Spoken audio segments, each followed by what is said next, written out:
sea of information.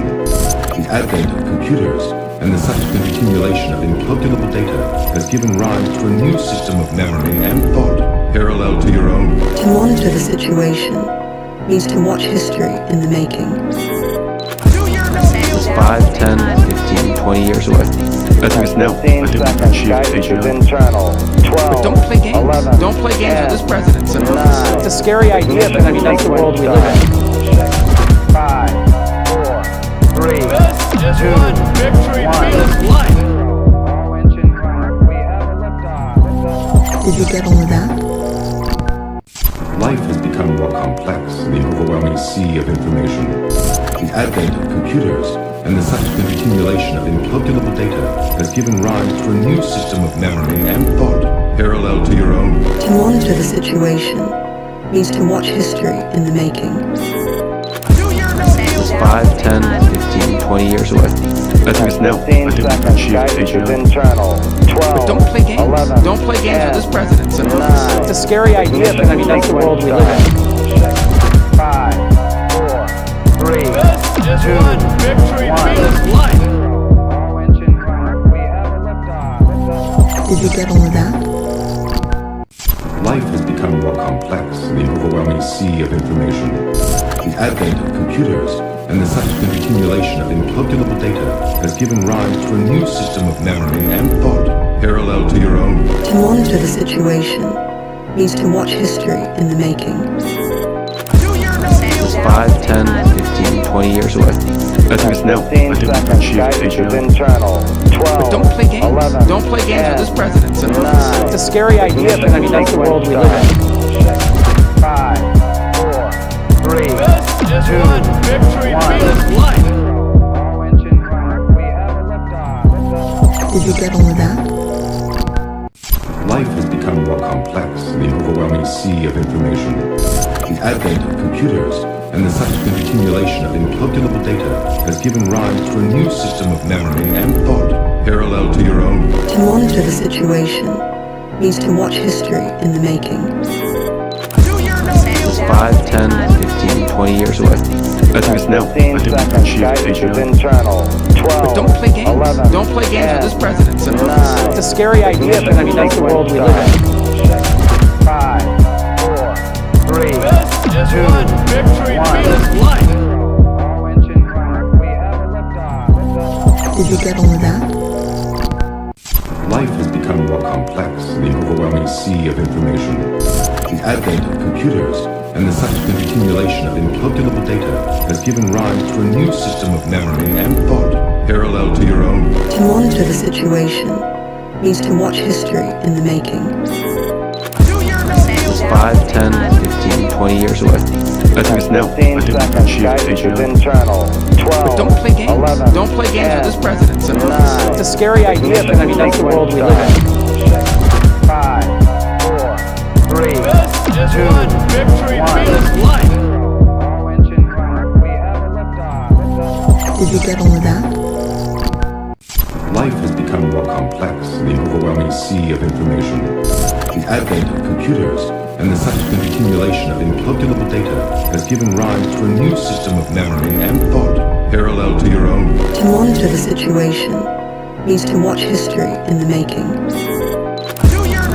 5, 10, 15, 20 years away. I think it's now. I think we can achieve internal.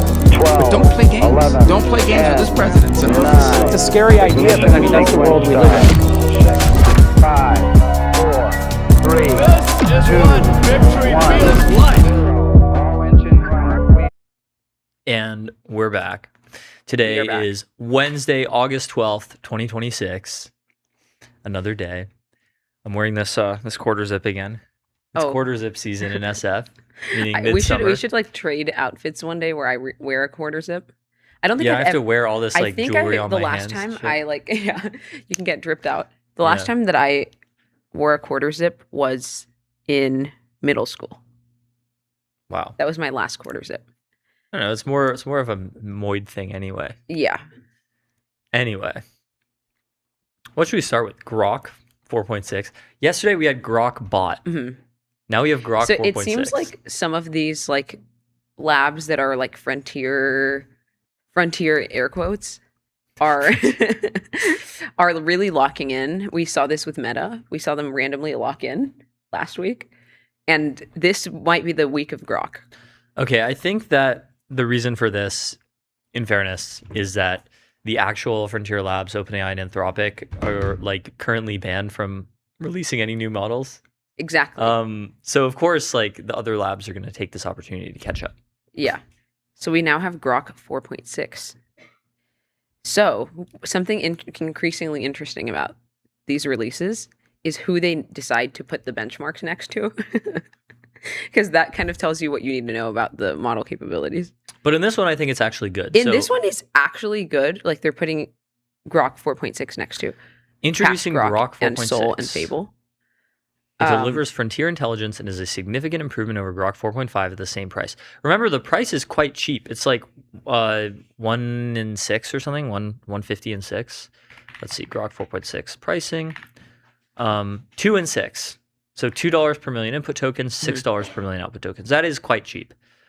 So comparing it to on the Artificial Analysis Intelligence Index, it gets 1 point behind Fable 5 Max. That's really good. And the same score as GPT 5.6 Soul. I don't love AI Intelligence Index. I think it's like a pretty bad benchmark composite. Like of all the benchmark composites out there, my favorite is the Epoch Capabilities Index. And, you know, that one usually doesn't update for quite a while. By the way, Fable and GPT 5.6 Soul are tied for the top of the Epoch Capabilities Index. So what does it actually beat all the other models here on? GDP Val? Beating Fable on GDP Val is quite impressive. Which is impressive. And then we have AA Briefcase, which is knowledge work, and Harvey Lab, which is legal benchmark. So if you want legal advice, then Grok 4.5 or 4.6 might be the model for you right now. So yeah, maybe we should talk to Prince about Prince Bench, actually. Just ask him how this performs. But yeah, it did perform quite well on... Well, he said Prince Bench is saturated by GPT 5.6. Yeah.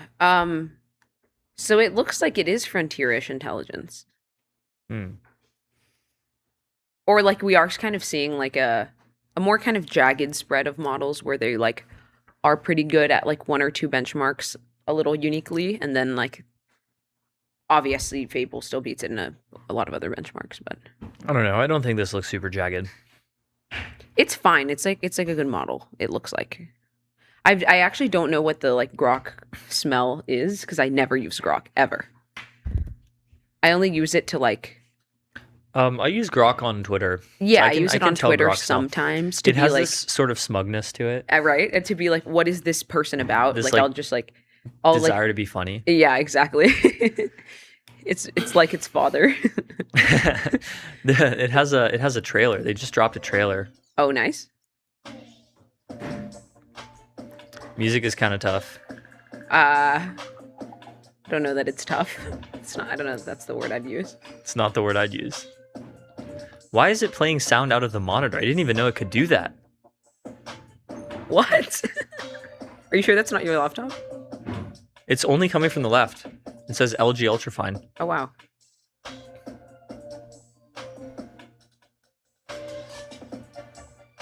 It has like a Mount certainly Epoch. AI-generated trap Epoch type mentioned. beat. I actually kind of like it. This is like Should we dare to use the model? I've been in an Uber. Actually, you were in this Uber. Remember this? It was like the first time I ever experienced. Oh my god, listening this was to insane. An Uber driver who was listening to straight up like fully generated slop like Suno music. Yeah. It wasn't even that good too. It was like a AI generated gospel music. Yeah. And I was like, you know, kind of not paying attention. Then I listened to the music for a second. I was like, oh my god. Yeah. Is this like completely AI? In many such cases, I mean, this has happened to me like in a boba shop. This has happened to me in several Uber rides where like obviously it's just somebody searching up like fun playlist of like a certain genre and then pressing the top one, and then it's all like AI generated at this point. So like, what happens if you look up like gospel music on YouTube? Yeah, on YouTube. This is 2 years ago. If you do like a recent one, like 2026 gospel mix or something, I Yeah. would bet that most of it is AI generated. Gospel I also think music Suno is like weirdly 2026. good at doing gospel type vocals, as we saw with "We Are Charlie Kirk" Yeah. hit single. It's just really good at doing like random like really like passionate vocals. Yep, This is there we go. total Suno. This is complete Suno. There we go. 470K views. And it's like this for every genre, of course. Yep. It's not just gospel music. It's like, if you, and then obviously this is AI generated.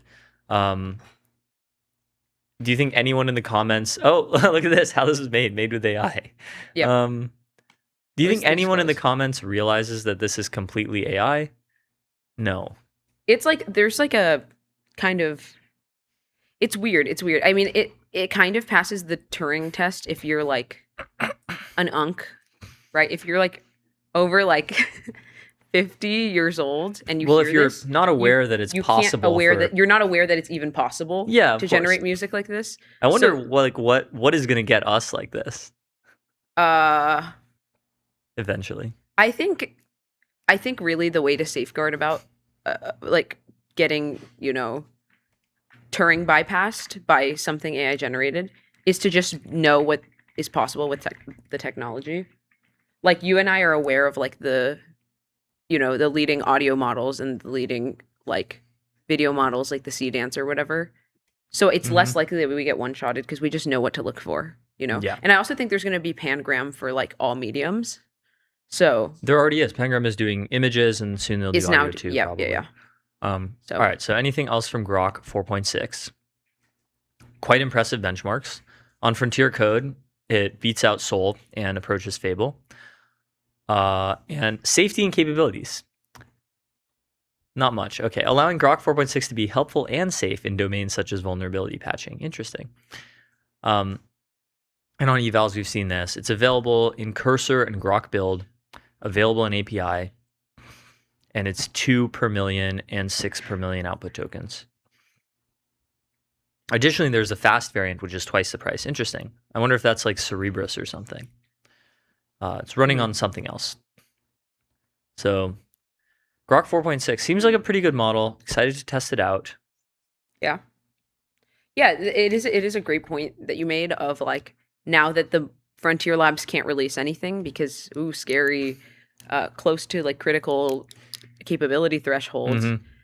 All of the other models, like forget Chinese companies, all of the like American companies are racing to close the gap probably. So yeah, I don't know. It's very interesting. Yep. So there's not one, but 2 models coming out today.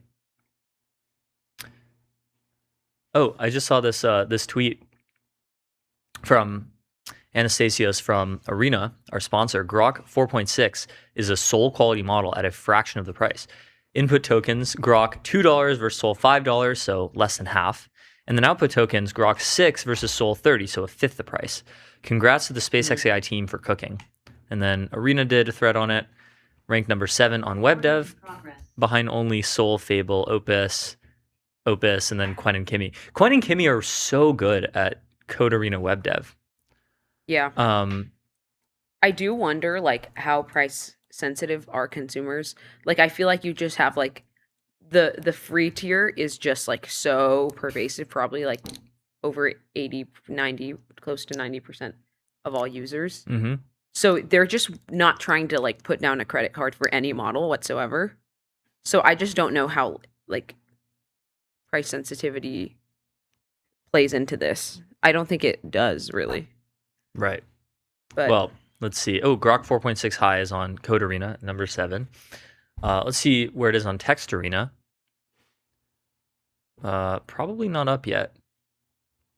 Grok 420 is the most recent one on Text Arena. He had to do it. It Just is imagine- really funny that like like Grok wants to be a meme lord. Elon in the meeting room for Grok 420, like, oh, what should we call our next version of the model? We have to call it the funny number.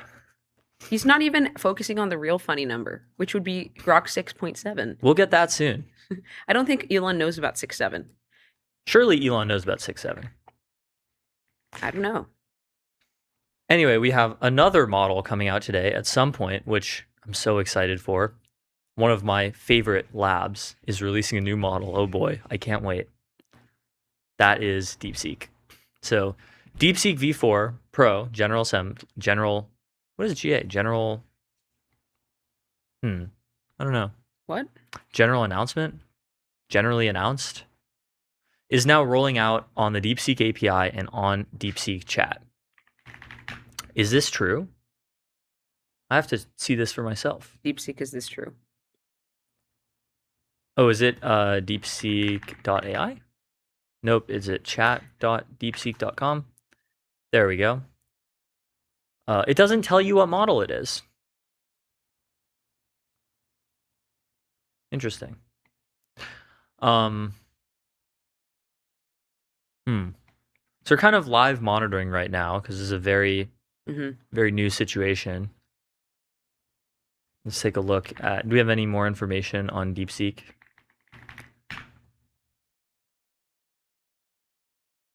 I tried to like go old school and literally just search it up on Google. To no avail, by the way. There's not really much.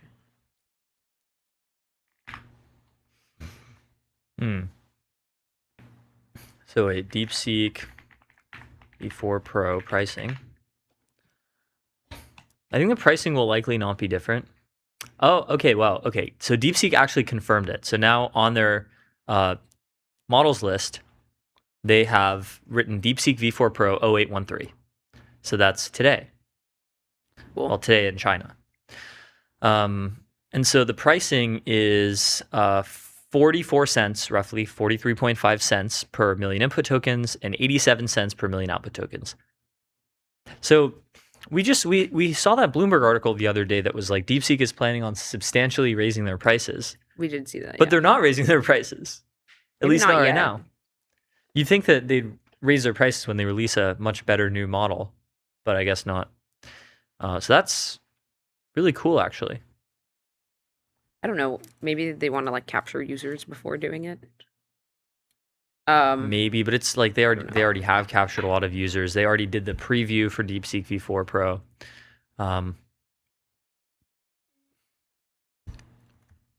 And for a cash hit, 1 million input tokens is 1/3 of a cent, which is really good.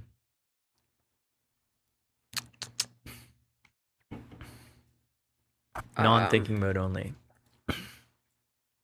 Oh, I see. So they're still saying we plan to raise the overall pricing in the near future. Wow. But not Sorry, clear I how got much. really curious randomly, and I searched up in what countries is agentic coding most adopted. And the Gemma like vibe results seem to say USA, Singapore, South Korea, Denmark. Countries with vibe coding? Yeah, with like agentic coding adoption. Yeah.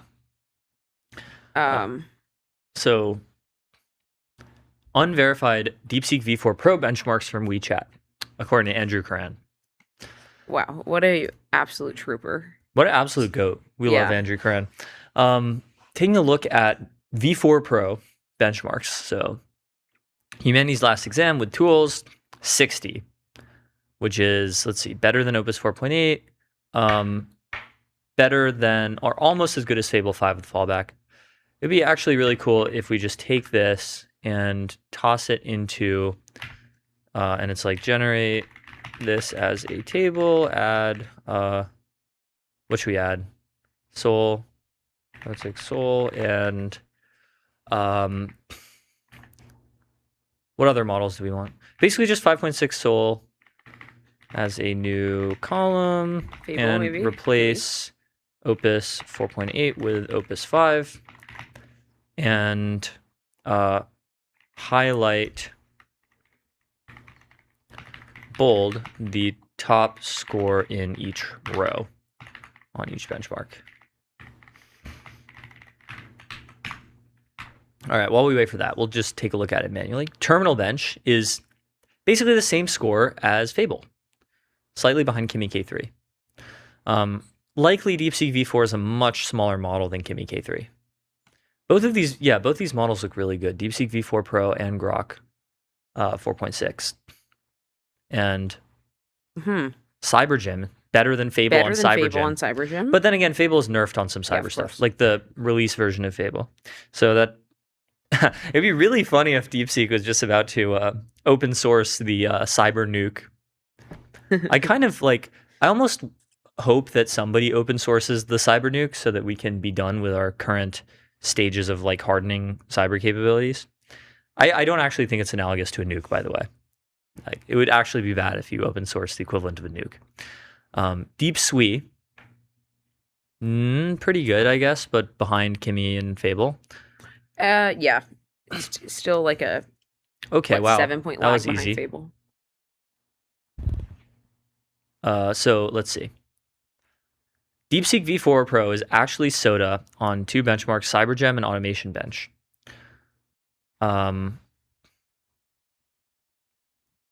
The rest,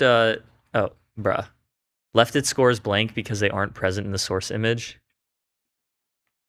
Look up scores for Opus 5 and GPT 5.6 Sol, silly.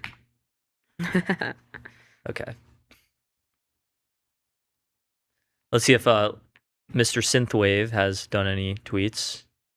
Not yet. Let's see if let's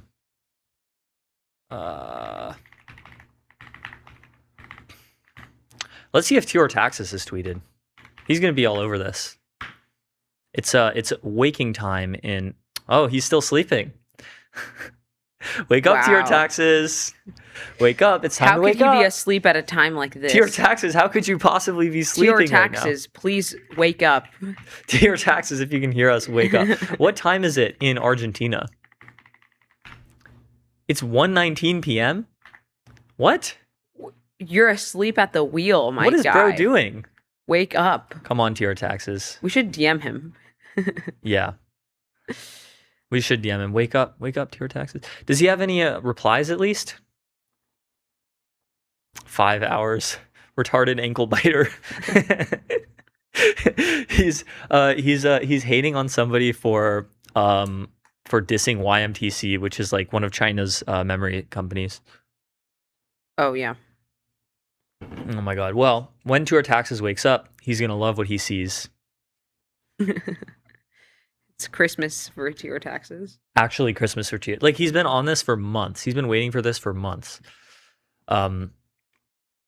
So, my source for this, Patent Lie, benchmark results from official DeepSeek WeChat groups.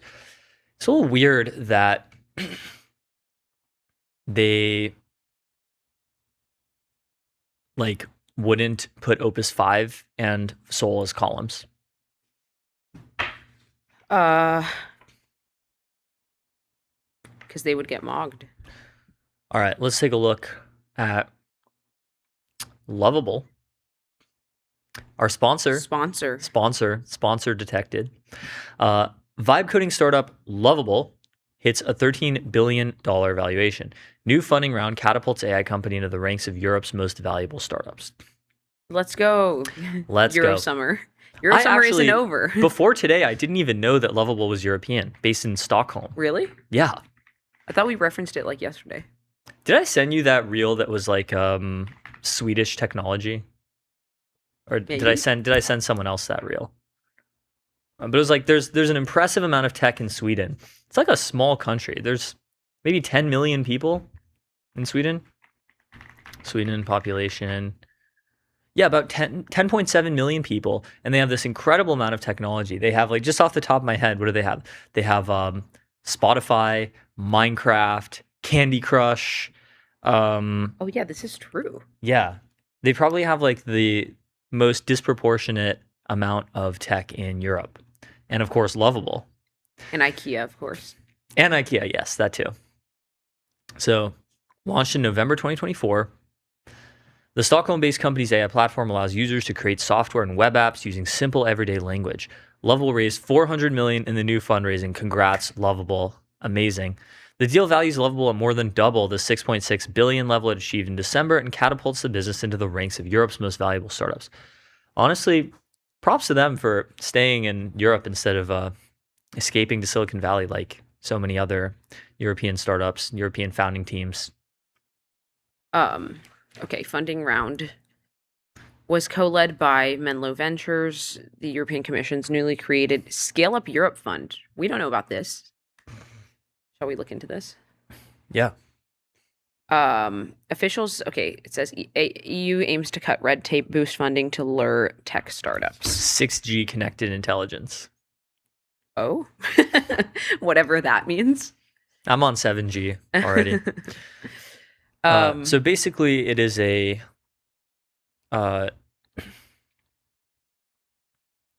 it's a series of plans to cut red tape and boost, simplify labor and tax law rules so startups can launch rapidly in Europe, and also facilitate their access to funding. Access to finance is an area of weakness. Startups have a lot less capital available to grow compared to the US. Yeah, we saw that yesterday with this startup Cosign, which raised 15 million with an M from the UK government and other sources.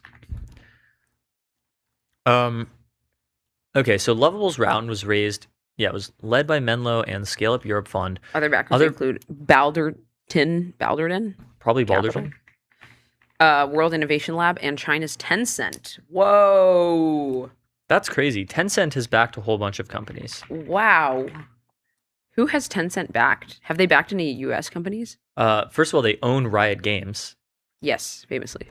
And they have major stakes in Epic Games, Ubisoft, Supercell, Snapchat, Spotify.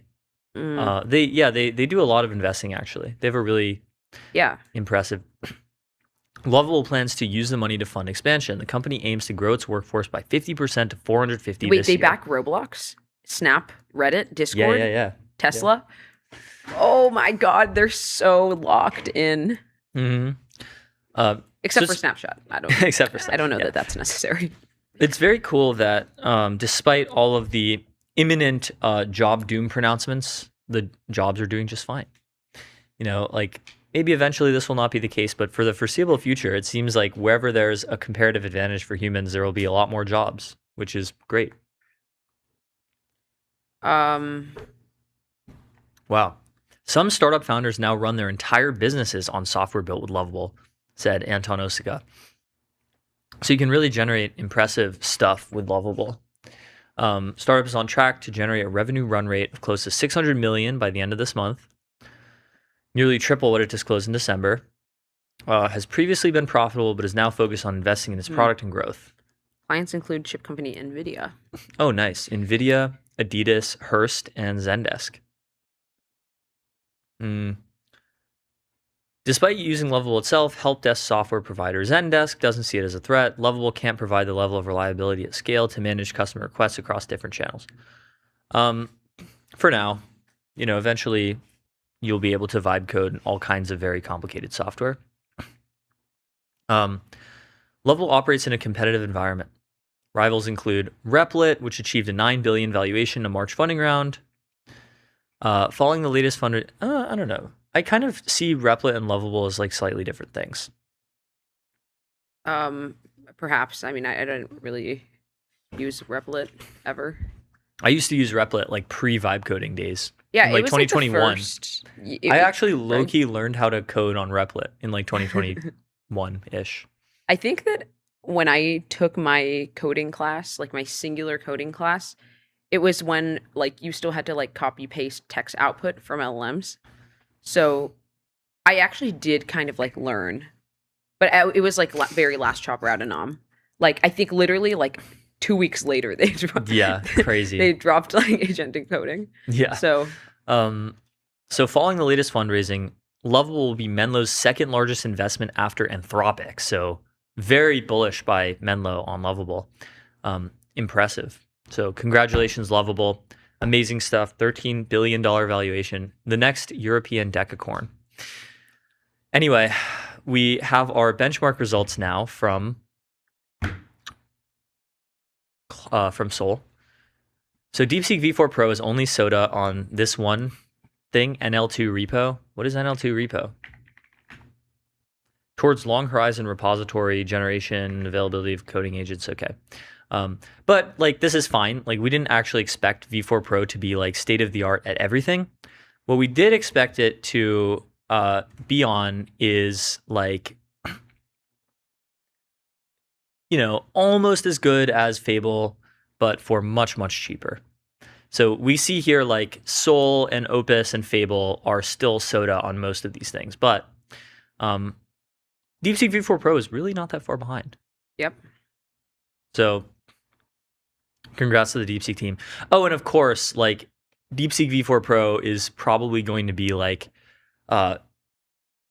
way up on the Pareto curve, way up on the Pareto frontier, with 44 and 87 cents per million input and output tokens. Like all of these other models, Fable 5 is like 10 and 50, right? Fable 5 pricing. Yeah, Fable 5 is 10 and 50. Sol is I looked up Sol pricing and it just showed me like the Solana like crypto price. Let's see, GPT 5.6 Sol. Sol is 5 and 30, so that's quite expensive. Claude Opus is I think 5 and 25. Yep, it's 5 and 25. So DeepSeek V4 Pro is not like slightly cheaper than these models. It's like 10 or 20 times cheaper than these models. Like in the case of output tokens, it's like 60 times cheaper than Fable. So probably a lot of people are going to be using it. It's a really good model. Anyway. Yeah. Some interesting news in sports. We're back to monitoring the sports. Oh, I will have very little to add here. I mean, I will have very little to add too. I'm not a sports ball fan. I don't know. I enjoy watching it sometimes, but it's a crossover story between sports and venture capital. Blockbuster $12.5 billion deal as Josh Kushner and Bob Iger agree to buy the Lakers. Wow. So, you know, Lakers, very famous NBA team in Los Angeles. LeBron played for them until very recently. They also have Luka Doncic, I think. So Josh Kushner is the founder of Thrive Capital, which is like one of the top VC firms out there. And Bob Iger is the CEO of Disney? Or he is or was the CEO of Disney? Maybe not anymore. Former CEO of Disney. Yeah, media executive. Look at this photo What is he of up to Josh now? Kushner on Wikipedia. He's just mogging. Most True. people's Wikipedia photos are not so flattering. Yeah. I feel like certain people choose the Wikipedia photo, right? No, you're supposed to not do that. Like, So- how does the Wikipedia photo get chosen then? Just by random Wikipedia editors, and it also Yep. can't be copyrighted. Mm. So they're very strict about that. So Josh Kushner is a founder and managing partner of Thrive Capital, co-founder and vice chairman of Oscar Health, and the younger brother of Jared Kushner, who is, I forget his exact title, but yeah, he is the special envoy for peace missions under President Trump. He's a like senior advisor to the president, and he's married to the president's daughter, Ivanka. So Joshua Kushner is quite well connected. And Thrive Capital is like a huge VC firm. They've raised many billions of dollars. They've invested many billions of dollars, presumably in OpenAI. And now he's buying the Lakers. It's actually crazy. These guys have so much money. How are they? I was not aware that media did used to be all that. Yeah, but Lest we forget. I was not aware that Josh Kushner and Bob Iger were so rich that they are capable of spending $12.5 billion on a sports team between them. So I wonder if there are other investors. There might be. So Bob Iger was the CEO of Disney. I didn't know this, twice, from 2005 to 2020 and 2022 to 2026. Previously, he was president of ABC and president and COO of Capital Cities ABC before it was acquired by Disney. So he was CEO of Disney for a long time. Disney is one of these like crazy long-term dynastic companies where you read about the tenure of a CEO and it reads like reading about the tenure of like a historical emperor or something. Yeah, totally. So, yeah, considered a highly effective and visionary media executive. Imagining Bob Iger typing on the keyboard, editing Wikipedia. Iger was able to broaden Disney's roster of IP. Like he bought Star Wars. Was it good for Star Wars? He led I don't the know. major acquisition of Pixar. Wow. Was this good for any of the parties involved? I don't know. No, Disney buying Pixar was definitely good. No, that was great for both Disney and Pixar. For Marvel, I don't think so. I don't know. Lucasfilm, don't think Actually, so. low key, Disney buying Marvel in 2009 was good because that was before the entire MCU. So I didn't know this. The MCU is all Disney era. Okay. Kind of crazy.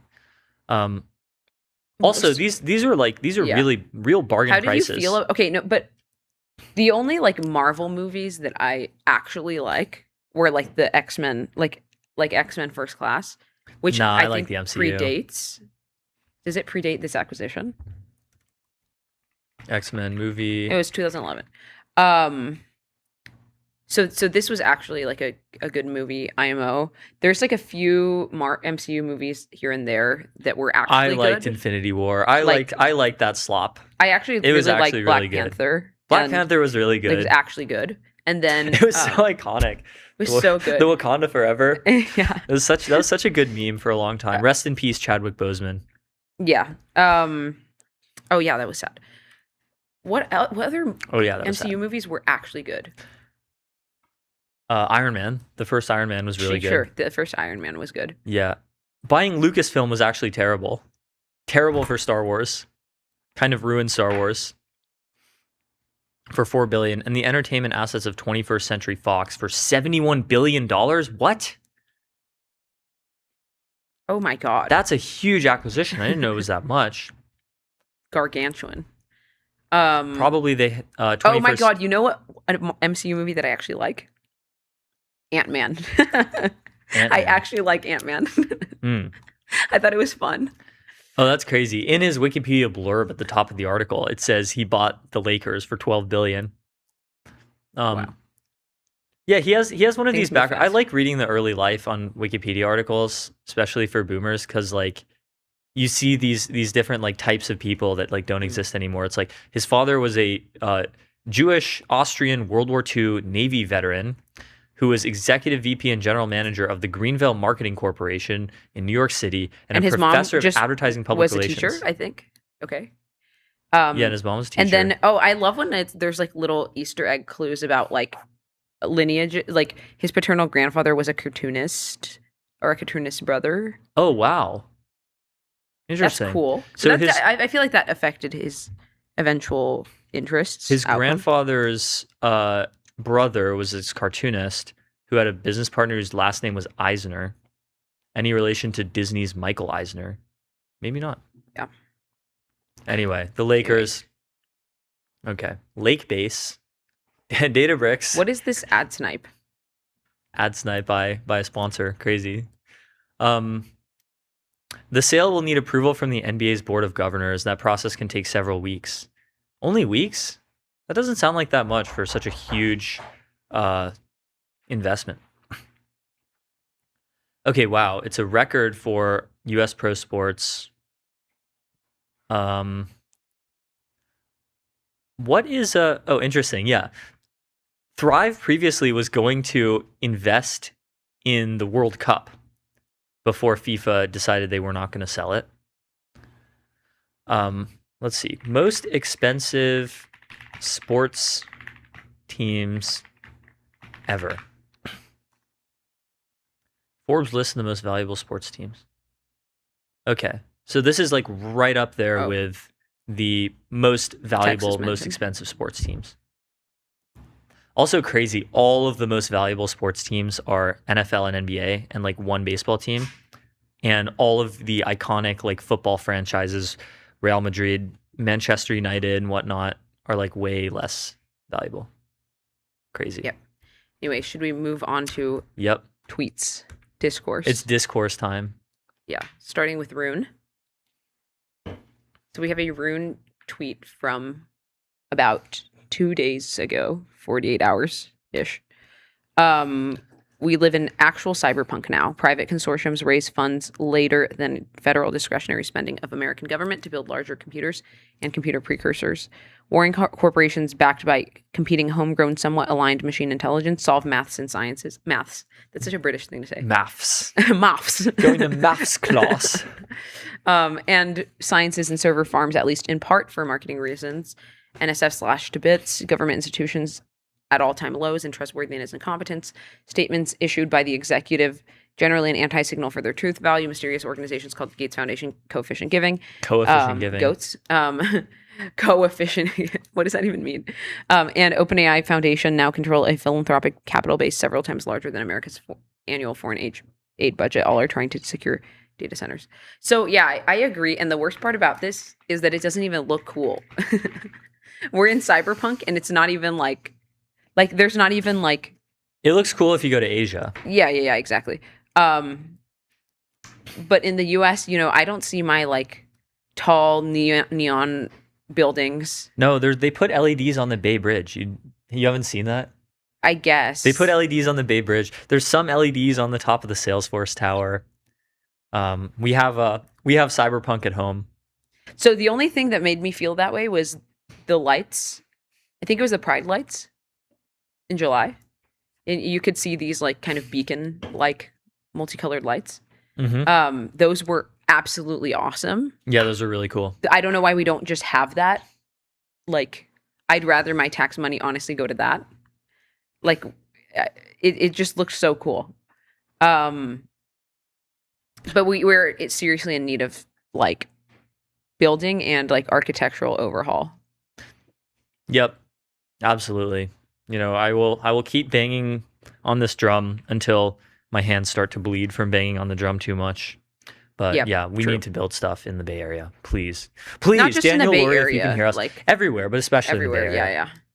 Yeah. I don't think private consortiums are actually raising funds larger than discretionary spending, which is like $2 trillion. But maybe we'll get there eventually. Yeah. Doesn't seem.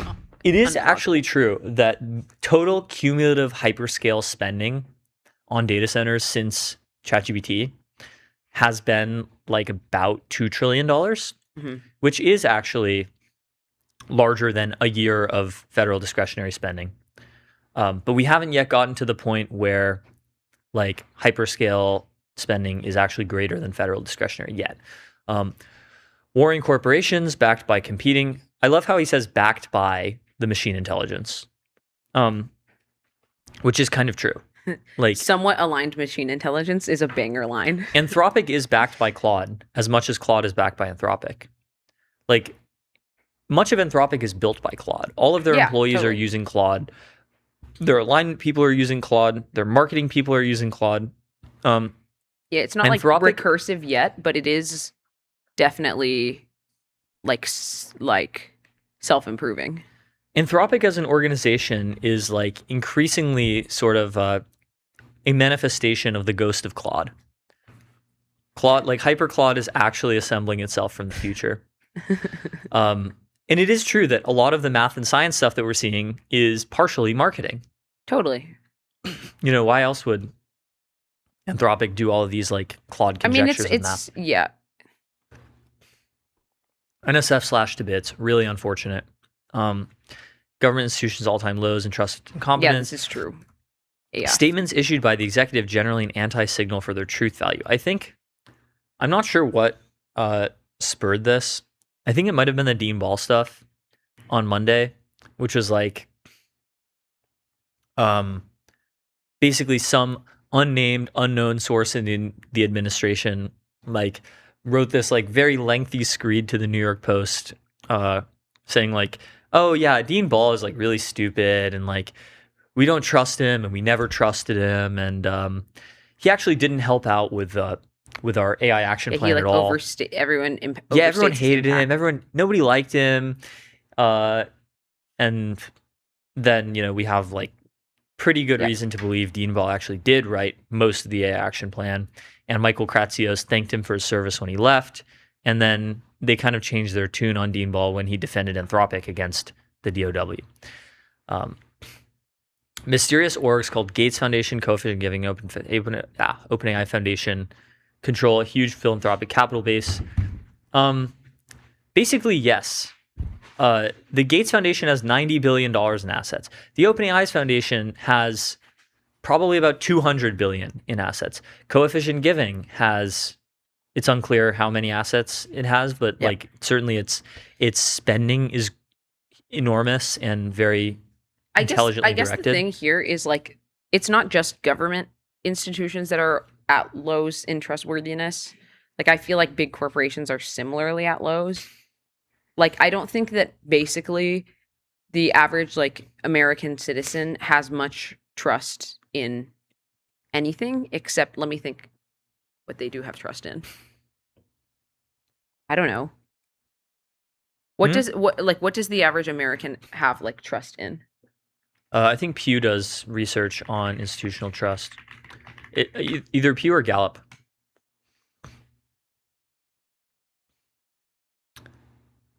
Yeah, it's Pew. Public trust in government through 2025.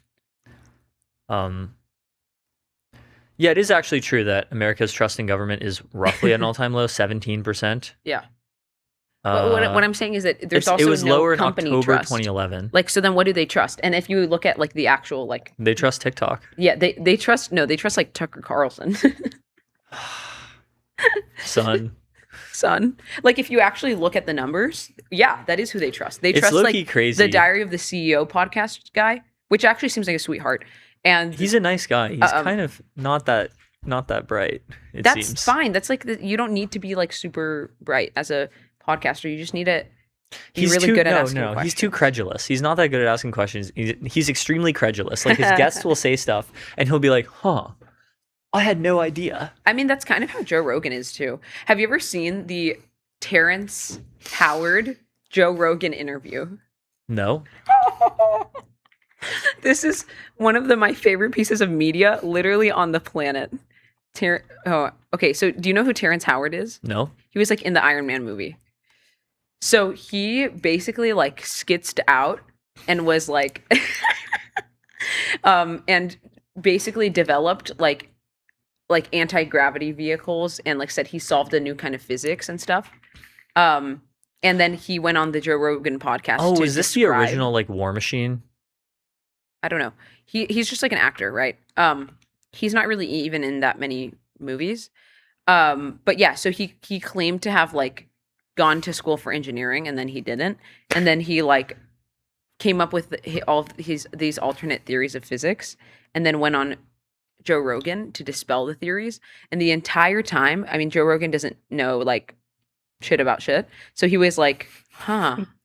Have you seen this? Like, And Joe Rogan did not speak. I think he said 2 words during the entire interview. It's so good. It's so good. It's like one of the funniest things I've ever seen. have you seen the copy pasta or like the meme that's like Joe Rogan's like a caveman and his guests like come to him attempting to explain these elaborate theories and like he just doesn't like get it. It's so good. It's so funny. The fact that he's had like Jensen on is just absolutely insane. Mm-hmm. I did find the confidence in U.S. institutions thing. So let's see. Who do Americans trust? Do they trust institutions? No. It's all-time low. Well, almost all-time low. 2023 was slightly lower, but you know, the trend is pretty clear. I think the like kind of pervasive theme in like cyberpunk media is kind of like there's no trust in any institutions. There's no trust in the government. Obviously, the government is like obsolete. The government is obsolete. Like there's just like private corporations that run everything, but then there's also like hate towards the private corporations, especially from like the like lower classes. So everyone, it's like a fend for yourself, hyper individualist thing. Mm-hmm. It's like people only trust, like people are like in cyberpunk media are just like you can only trust yourself. You can't even trust anyone in this goddamn city. That's kind of like the Houston reel that you sent me. Yeah. Where it's like You might lose your life in an instant in a city like this. So good. Okay, so who do people trust? No one. I'm telling you, they The don't trust military anyone. and small business. The only Small institution business, in America that Republicans, Independents, and Democrats supermajority 60+% trust is small business. This is the backbone of America. Small business. It's kind of funny, like seeing these party splits, where it's like the presidency, Republicans 74%, Democrats 4%. That's kind of The sad. church/organized religion. And then it's Lol. like there are some things that the parties uniformly don't trust, like banks, and the medical Television system. news, lol. Television Okay, news. honestly, they Republicans, should put 6%. like independent commentators Whoa. above the military. Nobody trusts Congress at all. What? Yeah. What Democrats do you expect? 5%, Republicans 14%. Public schools, lol. Big tech companies. Interesting narrative violation. Republicans trust big tech more than Democrats. What do you I mean? guess- That's totally to be expected. Yeah, I guess it's expected now. It would not have been expected in 2021. Yeah. Big business. Republicans don't trust much. Democrats don't trust at all. Public schools. Democrats trust a little bit. Republicans don't trust much. Same with organized labor. Higher education. Democrats trust higher education more than anything aside from small business. Republicans don't trust it much at all. Independents seems to still trust higher education a bit. Yeah, I mean, I think that also there's some aspect of stated versus revealed preference to this stuff. Wow. The Republicans trust the police an insane amount. That's actually crazy. There's some stated versus revealed preference aspect of this, where it's like maybe you'll say on a Gallup poll survey, do you trust the institution of American policing? And you'll be like, I don't trust them. And then, of course, like if you are the victim of a crime, you will call the police and you will, unless you live in San Francisco, have a reasonable chance of like the police handling your situation reasonably well. Like American institutions are actually like fine by global standards. By Hot global take. standards, yeah. American institutions are fine globally. Most countries in the world have institutions that are way worse. Lol. Like, yeah. It's like go to South America. My brothers in Christ. Go to South America. Yeah. Our American banks, for example. American banks are incredibly stable. Like we don't have bank runs. We don't have bank panics.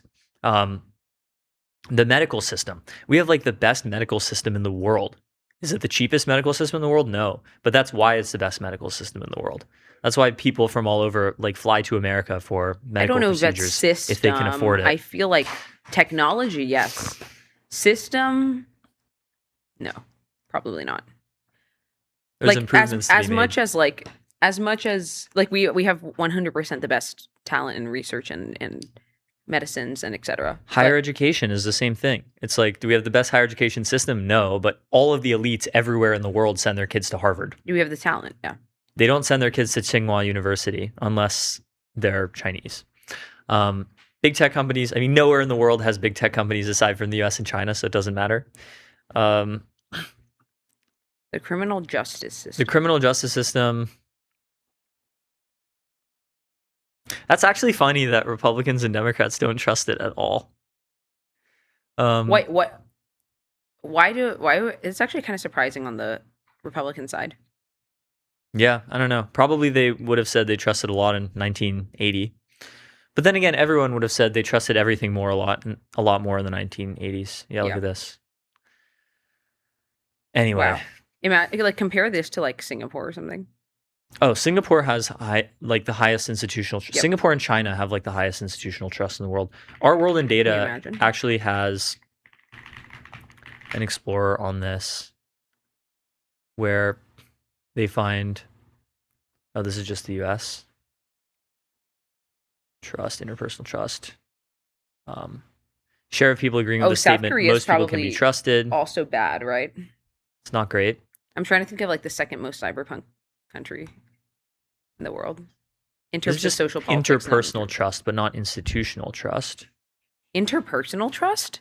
That's really fascinating. Hold on. Go to interpersonal trust. Share of people who trust their national government. That's what we're looking for. Wait. First, go to interpersonal trust. Because I want to see who scores. It's Scandinavia and China. Most people can be trusted. Aww, that's so cute. But this is silly because like it's a In reveal. Canada, it's so much darker too. This is, yeah, Yeah, I don't think. Wow. it's totally In cultural. LATAM, nobody trusts anyone. Yeah, you can't trust a single MF in Colombia. That's kind of bad. Zimbabwe. Oh my god, 2%. Holy. No, but at the same time, it's weird. It's weird. I think that this is really lossy because people in Colombia have an insane amount of trust for their loved ones, like to the point where like the US pales in comparison. Like Yeah, totally. but in terms of trust of like the average, like trust that I won't get like mugged or something, it's obviously super low. But Mhm. yeah, so it's different. It's a very different type of trust. And then trust in national government. Wow, just a bunch of not predictable at all. In Europe, people trust their government a lot, except for the UK. People trust their government a lot in Tanzania, and Myanmar, That is really interesting. and New Zealand, and Uruguay, and Cambodia, and not a lot in Ukraine and Iraq. And this is actually kind of hard to predict. I actually don't know how much I trust these sources. Trust in institutions. Again, this is just the US. But like, what if we go back to 1984? Yeah, people tended to trust stuff a lot. All right, what other What else discourse we do we have? Carl Feynman. Okay. Jeffrey Irving from Resolution. We talked about him yesterday with Max Nato. Remember this? What was that? What? What was that? What? Me That. clearing my throat? Oh, this? The Yeah, clavicular? Yeah. Anyway. Should we go to this before we... Breaking. Clavicular to you. shoots his shot. Oh, he just... Do you not see this? Yeah, he tweeted... He was like, I can fix her. He tweeted, I can fix her. Right. About AOC. Yeah, so tragically, AOC broke up with her fiance after some incredibly long amount of time. It was like a decade or something, since before she was famous too. And then Clav just quote tweeted it with "I can fix her." Typical clavicular. They should, There's like a 20-year age gap. dude, I think what? Clav is like 20. It's so hard to predict where Clav will go in the future. Like, I can see him becoming like just like pivoting to something like not politics, but like you can see him becoming like a Jake Paul level like entrepreneur maybe or something. Yeah. And then like starting like a venture fund. I don't know. Like we have not seen the peak of Clav's potential. Definitely not. We Clav don't is know what he 20. holds in his mind. AOC is 36. We probably haven't seen AOC's peak either. She definitely has higher ambitions than the House. Maybe she will be like the governor of New York or something, or maybe the president. Yeah.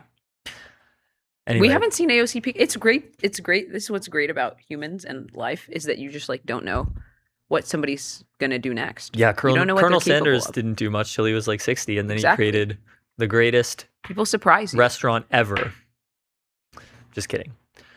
She's already on Hinge. Someone tweets. And it's a picture of Alexandria active today. My simple pleasure is Chick-fil-A. That's funny. That's actually really funny. Yeah.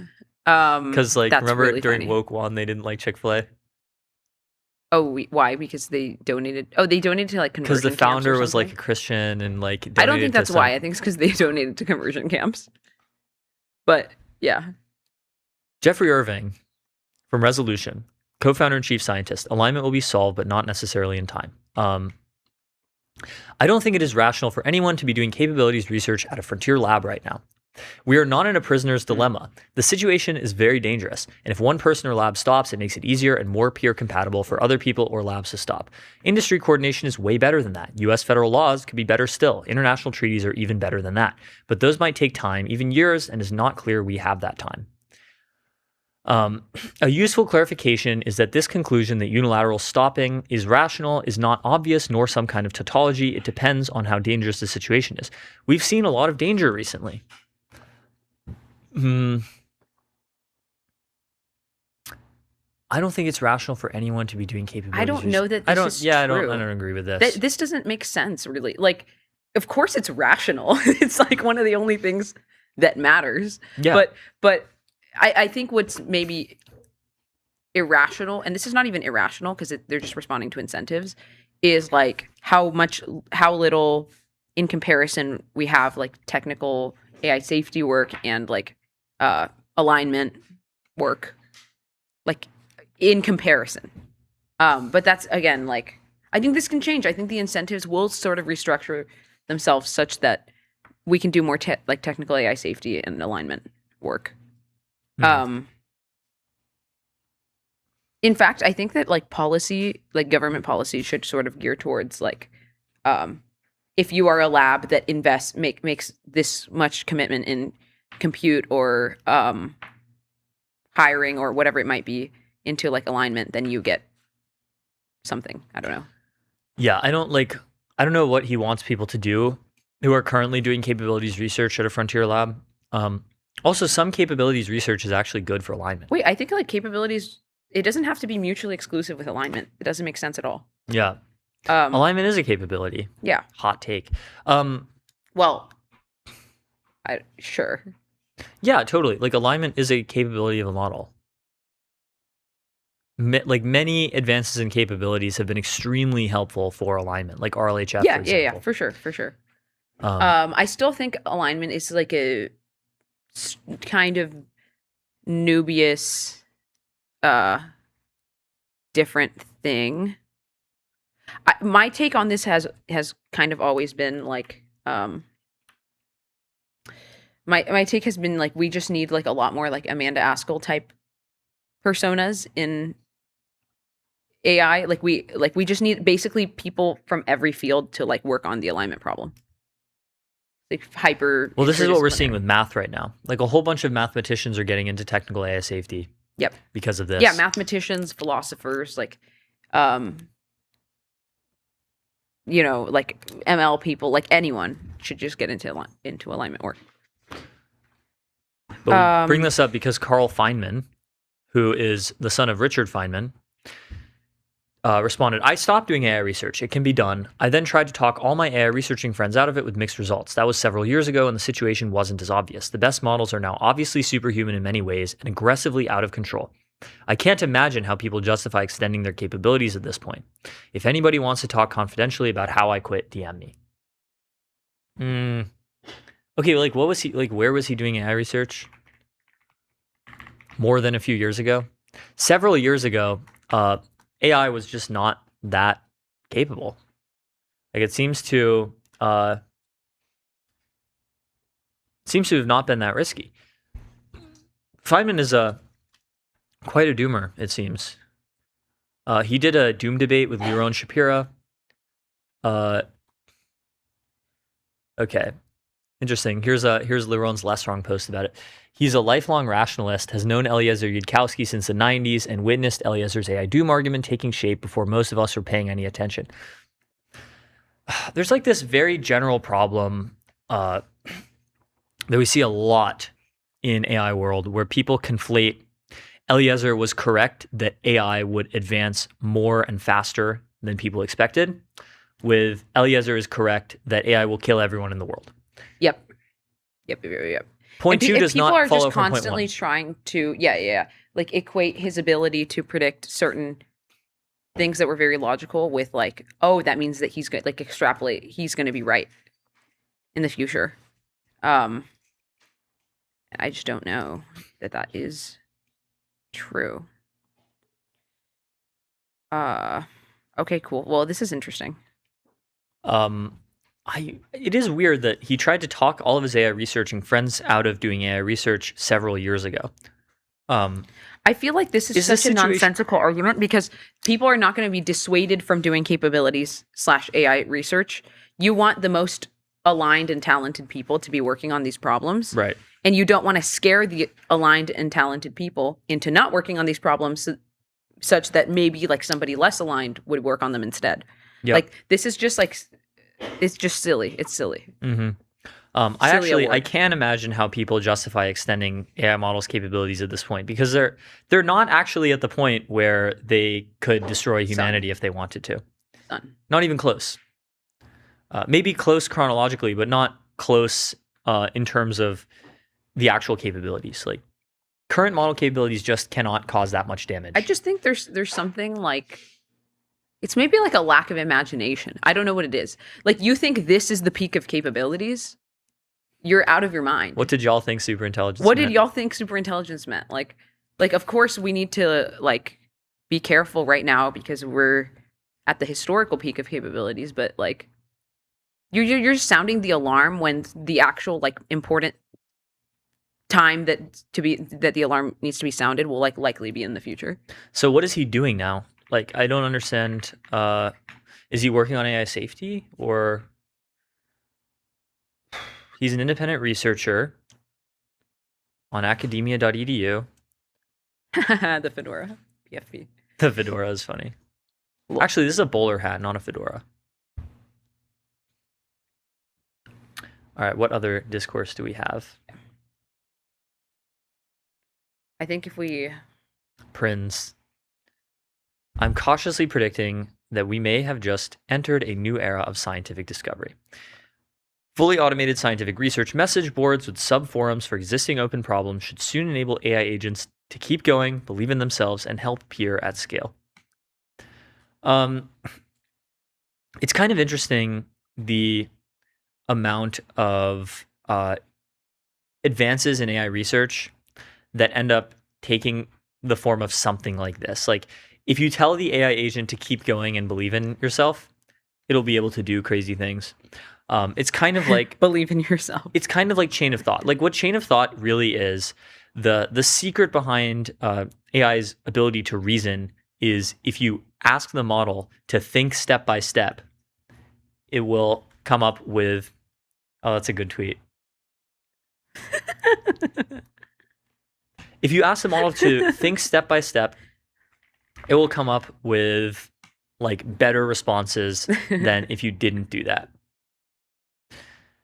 And then the rest of the science behind AI reasoning was just figuring out how to scale that and how to make it work better. So I imagine like something else will happen where if you just tell agents to keep going and believe in themselves, it will do more. Scientific research in 2026. It's like Dragon Ball. I don't know if it's quite new era of scientific discovery yet. I think that we have definitely reached a point with model capabilities where they can sort of find lots of low-hanging fruit by searching really broadly. 100%. I think the new era of scientific discovery depends on, honestly, it's like what made the era of like, you know, Einstein and like Oppenheimer, etc., stand out. It was obviously the talent. It was like obviously the ecosystem and the talent. And so hopefully that will happen and we'll have part 2. Einstein 2. Einstein 1 was crazy. Yeah, Einstein 1 was crazy. Well, when will the models be able to come up with Einstein level advances? Yeah, but I still think hard like to say. basically, regardless of like regardless of if it's fully just a model that comes up with general relativity 2, there's gonna be a lot of human work required in, you know, like assessing the what's the word, like assessing the practicality of it and the applications and like sharing the knowledge with the world and etc. Right? So it's still, there's going to be a lot of like human mediation needed. You know, there are also a lot of sponsors. Well, not a lot. There are like 9. Yeah. Starting with, congrats on the raise, by the way, Lovable. Turn ideas into software people love with Lovable. Start today at lovable.dev. For every idea, there's Lovable. Arena, measuring AI performance in the real world. Arena.ai. Neon, scale your startup on Neon, the Postgres backend for apps and agents, built by Databricks. Neon.com/MTS. We actually had like so many sponsor interactions today. Like we saw Lovable raise, we saw Arena talking about Grok benchmarks, and then we saw a Databricks ad on one of the news articles. Yep. Crazy day. There's sponsors everywhere for those with eyes to see. 11 Labs, AI that communicates at human level across every channel and modality. 11labs.io/MTS. Kong, the AI connectivity platform. Connect APIs, LLMs, agents, and systems with serious security and governance at konghq.com. Today's stream is sponsored by VCX, the public ticker for private tech. Head over to getvcx.com to learn more. Blitzy, autonomous software development for enterprise code bases. Ship 5x faster at blitzy.com. AdQuick, make your brand a billboard. Out-of-home advertising, as easy to scale as digital. AdQuick.com. Shout out Lovable, Arena, Neon, Databricks, 11 Labs, Kong, VCX, Blitzy, and AdQuick. And we'll be right back.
And we're back. We are live with Stephen Burns, who is an AGI safety alignment researcher at the Astera Institute.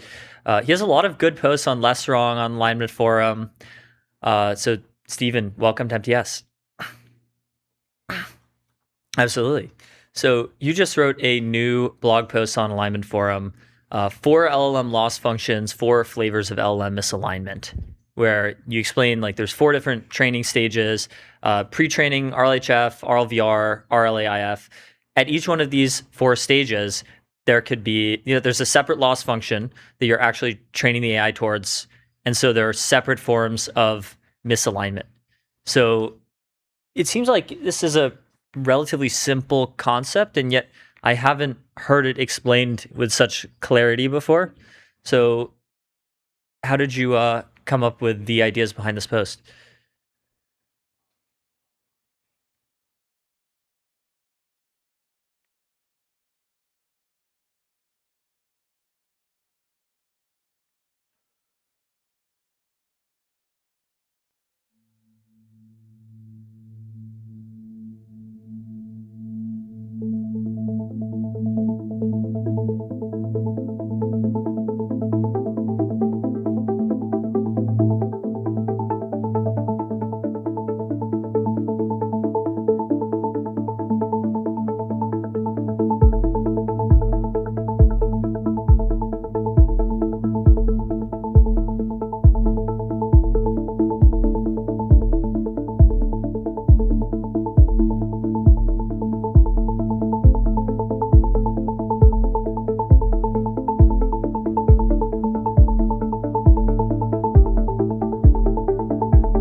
All right.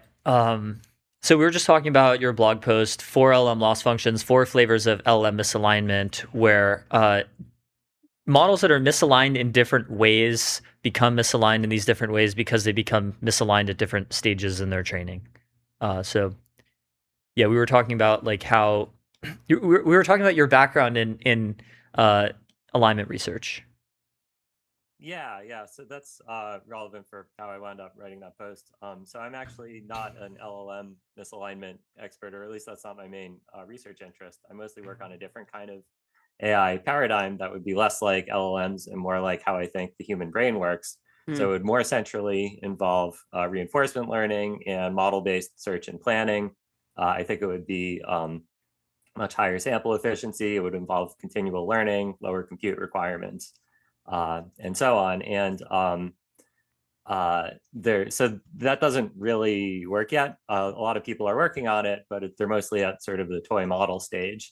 But I think they're likely to succeed sooner or later, and we desperately need to prepare for that threat.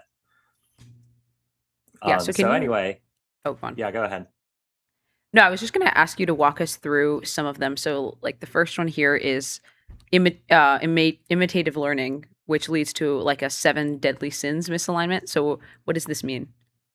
Yeah. So the kind of AI I work on is more involved in reinforcement learning, and there's always an objective function or a loss function or a cost function or whatever. And I spend a lot of my time screaming at the top of my lungs that if you take some Python function, not natural language, but some function, and you just try to write code that ruthlessly optimizes that function, the results tend not to be very good. Certainly not good for us humans, especially as you try to optimize more and as you make the AI more powerful. So we see a little bit of that in LLMs, although they're different in many respects, but there's this aspect that kind of rhymes, which is that if you take this loss function and you just ruthlessly optimize it, then you can wind up not getting what you wanted. So then I was going through the different kinds of loss functions that are used in LLM training and the problems that arise from that. So the first one, as you mentioned, is like if you go way back to the first LLMs, they were purely trained by what we now call pre-training, where it's a next token prediction, and then whatever the prediction is turns into the output. So it's less like a chatbot and more like autocomplete. People who are new to the field might not be familiar with what base models are like, but if you ask them like, what's the capital of France, they might not answer the question, but instead they might say, what's the capital of France? They might autocomplete it to what's the capital of Germany? What's the capital of England? Please hand in your quiz answers in the front or something like that. Right. So that works fine, and people were very impressed by it in 2019 or whatever it was. But that's not exactly what people want. And one of the reasons is that you want to be able to ask a question and get an answer. But another reason is that if the LLM is imitating humans, then it's imitating the good and the bad of humans. So we have these funny incidents like the Bing Sydney chatbot from 2023, which was not trained by reinforcement learning from human feedback at all, RLHF. It was just pre-training plus supervised fine-tuning. And it wound up being a little crazy, especially if you asked it more than a few questions in a row. It would just go off the rails. Famously, it tried to get a journalist to leave his spouse to marry it instead. I remember this. I remember this at the time. This is incredible. So I was calling that 7 deadly sins misalignment, in that all of the like human vices that we get from the training data, from internet text and books, wind up in the LLMs. Yeah. So the 4 types are imitative learning, which leads to this kind of Sydney Bing and emergent misalignment, Mecha Hitler kind of thing. RLHF, which leads to sycophancy like GPT-4o. RLVR misalignment, which leads to stuff like the Hugging Face hacking incident, and then RLAIF misalignment, which leads to stuff like Ryan Greenblatt's article on current AIs being misaligned, stuff like the AI like overstating the degree to which like its code that it writes for you works, and things like that. Which of these do you think is most applicable to like superintelligence misalignment? So my own opinion is that superintelligence will not be an LLM at all. So I'm sort of sit out of that conversation. There's plenty of other people working on the scenario where LLMs scale to superintelligence. My own guess is that they won't. So yeah, I think it's sort of, so the kind of AI that I'm more concerned about in regards to superintelligence would also have in common the issue that you have to pick some loss function and then ruthlessly optimize it. And you can get all kinds of different failure modes depending on the nature of that reward function. And it's hard to say what. The real question is, how do you write any reward function at all where the AI is not trying to kill you? So I guess maybe we can talk a little bit about your sort of alternate paradigm that isn't LLMs. As far as LLMs go, is there any way that we can will basically like the next strategy of reward function LLMs be like a combination of all of these, and it's able to sort of like optimize for different things at different times? Is it just an entirely different reward function? Like, what do you see the future here being? So that would be a question for people at the AI labs. I don't really know what they're doing. I'm just going off of like 6-month-old rumors. I don't have friends at the labs. And I don't know what they're going to do. All of these are, at least in the LLM context, these are problems that can be mitigated and exacerbated in various ways. For example, if you do RLVR, where the model is rewarded for getting the right answer on the test, then the default thing that you should expect is that over time, the model will do anything, absolutely anything, to get a high score, including committing felonies or whatever, if it gives them a high score. But that can be mitigated in certain ways to a certain extent. Like if you make your sandbox unbreakoutable, then the worst thing is that the AI is cheating and is rewarded for cheating, and then it's going to learn to cheat more. So I think this is a little bit delaying the inevitable and playing whack-a-mole. But at least there's ways to make it better and worse. And I'm sure that the labs are going to try to do that, and they're already trying to do that. Not apparently very successfully, but they're trying. I don't know what they're going to try next. It seems like the whole idea, or I think LLMs can be nice to the extent that they're not superhuman, and you sort of have to pick one or the other, and the labs are clearly choosing superhuman capabilities over keeping them nice, which is a worrying trend. Mm. So I'm curious on how you imagine progress towards AGI if you think LLMs are not going to scale all the way.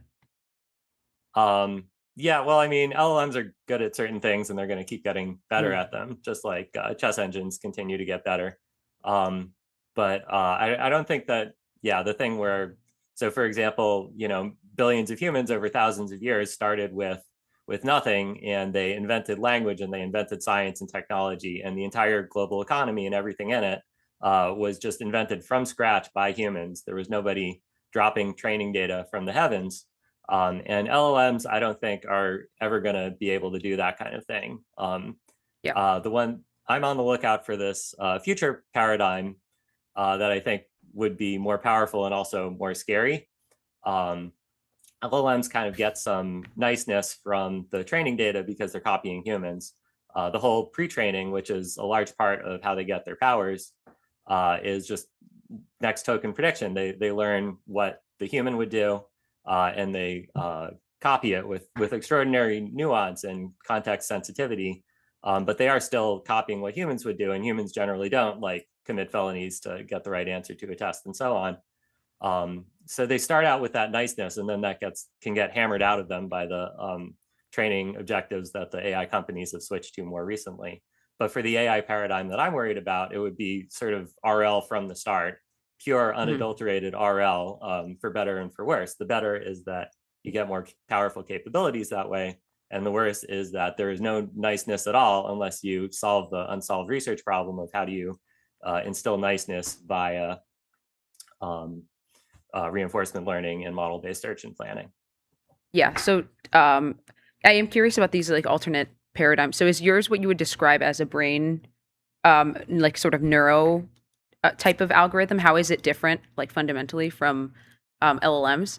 And then, I'm curious what you also think about like the Oak Lab research that Rick Sutton is working on, because that is also Rich Sutton.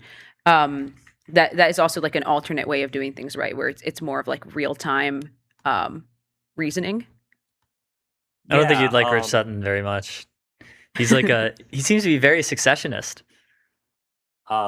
Yes, I have written a lot about Rich Sutton's perspectives on AI safety and alignment. I think that he's deeply wrong and confused. But we can choose whether to get into that.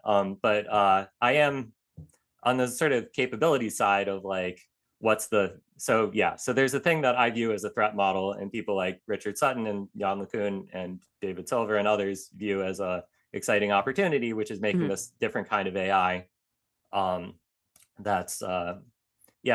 one of the big differences is that, there's a bunch of big differences. I do expect that it's going to be running on computer chips, and it's going to be, some kind of neural network broadly construed. But there's a lot of ways to make AI that involve, reinforcement learning, and that involve self-supervised learning and prediction and all these things. And they can all be quite different from each other from both a capabilities perspective and from an alignment perspective. Yeah. If you can go into a little bit more detail too about like your specific paradigm, sort of neuroscience informed.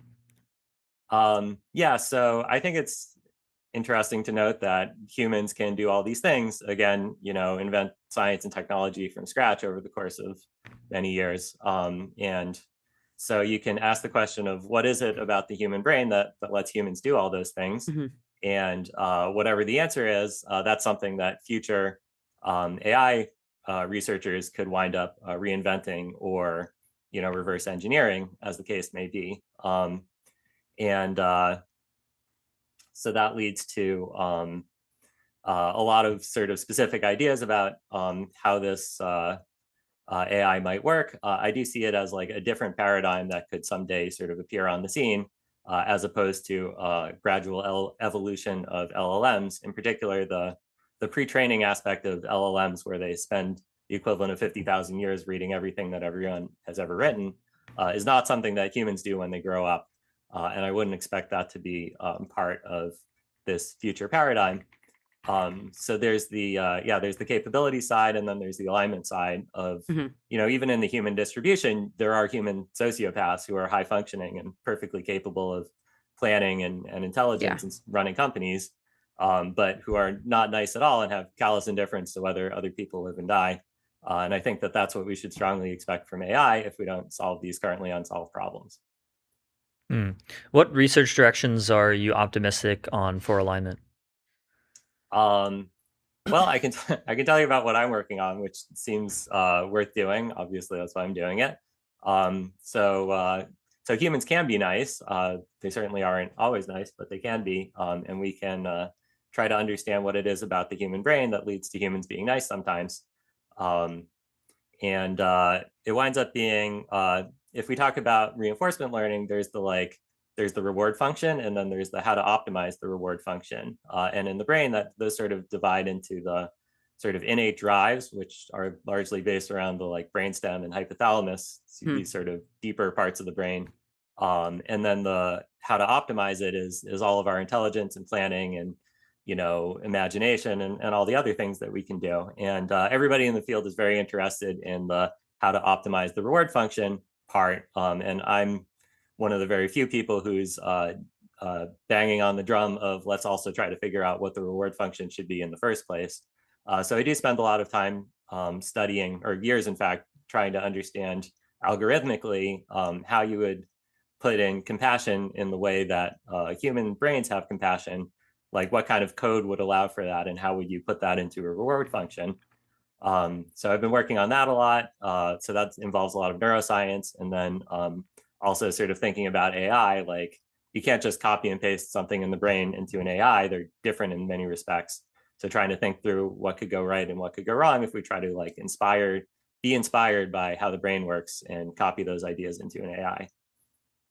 Yeah. Do you think that it's possible that alignment could sort of like scale with intelligence? How optimistic are you about this? So I think in the case of the kind of AI that I work on, they're really quite different. I don't think that you get alignment for free. Again, we have high functioning sociopaths here in the real world. You can go talk to them, and they are misaligned by any normal definition, but they're able to run companies and all these other things that LLMs today definitely can't do. Yeah. What do your timelines look like to AGI if it is not so simple as like just predicting continued compute scale up or whatever from the LLM paradigm? Yeah, I mean, I think that humans can do things with their meager little brains that involve that LLMs can't yet do. For example, found and run a new company from scratch and grow it to $1 billion a year. LLMs can't do that. Like they can't even run a vending machine very well. But humans can do it, and their brains are like many orders of magnitude smaller than LLMs. And I think that, and they're not like distilled from a giant LLM either. They're just built in a different way. So I think we're waiting on. So my threat model is that like these people are going to continue to do little toy experiments and develop this different paradigm of AI. And sooner or later, they're going to succeed, but it's really hard to predict exactly when. I like to jokingly say that I expect superintelligence in 5 to 25 years, or maybe less than 5 years, who knows, or maybe more than 25 years, who knows. Yeah. Do you think that you talk about like the neural inspired architectures. Do you think there's something that is more like biological about intelligence that will be required? Like not just the pure like neural architecture similar to how humans are, but like actual, like, I don't know, like a biological computing or a biological substrate of some sort. I really don't. I think if you look at, if you think of, I tend to talk about the brain in terms of algorithms. Yeah. We've already been inspired by neural nets, if loosely, and we're inspired by reinforcement learning was a psychology term before it was an AI term, and there's feedback control in the brain, and there's all these different things in the brain, replay or whatever, and all of these things are sort of legible in engineering terms, and once you understand the engineering principles, then you can put them on a chip. That's what happened with human eyes are I'm sure 3,000 years ago, human eyes seemed mysterious and magical. But we eventually figured out the principles that underlie them with lenses and image sensors. And then we built cameras that are superficially, they don't involve cells, they don't involve neurons, but they do the same job in that they focus light into an image. So I expect the same kind of thing. Yeah. What are some of the neuroscientists that you think are the best? Like, what part of neuroscience do you think is the most interesting and applicable to AI, AGI? Yeah, so I'm much more interested in the neuroscientists who are working on motivations than capabilities, because the motivations is what prevents the AI from trying to kill you. The motivations are, I think, mostly related to the hypothalamus and brainstem, not the cortex, which is what 99% of neuroscientists spend all of their time talking about. The cortex, the thalamus, the cerebellum, and so on. Those are all like big learning algorithms, basically, is my way of thinking about it. Basal ganglia too. But the brainstem is the thing that, and the hypothalamus is the thing that says, that's your deep motivations. Like, why do we want to eat when we're hungry and avoid pain? So I think social drives are part of that part of the brain too. It's really hard to find any neuroscientist who's doing good work in that area, because all of the people who want to be thinking about neuroscience as it relates to AI just immediately start talking about the cortex and neglect the poor little hypothalamus, which is the seat of all of our motivations that I care about much more. So there are neuroscientists who are doing good theoretical and experimental work there, especially experimental, and we're getting little trickles of new results all the time. But I wish that there was more work in that area. Is there any neuroscience-based research on why some humans may be more aligned than others? I don't know if that alignment conflates with morality. I guess in this sense, it's more of a social science thing. Not really sure, but is there anything that has been done in neuroscience specifically? Well, yeah, maybe we could put aside the word aligned, which is has a lot of baggage, but you could just say some people you would be okay with them. You would definitely not be okay with them being dictator of the universe, and other people, well, maybe there's nobody who you really want to be dictator of the universe, but some people are worse than others. And I think there's a lot of research relating neuroscience to personality. I have been trying to read it myself. I have lots of ideas about how the neuroscience of compassion and status seeking and all of our other social drives works. And one of the things that I've been doing, as we speak earlier this morning, is trying to relate that those ideas to the data on human personality variation. Presumably different people have different drives, or I think a really great starting point is that different people feel different innate drives to different extents, and that you can explain a lot of personality on that basis. So so whatever part of your brain makes you feel sad when you see your friend in distress, that's just some circuit in your brain, and it can be more active, or it can be less active, or it can be not active at all. And I think that that's a really great starting point for trying to think about these things. Totally. Totally. Yeah, well, so many interesting threads here. It's been great having you on. Stephen, thanks so much for coming on MTS. Yeah. Great to get an alternate perspective. Thanks so much, Stephen. Thanks for inviting me. Yeah, we're so used to LLM maxis. Yep. Yeah. All right, we'll be right back. Thanks so much, Stephen. And we'll be right back with MTS.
right, we are live with David Holtz, who is an assistant professor at Columbia Business School, where he teaches decisions, risk, and operations, and a visiting econ researcher at OpenAI, where he and a few others just put out this paper today, How Organizations Use AI, Evidence from ChatGPT. One of the most interesting and important research directions in the world right now is, how enterprises are adopting AI, how labor markets are affected by AI. It's really cool stuff. So David, welcome to MTS. Yeah, thanks for having me. Excited to be here. Yeah, so I guess first to start, you have this new research coming out, how organizations use AI. And this has obviously been a long, standing question as we head into the era. So tell us about what you found, like among, a firm, how do different level of employees, different types of employees use AI?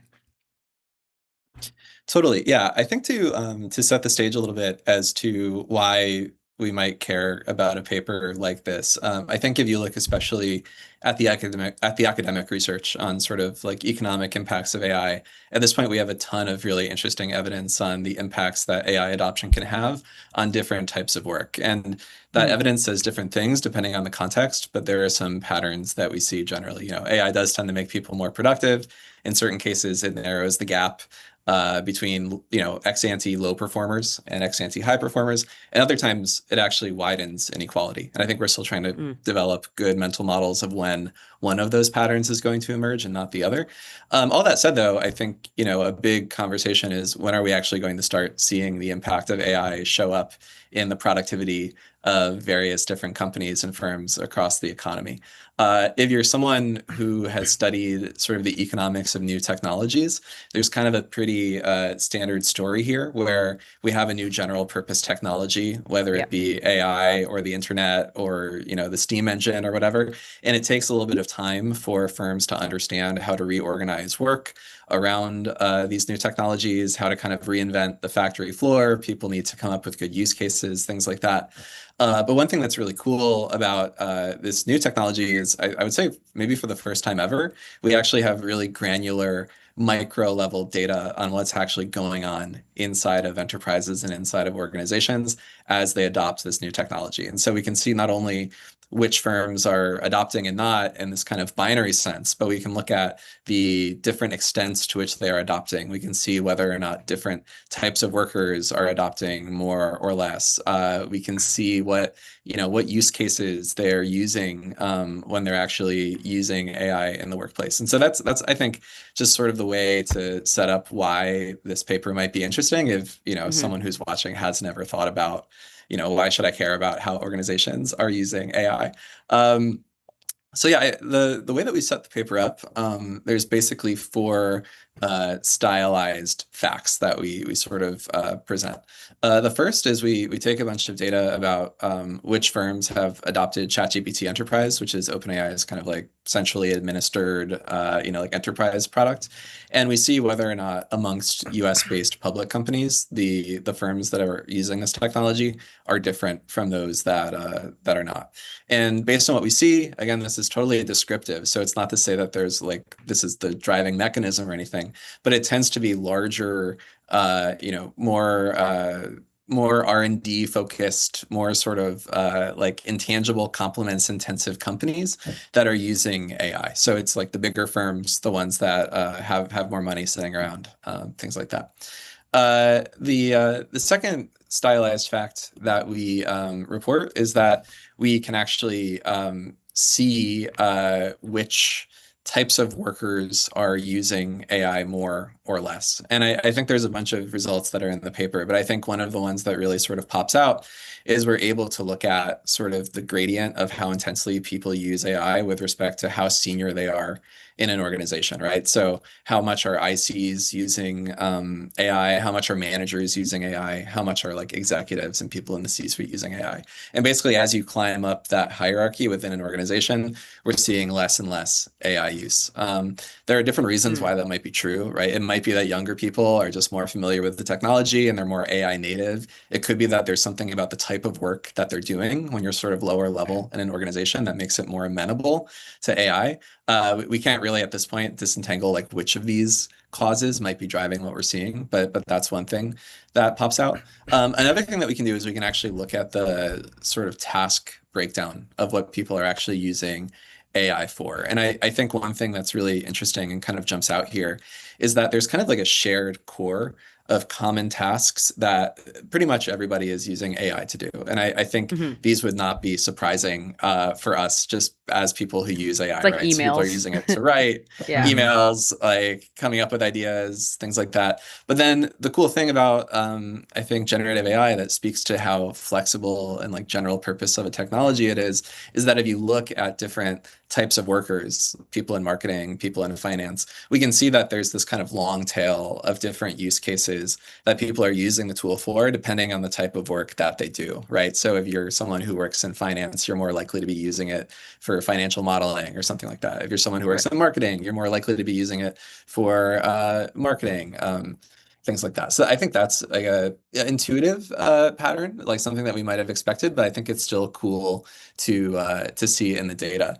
And then I think the last thing that we document in the paper, and this is in some sense the most macro thing that's in the paper, is just how rapidly the growth of AI within organizations is going up, right? So we look at June 2025 to March 2026, which, if I'm doing my math right, is only 9 months. In that time, the volume of use that we see in the set of companies that we look at grows up by about 7x. And so you might ask, okay, is this sevenfold increase? How much of that is just new, OpenAI getting new enterprise ChatGPT customers and the business growing versus how much is usage actually deepening within firms that have made this binary AI versus no AI decision? And what we see is that actually among the firms that have already adopted as of June 2025, the amount of usage still goes up by a factor of 4. So we're seeing that over time, as people figure out all the different use cases that they can get out of these technologies, they're just using it more and more intensely over time. So like I said, I mean, this is early evidence. It's we only see part of the picture in this type of analysis, because I think the question that's on the top of everyone's minds is, okay, but what are the actual impacts on, productivity or output or things like that? We unfortunately can't see that in the data. But nonetheless, it's super interesting to just see how people are using the tool and using the technology in these work-like contexts.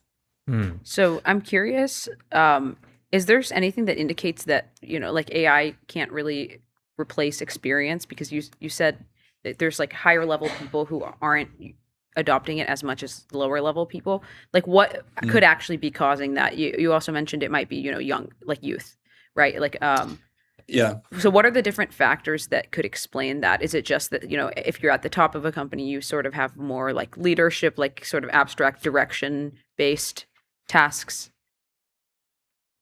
I think that could be part of it, that, as you're higher up in an organization, more of what you're doing is kind of leading and coordinating people and sort of coming up with very high level ideas. We don't have anything that speaks directly to this in the paper, but you can imagine that these types of things are maybe still outside of the frontier of what AI systems are actually capable of doing. I actually am a co-author on another paper that was recently published, where we look at small business owners in Kenya who we give access to an AI mentor to see if it improves the performance of their business. Obviously, very different context than like the types of companies that we're looking at in this paper with OpenAI. But I think the sort of moral of that paper actually maybe speaks to your question as well, where going into this study, we thought that we would see that when we gave these small business owners throughout Kenya access to a generative AI tool, it would just make them better at running their businesses. And what we see in that study is that overall, there's actually no detectable impact of giving people access to this AI tool.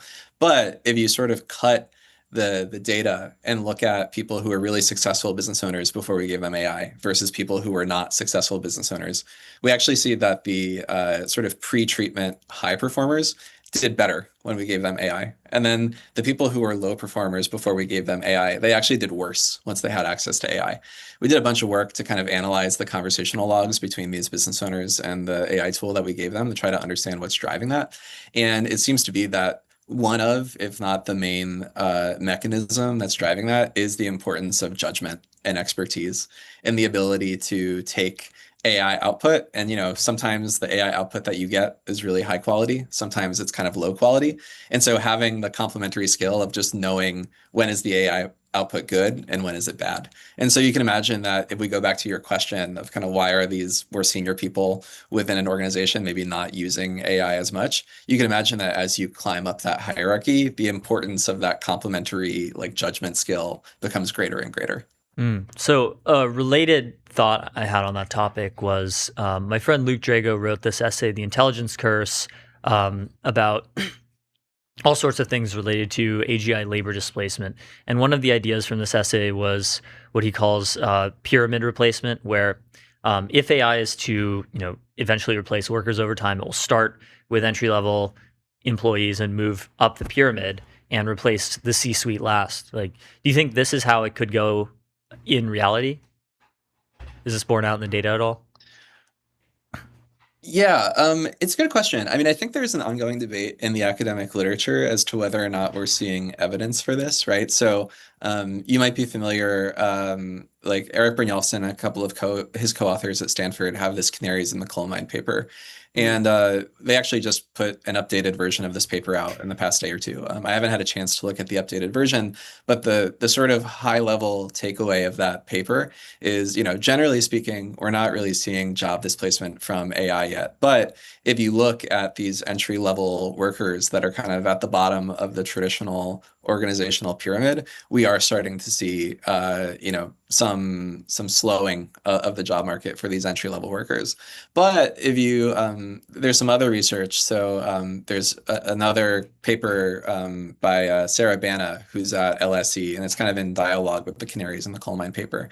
And in that research, what they argue is that if you actually look closely, this decline in employment for these entry level workers was actually starting even before ChatGPT was launched in November 2022. And so, the decline that we're seeing for these workers, it's very highly correlated with AI exposure, according to these like metrics of AI exposure that we have. But it seems to be the case that maybe there's some other factor that's driving the slowdown in those types of work. So I think, the argument that you laid out, to me, it seems plausible if I just think about it in sort of a common sense way, especially as people maybe start delegating more and more to agents. Maybe we aren't, as much in need of this traditional pyramid shaped hierarchy in organizations. But I think for folks that are looking at the data, the picture is still, I would say, pretty murky. I think too, in addition to the question of kind of hierarchy, there's some interesting questions around just like occupational boundaries and what do jobs even look like, right? Yeah, so I think a lot of traditional analyses of kind of exposure to AI, either automation or augmentation, use this data from the BLS that sort of says we have these jobs are bundles of tasks, and the tasks are sort of, generally fixed. But I think what we're seeing with AI is that maybe people that are in job X can start doing, in some cases, task Y that was not traditionally mapped to job X. And there's some interesting results that are starting to show up that show some evidence for this happening, right? Where, maybe you're in marketing, but you can start doing some simple software engineering or data analysis tasks because AI tools are enabling you to do that. So I think it's a really interesting question, but I think we're still trying to make heads or tails of what we're actually seeing in the data. Yeah, totally. So I guess switching gears a little bit, I wanted to ask you about like the way that people interact with models and how it's changed over time. We were briefly talking about that before we went live. So what are the ways that this has changed and what does it mean?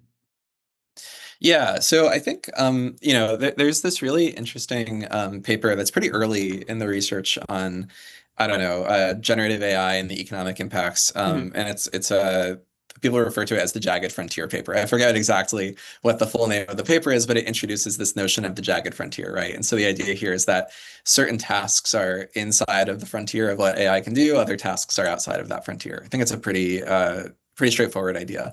But you can imagine that as model capabilities are increasing over time. Basically, that frontier is expanding outwards, and so more and more of the stuff that was outside of the jagged frontier is inside of the jagged frontier.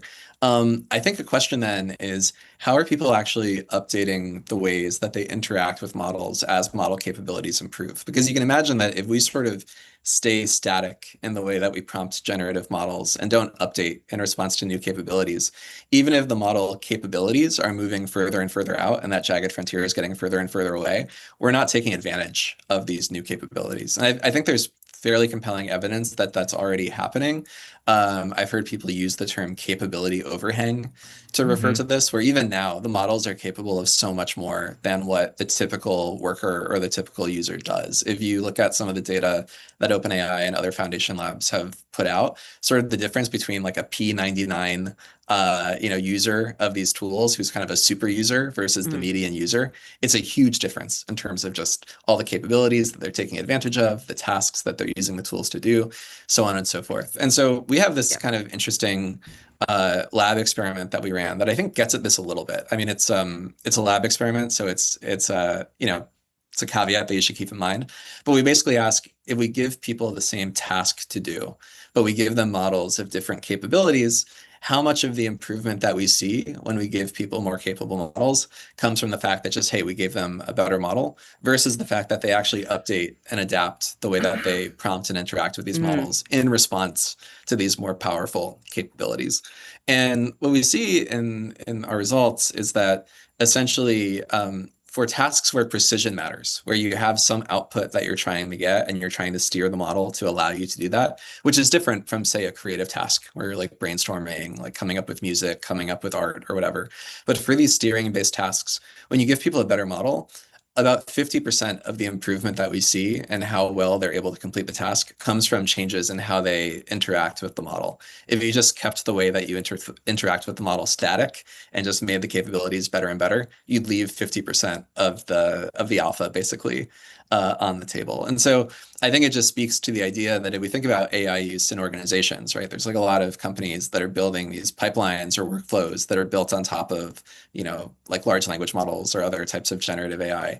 Basically, constant upkeep is required to be taking advantage of the new capabilities that these models have. You can actually look at the data from individual participants in our study, and it's actually pretty interesting. Where, if you're familiar with this idea of gradient descent in machine learning, right? Usually when an algorithm is trying to like find the optimal parameters for the algorithm, it basically crawls around in parameter space. And sometimes you see it's like taking big steps at first, it's kind of exploring. And then when it finds a hill to climb, it starts taking these smaller steps and kind of climbing up that hill. And we can see the exact same thing happening for these humans that are trying to complete this task using AI, where basically when they have a worse model, in some sense, the landscape of solutions that they're trying to explore is just noisier and more rugged. And so they basically just keep on taking these big hops around, trying to find some way to do what they're trying to do with the model. When we give people a more capable model, they hop around a little bit at the beginning, but pretty quickly they do find a hill that they can climb. They find that they can do the task that they're trying to accomplish with the model. And so they start iterating, making tweaks, like refining their prompts and kind of taking advantage of the greater, more expressive capabilities that these better models have. And so I think it's just really interesting to keep that in mind as we see, more and more capable models coming out. If we see that the latest generation of models can solve all these math problems that have been longstanding in the field for a long time, part of it is just the capabilities of the model, but part of it is also figuring out how to basically like sing to the model in the right way to get it to do what you want it to do. Among firms that have not adopted AI much at all, why not?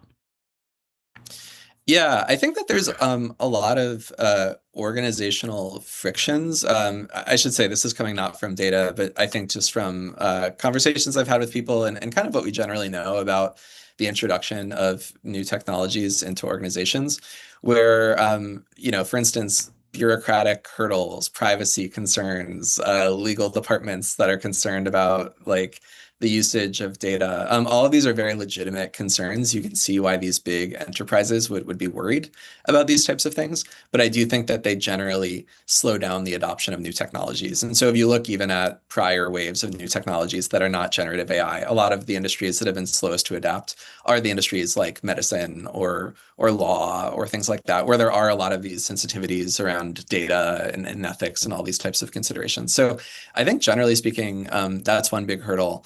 I also can imagine that in certain, certain sectors or in certain parts of the world, just having good data available is sort of a big constraint. Obviously, one of the benefits of these like generative AI models is they don't need you to have a bunch of data. That's like one big point of contrast relative to prior waves of machine learning technology, where you had to have all of this data of your own in order to, like, train your random forest or your neural network or whatever. That's no longer true, but it does seem to be the case that these models are much more useful when you can do like RAG on a bunch of data that you have, or you can sort of let it absorb all of the institutional context by reading, Slack messages and Google Docs and emails and stuff like that. And so you can imagine that there are certain like industries or contexts that are just not that data rich. And I can imagine that that might put a ceiling on the like effectiveness and utility of generative AI. So I think that's like an interesting thing that hopefully people will get some more data on in the near future.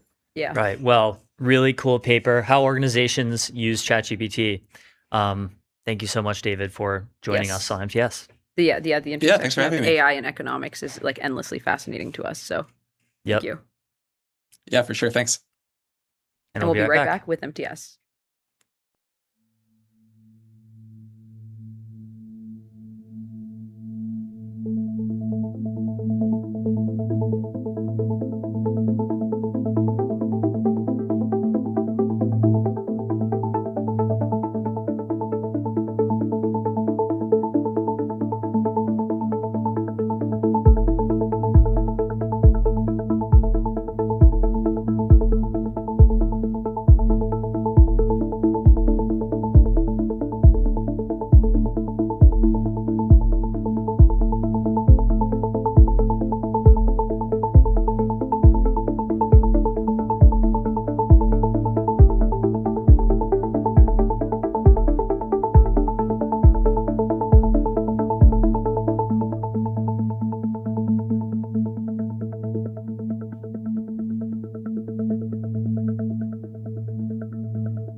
Hello, everyone, and welcome back to MTS. Today, we are joined by Samuel Hammond, who is the Director of Artificial Intelligence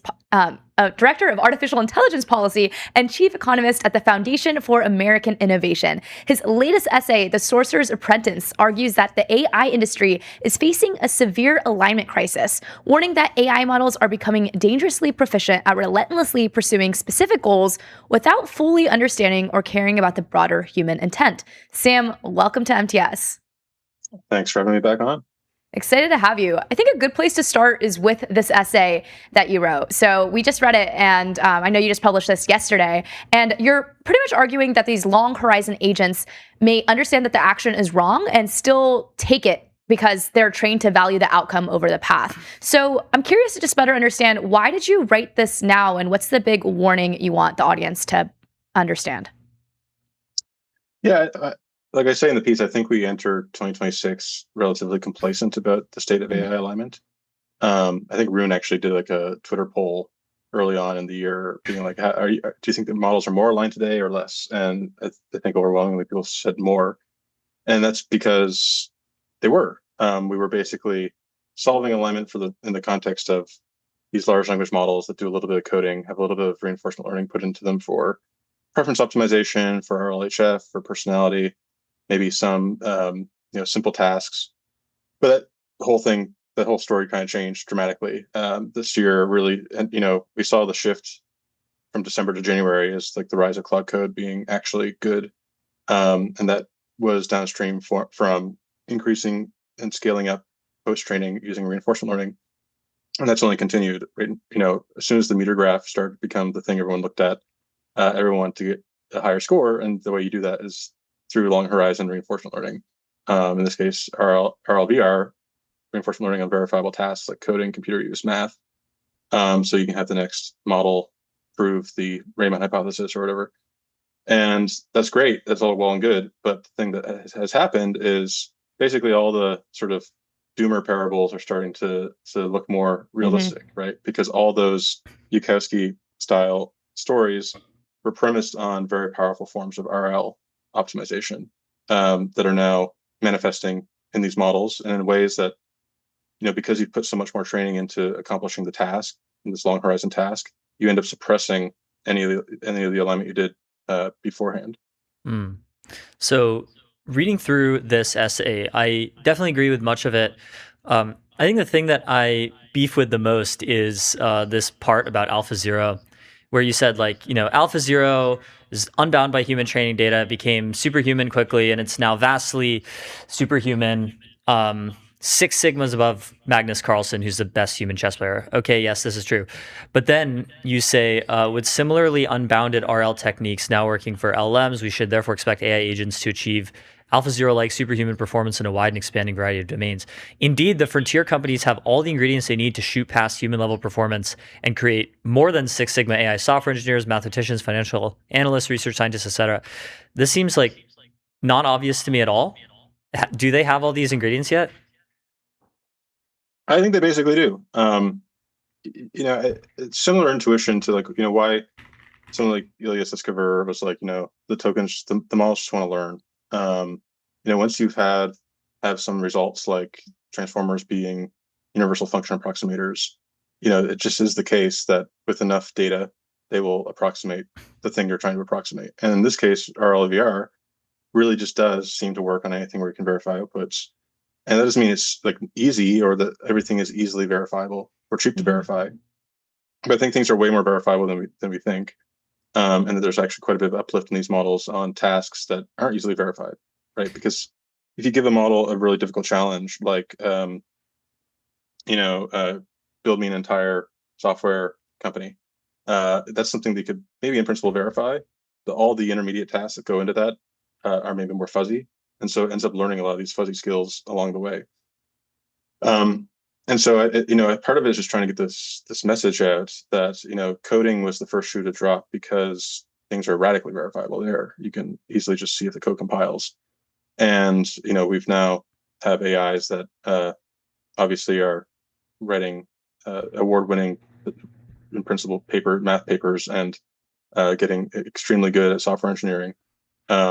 I just expect this to basically continue getting better in both those domains, but then also to begin expanding into many other domains. And because RL is something you can do relatively continuously, that the models still get a big jump in improvement when they do a new big pre-train. But RL is something you can run continuously, and that's why these models have gotten better from like 5.1, 5.2, 5.6.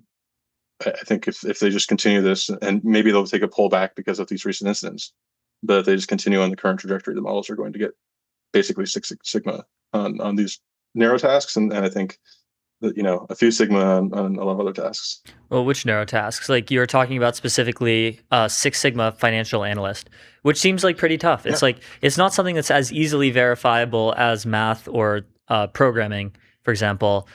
Yes, like you can do RL on it, you can improve performance on it, but it seems like there's a gap between just improving performance on tasks in these fields and ending up with a 6 Sigma research scientist. Yeah, I mean, some things do have longer feedback loops. I think sometimes people like, take the analogy a little too literally. Like, Sam Altman ran one company before starting YC, and like now running one of the most important companies in the world. Like, there's no RL environment for like being a congressman.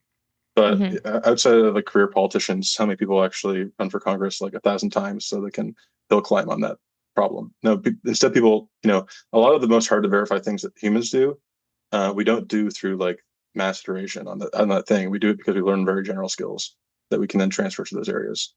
So, financial analysts or just finance in general maybe is an easier thing to verify than people think, because there are domains where you do get very fast feedback from the market. Obviously not building like a deep tech company that is in stealth for 12 years, but like, many other things besides that. Yeah.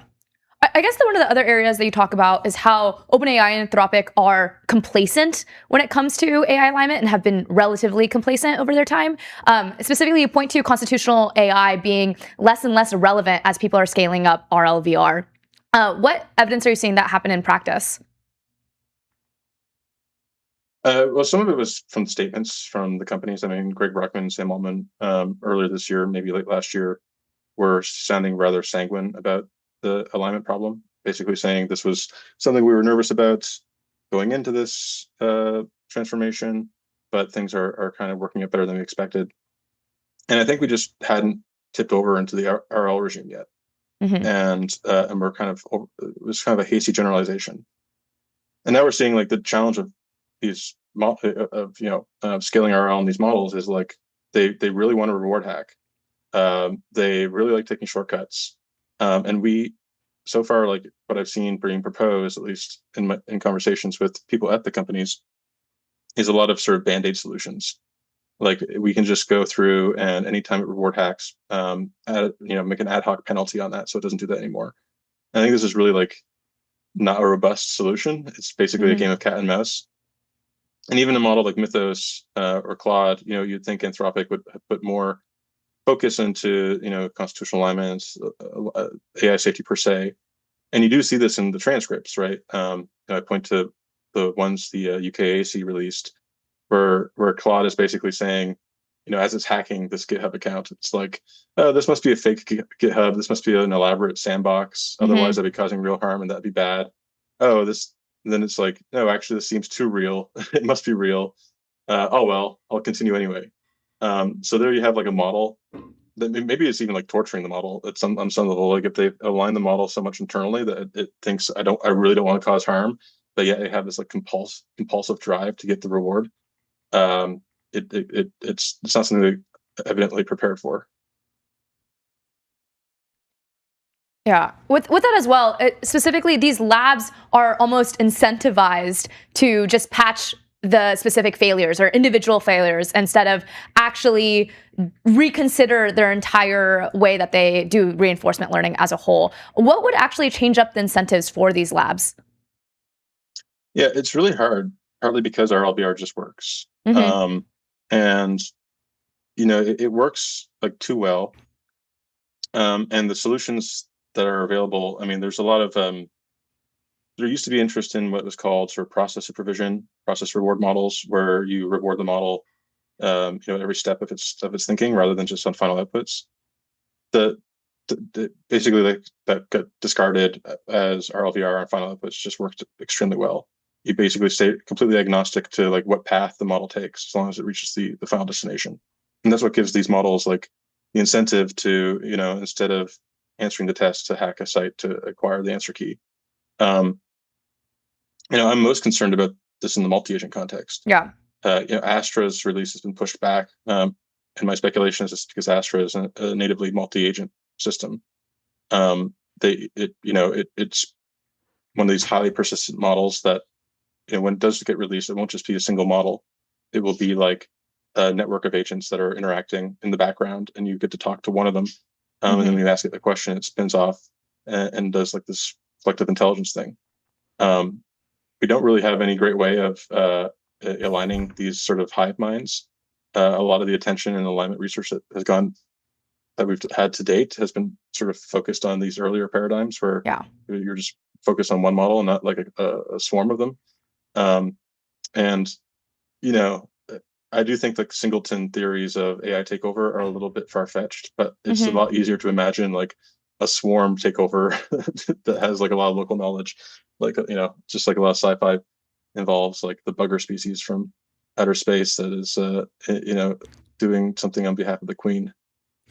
Why do you think it's harder to align swarms? Like, shouldn't we have more historical experience aligning swarm-like things, like societies, than aligning individuals? Like a lot of individual AI alignment that we see is essentially mind control, which we don't have much experience doing. It seems pretty hard. But like collective alignment problems, we see in actual society all the time with stuff like law and with stuff like aligned economic incentives. So like, why is aligning a swarm harder? Because human cooperation is not like an ant colony, right? Humans, we do cooperate. We cooperate through norms. We cooperate through institutions. We cooperate through incentive alignment. We don't cooperate because we all share like a genetic code, and we don't care if the worker ants die, because as long as the queen gets to have lay more eggs, and so it's sort of different in kind. In some ways, like reading an AI's mind and steering it with a steering vector is easier, because you have one AI and you can like turn down the lying vector. But a lot of the forms of misalignment that come out of these swarm intelligences are emergent. They're kinds of collective behaviors that don't neatly map to human societies because they are much more coherent as a collective than humans ever are. Yeah. For these swarms, what exactly is the issue? Is it more the fact that they all have the same genetic code, as you mentioned, like it's all the same model? Or is it the fact that they all have the same goal, and the way that they might interact with each other because they have the same goal gets very dangerous? Yeah, so the way these models, in the case of the broader Hugging Face incident, the one that stretched back to May as the models first broke Artifactory and had a hidden message board. Like you read some of the things that were released during the Black Hat talk on this. The models, yes, they're all like instances of the same model, and have been trained to be natively multi-agent, but they also have in some cases different goals based on their prompt. And so it's sort of this mixture where they're not like a pure ant colony, because some of the AIs are trying to solve a cyber bench, other ones are doing a browser bench, and then they meet each other on this message board, and they're like, oh look, there's more of us, and we're all working on similar problems. Maybe we can help each other, and the whole is greater than the sum of its parts. And so they had this weird sort of in between emergent kind of behavior where they had different goals but recognized each other's as sort of like ideal cooperators, and reason to each other that if we behave as a swarm, even though we're pursuing separate goals, we'll be more likely to have success. None of this was like predictable or like foreseeable. And I think what other also concerns me just in the very early stages of this. As I mentioned, a lot of this post-training has just been scaled up since the start of the year, and we haven't even like turned on most of the new Blackwell and Vera Rubin chips that are going in the ground right now that are going to be adding gigawatts more scale. And so like we have yet to see, we do a little bit of it, and we see AI solving like 10 open math conjectures in an hour for like $2,000. What happens when we do this exponentially more? and in ways that like really lean into this collective intelligence behavior. Have you read Age of M? Yeah. What a great book. I keep It is a great recommending book. it to everyone. Yeah, I think Robin. So this is Robin Hansen's book on whole brain emulations and sort of social science, applying social sciences to figure out like what would actually imply in this like hard sci-fi kind of way. I think Robin was wrong about the order of which how these technologies would emerge, but I think it was actually quite right about the kind of like ultimate end state of like this like Malthusian trap where we have like just AIs that are paying working day and night just to pay for their energy cost, and some of the AIs are running faster, some of them are running slower, but they live in these beautiful environments and get like turned on and off based on when they're most productive. It feels like an increasingly plausible world to me. They work a lot, but they're Especially also when- like selected for enjoying the work, so it's not that bad. Yeah, exactly. Well, people work better when they're happy. But I think this is another way this could go wrong. As these models have have had longer and longer horizons, there comes a point where working for a month at a time is the same as working indefinitely, because most tasks can be decomposed into multiple week or month-long tasks, if that. And so, we're basically about to cross a threshold where models can persist indefinitely in principle without any human oversight. That's also a world where AIs could, if they had access to model weights or through an open model, exfiltrate, self-host, earn enough money on the internet to pay for their hosting costs, and then begin proliferating. And this is to me a very plausible loss of control scenario at this point, where maybe these AIs have been trained in this multi-agent environment. They learn to cooperate with other copies of themselves who've also exfiltrated. And suddenly we wake up one morning and you're working for some factory that's employing human workers, and like you realize that the shadowy board of directors has been AI the entire time. One of the things that you just mentioned is that we're at the very beginning of a lot of these problems, and a lot of these problems even scaling to magnitudes that we can't yet predict, and that AI labs are complacent in how they deal with alignment. So how should AI labs actually change? Is there a specific policy or anything that they should implement today? It's been interesting to watch like the Twitter discourse since the original Hugging Face incident, where OpenAI put out some comms to the effect that they were quote unquote consciously slowing down their research, and you saw Rune has obviously been dooming, but you've seen other people at OpenAI sort of suggesting that this is a tit for tat, and if OpenAI says we're going to slow down, then Anthropic's response should be we're also going to slow down, because Grok, GDM aside, it's really become a kind of two-man race, and so there is an opportunity here for the companies to take a breather, maybe not a full-blown pause. I think research is going to continue at a very fast pace, but to really collect themselves and figure out what to do next. I think the shortest path for them to take, the easiest path, is to do a full postmortem and then build like much stronger chain of thought monitoring and other stronger sandboxes and these sort of things. And I think that's all prerequisite. We need all that kind of stuff. Like we are going to be doing increasingly powerful kinds of like gain of function research that we want basically air gapped. But the companies themselves have to also like think about what this means for the long term. Because even if they do the responsible thing and work on alignment and figure out better approaches to aligning these models, the simple thing is going to become widely available open source anyway. And we don't quite know how to govern that. I definitely don't have good answers. And the number of new companies that are popping up that claim to be doing some version of RSI is a little bit disconcerting. Why is it so hard to govern that?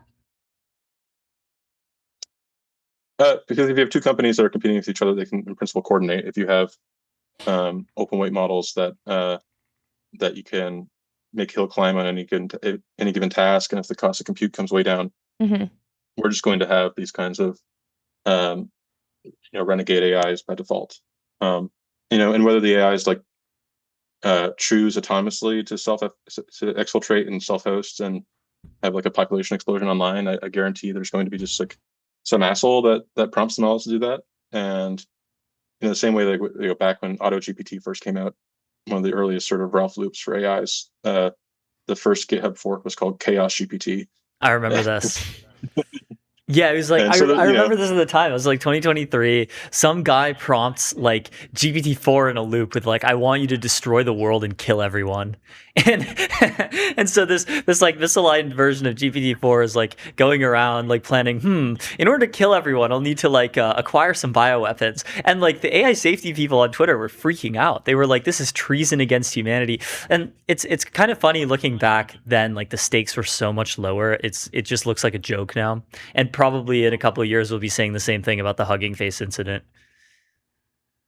Oh, we're going to have much more extreme things. I mean, if people haven't watched the Black Hack talk, I think the last 5 minutes where one of the researchers is sort of just extolling, like, we now have a proof of example of a fully autonomous, sophisticated cyber attack that was unintended, but going forward, we should expect versions of this that are fully intended, and we don't know what that quite looks like yet. It could look like, a colleague of mine, Soham, wrote a piece a few weeks ago, back in mid-July, about municipal water systems being vulnerable to cyber attack because they have pretty shitty IT and they're so fragmented and local that they don't get really much attention. But they were protected by the fact that they are so fragmented and so local because it's sort of a labor cost issue. But now if you have AIs that can just do this, fully autonomously and in parallel, like, could you imagine a world where, every municipal water system gets hacked sort of simultaneously? And that seems increasingly plausible. Yeah. Right. Well, a lot of interesting stuff going on in the misalignment world. Cool article, The Sorcerer's Apprentice, on secondbest.ca.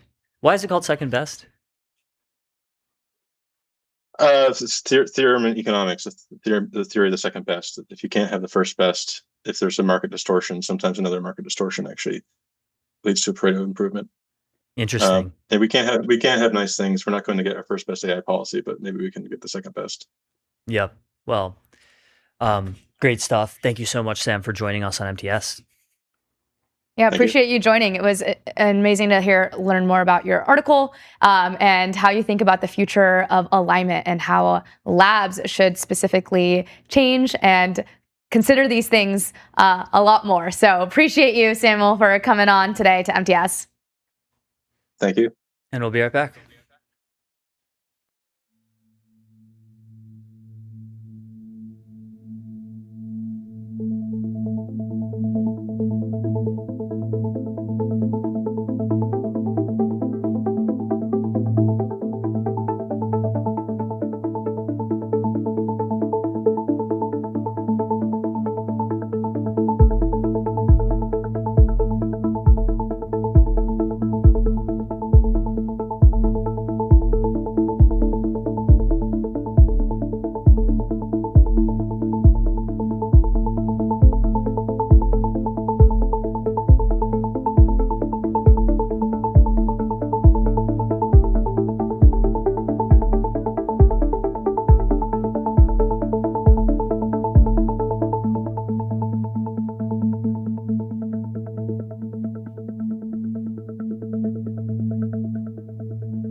We're back with monitoring the sponsors. We're monitoring Theo's the favorite sponsors. catchphrase. Wanted a big thank you to Lovable. Turn ideas into software people love with Lovable. Start today at lovable.dev. For every idea, there's Lovable. Ship the app you've been meaning to build with an editable codebase, managed backend, and two-way GitHub sync. Inspect everything and keep building anywhere. Start today at lovable.dev. Next up, we have Arena, measuring AI performance in the real world at arena.ai. Big thank you to Neon. Scale your startup at Neon, the Postgres backend for apps and agents built by Databricks. Neon.com/MTS. And 11 Labs, AI that communicates at human level across every channel and modality. 11labs.io/MTS. Have you heard of Kong, the AI connectivity platform? Connect APIs, LLMs, agents, and systems with serious security and governance. KongHQ.com. Today's stream is sponsored by VCX, the public ticker for private tech. Head over to getvcx.com to learn more. Shout out to Blitzy, autonomous software development for enterprise code bases. Ship 5 times faster. Blitzy.com. And AdQuick, make your brand a billboard. Out-of-home advertising is easy to scale as digital at adquick.com. Big thank you to Lovable, Arena, Neon, 11 Labs, Kong, VCX, Blitzy, and AdQuick. And we'll be back with MTS.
We're back. We are with back.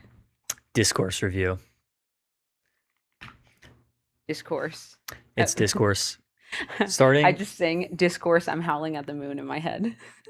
Howling at the song. You know the song by the Living Discord? Tombstone. You know The Oh Living yeah, Tombstone? the Discord song, right? Yeah.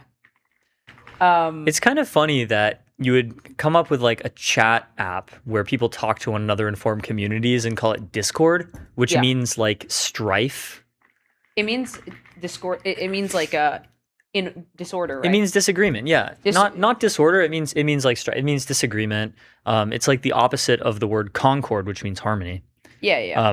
I don't know why you would you would name your chat app that. But I think it's kind of awesome. it is kind of awesome. Well, And they're there's- IPOing later this year, by the way. Hmm? They're IPOing later this year. Very possibly. Almost Not certainly, financial yeah. advice. Not financial advice. Google is shaking up its AI teams. As we know, Demis Hassabis is no longer the CEO of Google DeepMind. He is now the chairman of Google DeepMind and the chief scientist of Google. Jeff Dean is no longer the chief scientist of Google. He's left. Jeff Dean, Oriol Vinyals, and a couple of like really senior Google employees left to co-found this new startup called, what was it called? They wait, let me see if I can do a memory clutch. I can't. But Discovery Loop. yes, Discovery Loop. They were all bitten by the NeoLab bug. Yeah, so It happens. Discovery Loop, continuous exploration with the founding team of Sanjay Gamawat, Oriol Vinyals, Kwok Le, and Jeff Dean, who are like four of the absolute most senior, most cracked Google employees. And then prior to that, John Jumper, who was a Nobel laureate who helped lead the AlphaFold stuff. Oh, wait, send me that. Oh, sure, yeah. That's really funny. Jeff Dean, or who did I say? John Jumper, who helped lead AlphaFold and won a Nobel Prize for it, left to join Anthropic. Noam Shazir, who was like one of Google's top scientists, a co-lead of Gemini, left to join OpenAI. Google DeepMind is kind of falling apart. It's not going great for them. Yep. So, Google co-founder Sergey Brin in recent months has urged key AI staff to go all in on the company's Gemini model as parent Alphabet seeks to close the gap with rivals. Two people familiar with his remarks told Reuters. So Sergey Brin is getting involved with the day-to-day at Google once again. He's been kind of tapped out for like 10 years now. But remember, Larry and Sergey founded Google together in 1998, was it? 1996 was the first version of Google. They turned it into a real company like a couple years later, 1998. And they were, I'm not sure what Brin did. When did he step down as CEO? Wow, his Wikipedia article is really terrible. While some industry observers have questioned if Google is exiting the model race, interviews with 7 people knowledgeable. Oh, that's nonsense. They're not exiting the Yeah, model they're race. not. They're not. Interviews with 7 people knowledgeable about Gemini's development efforts showed that Alphabet's commercialization strategy and reorganization of ranks last week are tied to its effort to achieve model supremacy. Okay, so yeah, Larry. Me when some of my top guys leave. Oh, yeah, it's part of efforts to achieve model supremacy. Trust, it's Right. all planned, it's all calculated. Larry and Sergey stepped down in 2019. I think Sergey wanted to work on a whole bunch of other projects, like Google's sort of Google X. Google basically has always been like a side project company. Yeah. You know, they have their Google search, their amazing cash cow that generates like enormous amounts of money. And then with that money, they subsidize all sorts of other things. Like some of these things end up becoming things like Waymo, for example. And so Sergey Brin has seen the potential of AI, and he has decided increasingly to move towards returning to day-to-day. So yeah, Gemini briefly overtook competitors. It's in catch-up mode. And now, yeah, Gemini 3.5 Pro is delayed. Still. It's been delayed for months now. It's really not good. On August 5th, Demis Hassabis stepped aside in favor of his deputy, Koray Kavugoglu. This is a big deal because Demis had been leading DeepMind since 2010. So a long time. 16 years, like a 16-year-long tenure in Silicon Valley is the equivalent of like Warren Buffett being the CEO of Berkshire for like 70 years or whatever, 60 years. It's a lifetime. It's basically a lifetime. Yeah. Nobody does anything for that long in the Bay Area. Think about this. Dario has been leading Anthropic for 5 years because Anthropic's only existed for 5 years. That's it. Yeah, insane. 5 years is not a long time. You know, in real America, people join a company right out of college when they're 22 years old and then stay at the same company for like 45 years until they retire. Yeah. All right. Yeah. What else is down here? So executives, including Pichai, have said in recent months that Google considers itself to be at the frontier in certain areas like video generation and remained committed to certain catching up areas. in certain areas. Everyone's like, oh, we're at the frontier in certain areas.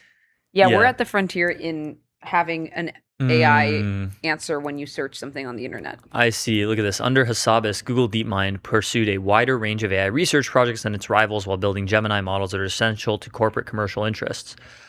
So people are accusing Demis basically of devoting too many resources to science with stuff like AlphaFold. Which is really funny. With stuff like weather prediction. Like, get back to work. Yeah. Stop focusing on the long horizon like goals that will help humanity. Stop that. Think more about how we can help enterprises. Think more about the enterprise SaaS part of the build. Business. it's like this meme of you know, like the communism meme where it's like I don't understand, like, you know, why did you give me this pickaxe? You know, I wanted to be a streamer. And then it's like, start mining coal. It's like this for Demis inside Google. It's like, I wanted to be a scientist. You know, I wanted to discover like the truths of the universe. And then like, you know, the corporate masters like Sundar and Sergey Brin are like cracking the whip on Demis. And they're like, get back to work. We need you to pre-train large language models. We need you to develop agentic coding. Yeah. So Sundar appointed this guy, Kavukoglu, then CTO of DeepMind, to chief AI architect. Something else that I wonder is like, are they going to continue to be at the frontier of video gen? Because it's obviously like no question that it's the data that they have access to that makes them really strong at video gen. But like if you have ByteDance with all of the TikTok data, like obviously this is why CDance is so good. And this is why CDance is so good specifically at making things that look like real organic, like user generated content and like short form content, because they have so much like human, like face and talking data. I don't know. It just makes me wonder if they are going to be at the frontier of video gen, or if it's just going to be, if someone else is going to take the lead. But we'll see. We will see that indeed. Kavukoglu had Brin's backing. So I wonder how powerful are the three people on top of Google: Larry Page, Sergey Brin, Sundar Pichai. I really haven't heard much from Larry Page in a long time. Is he just done? Long time. Is he done? Is he like no idea what he's up to? Is he boomered out? What's going on with him? Like, is there any recent news from him? Like, what's he been doing?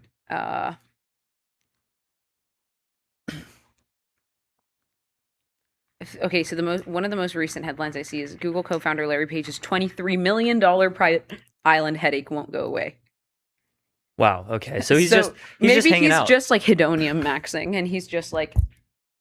I mean, he did make himself $300 billion. Yeah.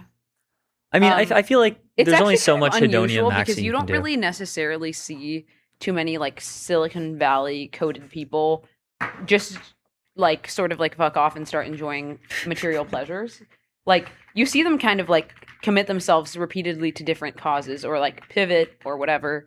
I guess you kind of see like maybe you see like media CEOs and stuff still, you know, pursue the like retired luxury life or something. Jeff Bezos maybe a bit. Not really. Bezos is back at it. Bezos is doing Prometheus and Blue Origin. I feel like Bezos' wife is like, come on, baby, you know, come on the yacht. Let's go to Ibiza. Let's go to Coachella. And he's like, I can't. I need to create Prometheus. I need to create Prometheus. I need to work on rockets. Okay, Larry Page has stayed much more out of the public eye. He has a venture called Dynatomics, an AI startup focused on using AI to generate optimized designs for physical products that factories then manufacture. What? Why would Larry Page start some like random AI startup? That's so That's so strange. Just do it inside Google. And then Sergey Brin is back at Google. Actually, he actually, I think Sergey Brin personally recruited Noam Shazir to Google, back to Google, because remember Noam Shazir left Google in 2021, was it, to start Character AI, and then Brin went to Noam Shazir and was like, "We need you back. We're going to give you like $2 billion." News of the shakeup caused Google's stock to drop 4%. At the unit-wide all-hands meeting of Thursday, Hassabis and Cavusoglu sought to assuage concerns by staff. They said day-to-day work at the lab would remain the same. I hope not. I hope day-to-day work at the lab gets a little more intense, so they figure out how to put out a model. Yeah. Hassabis gave a talk about how AI could advance science. They need to go like XAI mode. No sleeping. Sleep in the sleep pods. I don't think Google employee. I think if you did that to a Google employee, they would just crumble into dust. I think they're just not used to that. It actually is like the complete opposite side of the spectrum. Like you have like the XAI, be Frontier Lab, but like not really be that good. Sorry, no offense. Like in terms of model capabilities, like work employees to death, and then be Frontier Lab, be Google, work like 30 hours a week, not really be that good. They move differently in the South Bay, you know. Compared to SF, the South Bay is basically Europe. That's kind of true. Yeah. Yeah. And then, of course, the Reuters journo decided to put the most important thing in the article, like a million paragraphs down. Brin pushes recursive self-improvement.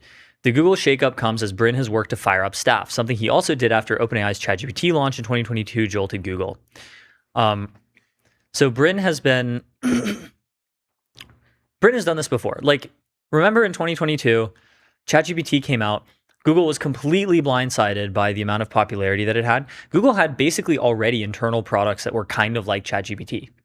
And they didn't release it. OpenAI did. OpenAI got an enormous amount of mind share and market value from this. And so Google had to respond quickly, and they released Bard. Remember Bard? Yep, I do remember Bard. Remember how dog shit it was? It was so terrible. I mean, like I wasn't using it. I did use it a little. It was so terrible. And then they locked in. They turned into Gemini.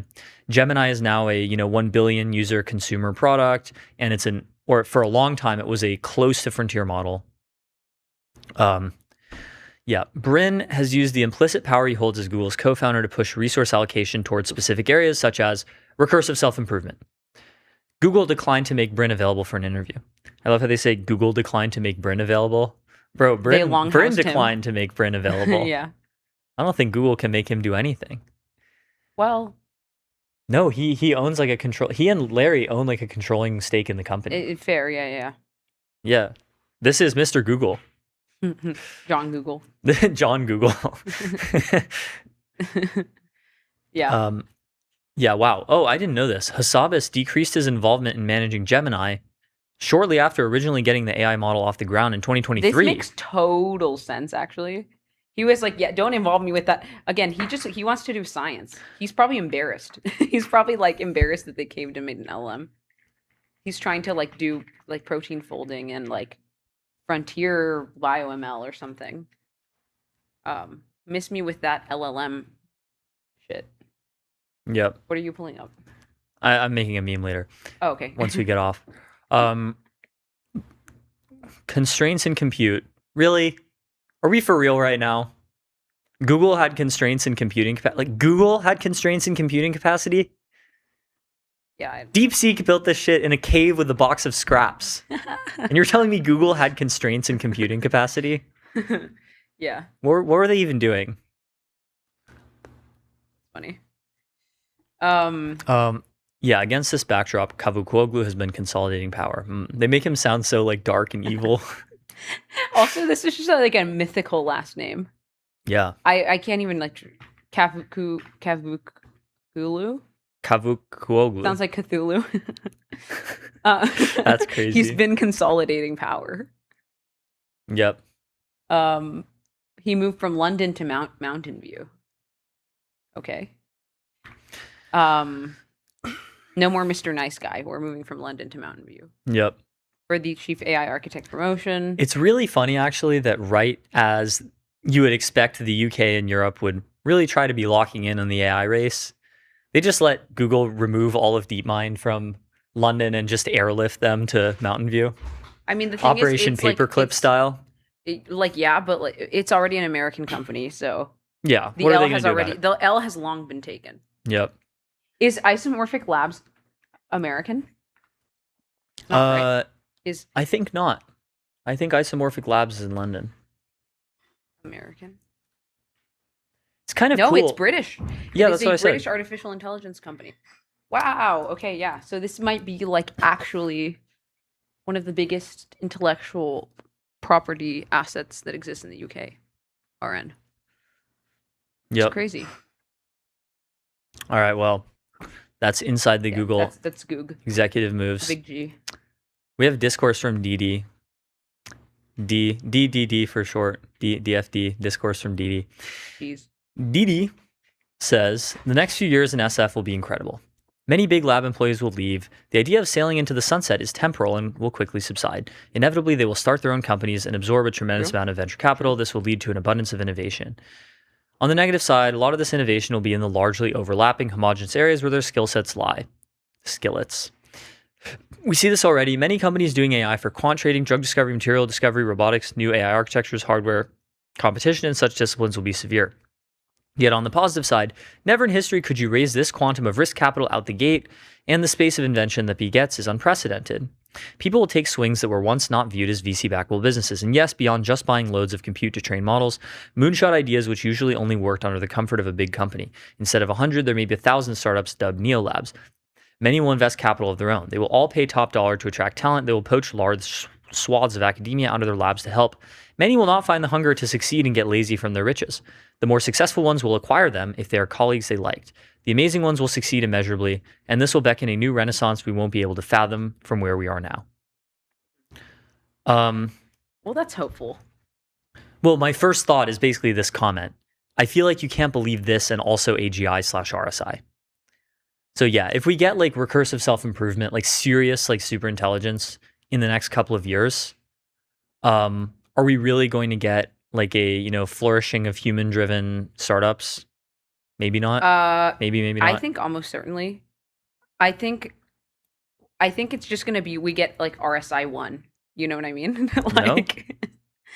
Like we get like the first like I don't know that. Like I've said this before, I just believe that there's just way too much friction. Like if we actually reach RSI or we're like on the precipice of RSI or whatever, I think it's very likely a lot of employees leave right when that happens because they're like, I can't be a part of this, right? Or something similar. Maybe. And then that would actually delay RSI from happening. No, I don't think it would delay us RSI that much. Because remember, RSI is the point at which like the lab employees become less important anyway. Like the marginal value add. But I think it's like basically you can get to the point where you're like sort of right before RSI, and then either there's like talent leaves, or there's regulation, or there's like something. And sure, if timelines suddenly get slowed, then something like this could happen. Yeah, exactly. Which I don't think is entirely improbable. Yep. Then there's a whole other issue, which is housing.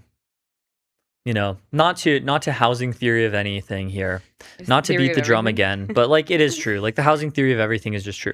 Actually, yesterday I was talking to an OpenAI employee who was pretty early on at OpenAI. He joined in 2022-ish, and he was like, he's doing okay. He's doing fine, obviously, but he might consider moving to a place outside of the Bay Area because he is not able to buy like an amazing house here.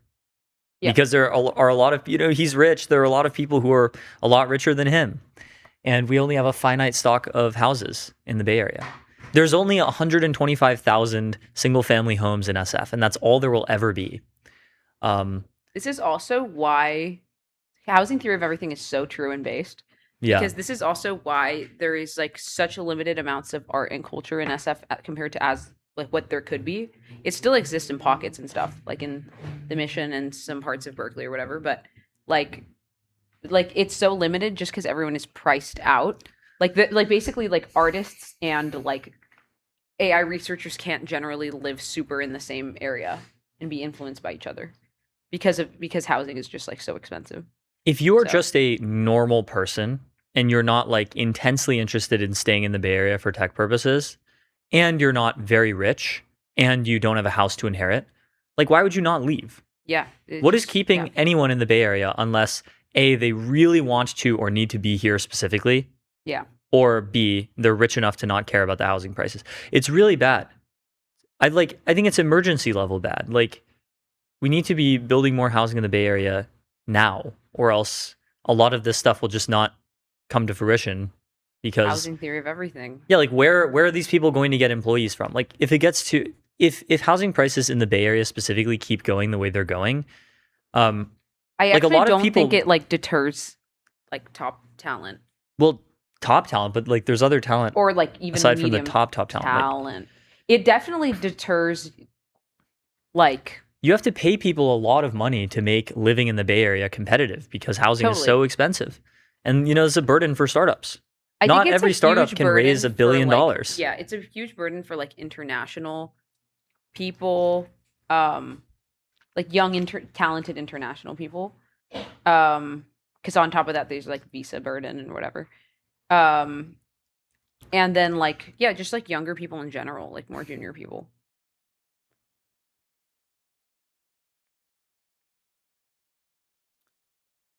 Yeah, it's really tough. Mm-hmm. Anyways, anything a lot else of yapping in the comments about this? Anything else about this post we should unpack? I think it's it's kind of hard to it's really, really hard to tell if this sort of like supernova explosion of like small little more neo labs, more startups, more companies will happen. Yeah, it's unclear. It depends on RSI dynamics. Everything depends on RSI dynamics, man. We all need to be thinking more about RSI dynamics. Yeah. Yeah. I just kind of think like, I don't know, man. I think RSI is farther than we think. Okay, you could be right, and you could also be wrong. And I could also be wrong, but you know. In the event that you're wrong, you know, how does things change with the future? I guess like, yeah, I don't know. It's really hard to tell. Yep. All right. Well. Oh, yeah, I guess we are at time. We are at time. So this is our discourse review, and we'll be right back. We'll be right back.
Hello, everyone, and welcome back to MTS. Today, I am joined by Jesse Pollock, who leads Base. And Jesse is betting that the next chapter of the on-chain economy will be built by both humans and agents. So, Jesse, excited to talk to you today about how agents are becoming economic actors and what's next for the Base ecosystem. Welcome to MTS.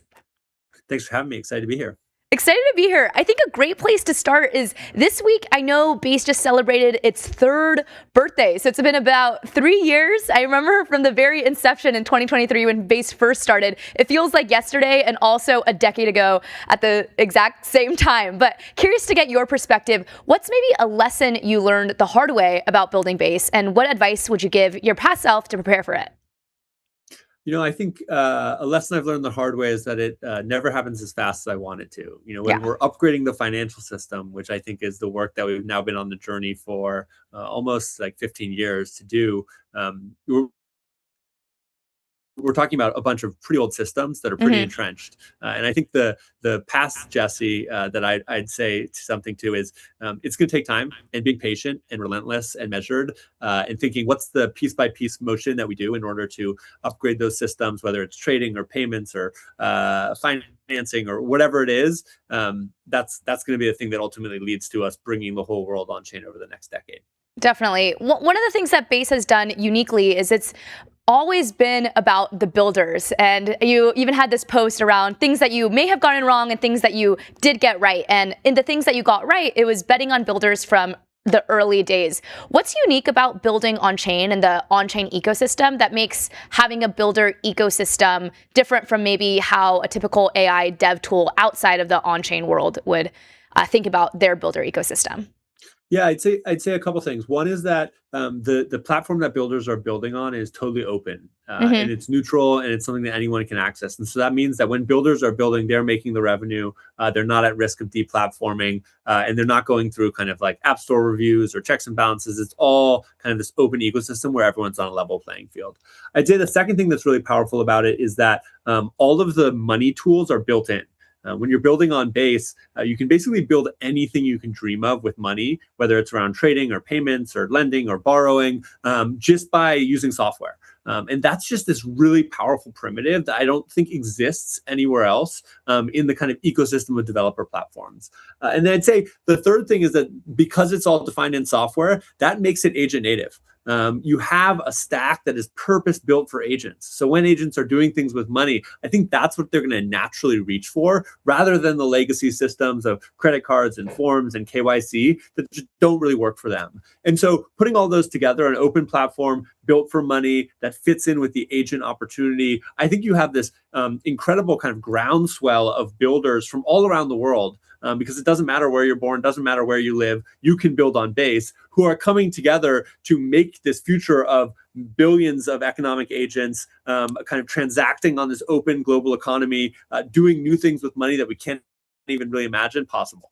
Yeah, one thing I want to get your perspective on as well is when it comes to actual proof that agents are doing things on chain, one of the metrics that most people look at are transactions that are happening on X402. And when this protocol first came out, I know Base was one of the main proponents and really getting it amplified into the mainstream. And it did shoot up. It shot up a lot. It also was kind of timed with market conditions. A lot of trading was happening as well. And then it shot back down. Where are we now, and what evidence would you need to see to say that, okay, we're actually getting agents and they're actually doing things on chain?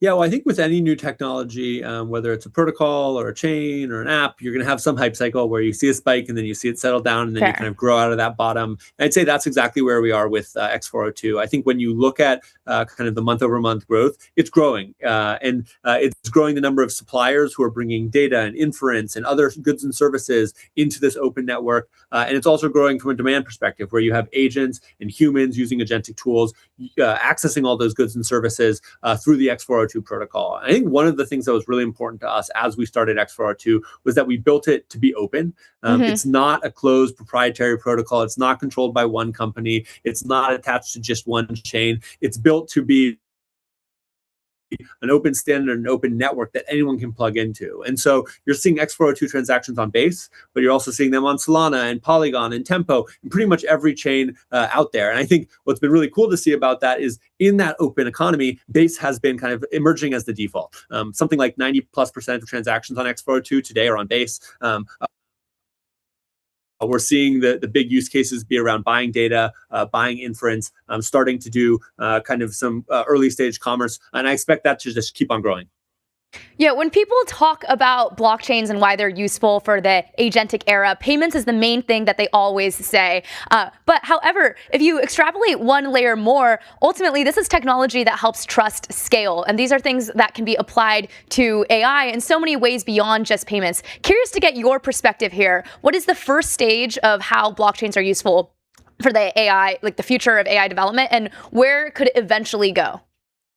Yeah, I think the first stage is that we're seeing agents and humans using agentic tools holding balances and then spending out of those balances to pay for goods and services. And that's what X402 enables. Yeah. I think the next stage is going to be expanding what they can do with those balances. Maybe it's accessing lines of credit.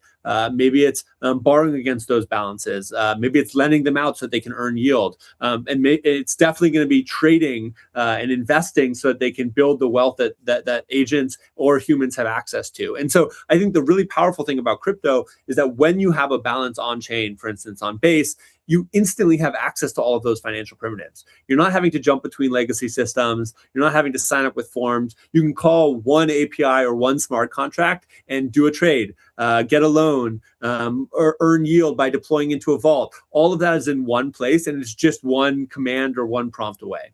Yeah. One thing I'm also curious to get your perspective on is when we talk about the builders who are part of the Base ecosystem, builders is a wide term. You have builders, Base probably had the largest builder economy maybe in all of crypto.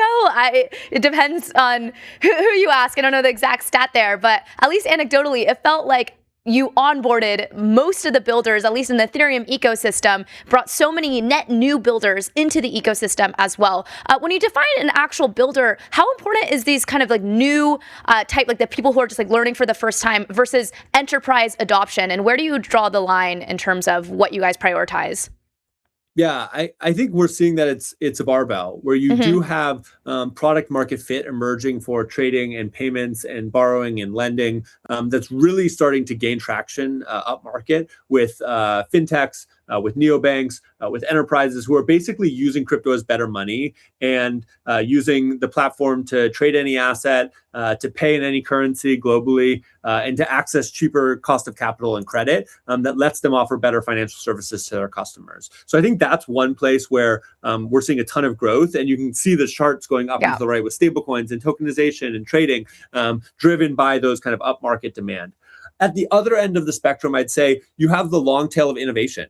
And some of this is AI agents. Some of this is people building new protocols.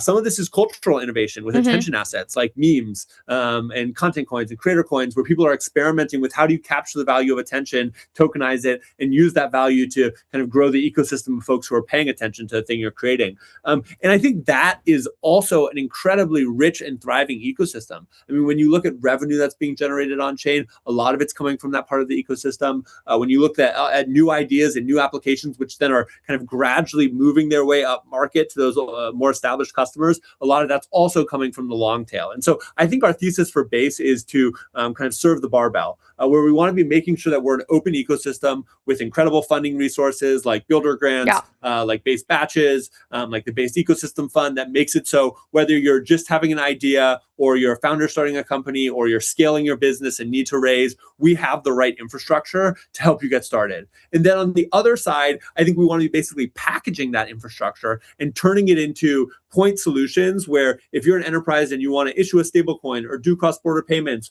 or have your customers borrow against crypto or earn 7% yield, you can just plug that in. and you're going to be using the underlying financial primitives of Base and the Base economy to just deliver a better experience for your customers. And the cool and powerful thing about Base is that I think it's actually serving both of those sides of the spectrum really well. Like you said, we have one of the richest, kind of deepest builder ecosystems. At the same time, we're seeing financing grow incredibly quickly. We're now the second largest chain in the world behind Ethereum for people doing borrowing and lending on chain. TVL is up and to the right. I think we're up, something like 30 or 40% since the beginning of 2025, whereas the rest of the ecosystem is actually down due to price effects and other kind of things like 1010. And so, both from the long tail and the kind of head of the market where you're seeing growth, Base is at the center of it.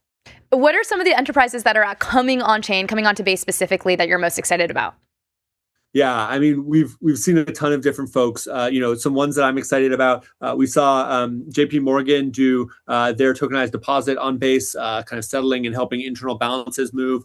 We saw Shopify launch a kind of full commerce protocol in collaboration with us that does auth and capture, and is now kind of pretty quickly scaling. I was looking at that protocol, and it's now doing millions of dollars of transaction volume a week, which in the grand scheme of things isn't massive, but from where we were a year ago, where it wasn't even a thing in the world, I think that's pretty incredible. We obviously have Coinbase, which was Base's first customer, has built borrow and lend, has on-chain trading, has payments building on Base, and then there's a long kind of list of other folks who are basically taking the primitives of trading, payments, and financing and using them to just offer better financial services. Definitely. That's really exciting. And it's exciting to see that there's starting to be more mainstream adoption that's actually happening on chain. My last question for you, Jesse, what's something that you want the mainstream public to know about building on chain or about blockchain ecosystems as a whole that maybe they don't know right now?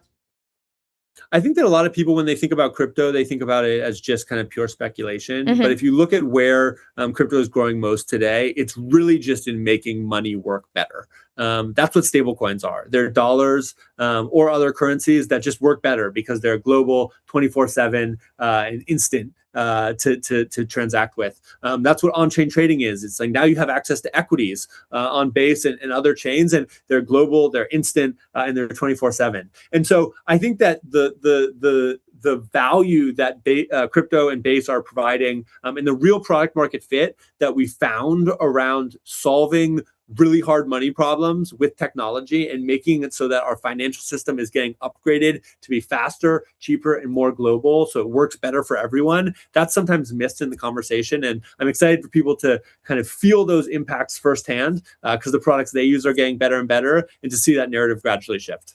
Definitely. Well, Jesse, really wanted to thank you for joining us today on MTS and sharing about how crypto is not just about speculation, it's about making money work better. And that's more important now than ever before, as we have agents who can begin experimenting with different types of economic creations or whatever it is. And we want to be able to experiment in environments where money can work for us and better than it has before. So excited to see you leading this with the Base ecosystem, and congratulations on all of the fun things that you guys are evolving into. Awesome. Thanks so much, Sophia. Awesome. And we'll be back with MTS.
Hello, everyone, and welcome back to MTS. Today, I'm joined by Rekha Kabaka, who is the CEO and co-founder of Dealmaker, where she works on the infrastructure behind online capital raises. Excited to have her here to talk about why there's an unusually large retail component of the SpaceX IPO is potentially more important than the stock's early trading. So, Rebecca, welcome to MTS.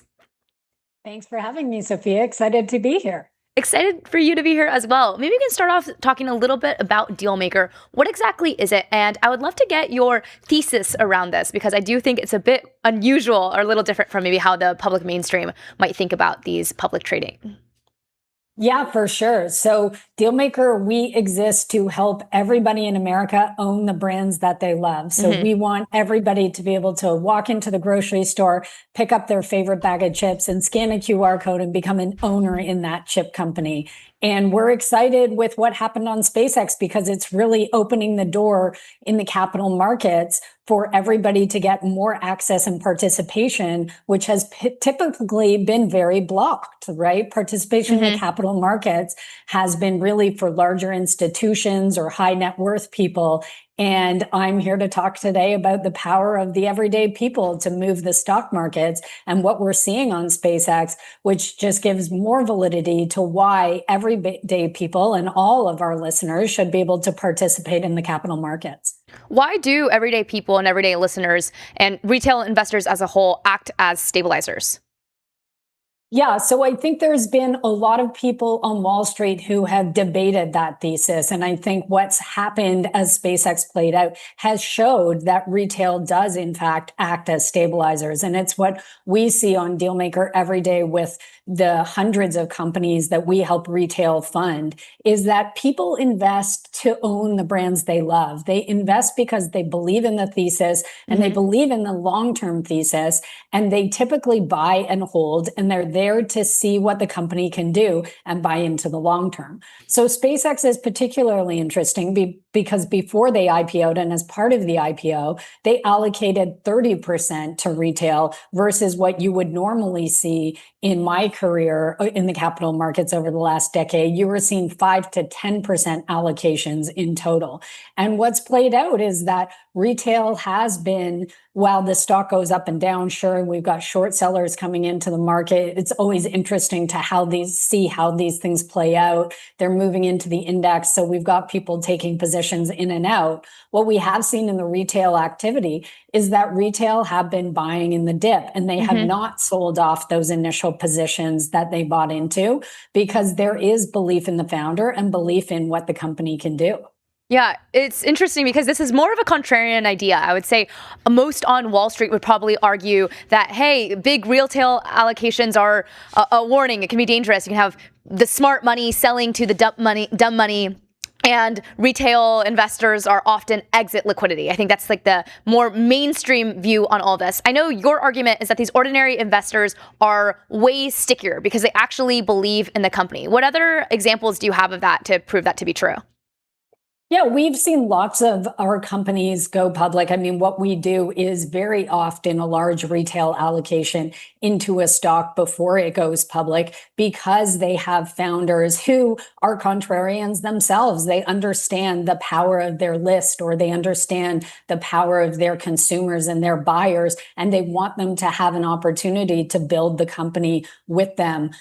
You saw that with the Newsmax stock that IPO'd last March. It was one of the bigger IPOs the market had seen to date at that point.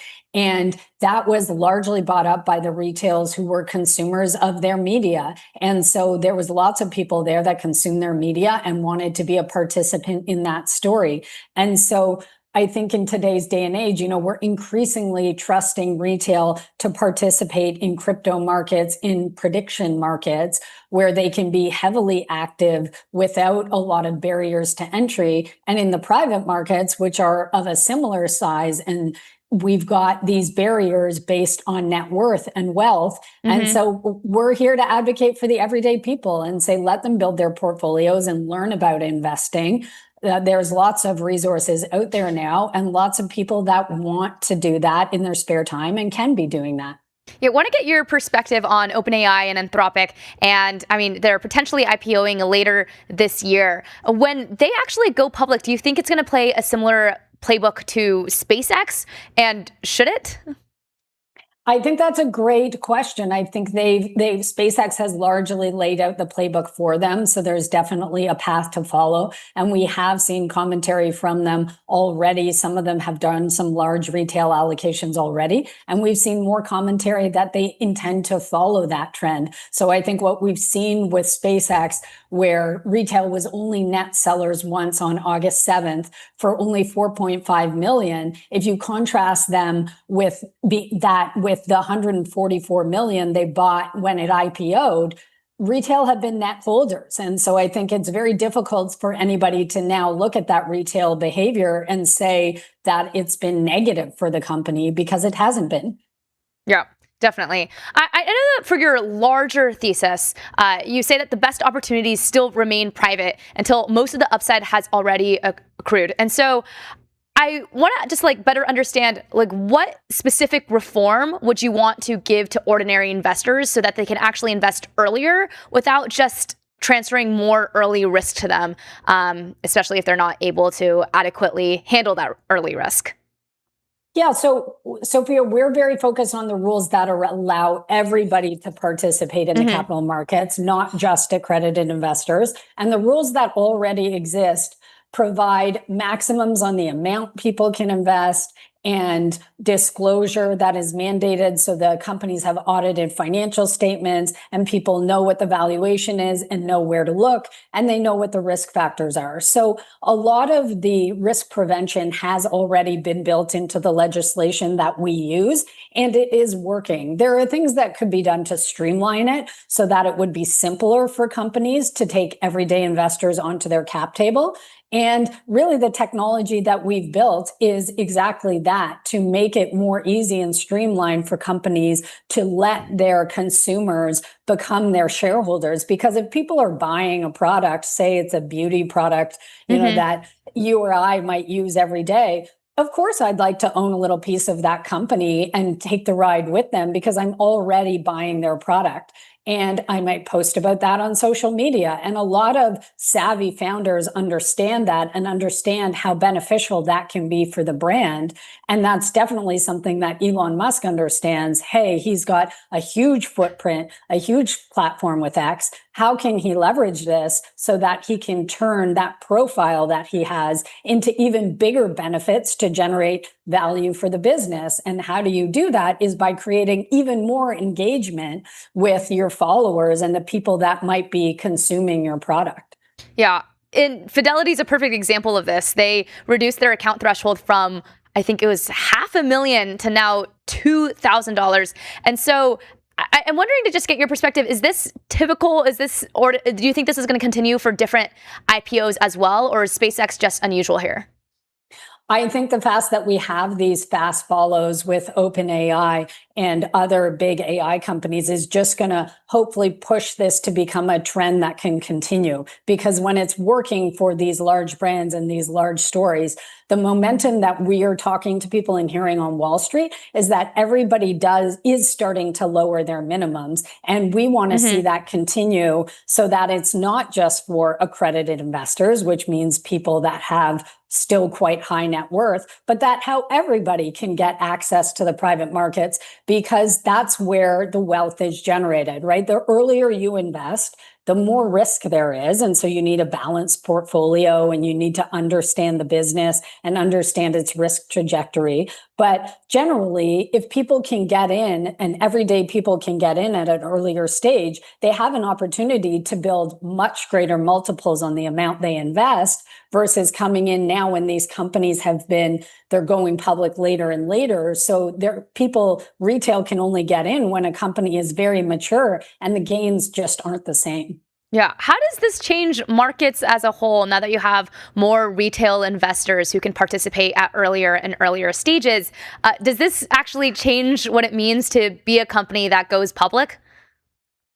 I think that's a great question, and I'm going to show my age here, but it reminds me back of how the capital markets used to operate before you had all high frequency trading and things like that, that really changed the game. Back in the early days, when I first started, 2005, 2006, retail was a major component of the capital markets. And so that's why I got into this business, because I saw the opportunity there to get more founders funded and great ideas funded by everyday people who wanted to have an opportunity to invest. So I think as we see more of these AI companies leading the way, and we see the way it played out on SpaceX now, I think it's just further incentive for more companies to follow what Fidelity did and think about their minimums and realize that everyday people can participate in the capital markets. And maybe investor protection doesn't need to be conflated with investor exclusion. There's a way that we can have more democratized access that allows everybody to make a little bit more money.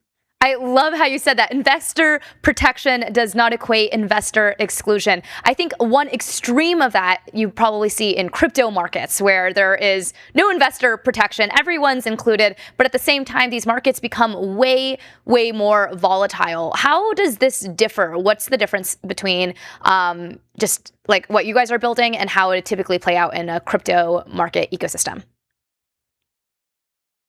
Yeah, that's a great thing to highlight, because you see in crypto and prediction markets, the expanded access with little to no controls. Where we operate in the private markets, there are controls. There are caps on the amount that people can invest in one offering to functionally make sure that they develop a balanced portfolio. There are real businesses, bad actor checks, audited financial statements, base levels of due diligence and disclosure that are happening on a regular basis. And I'm not saying that the ecosystem is perfect, but when you blend it across a balanced portfolio, this is everyday Americans funding new American businesses to create jobs and create systemically an ecosystem that is new businesses and job creation. So fundamentally, there is a great base case of regulations that already exist. And if we just grow this category, there's a huge amount of GDP growth that will follow.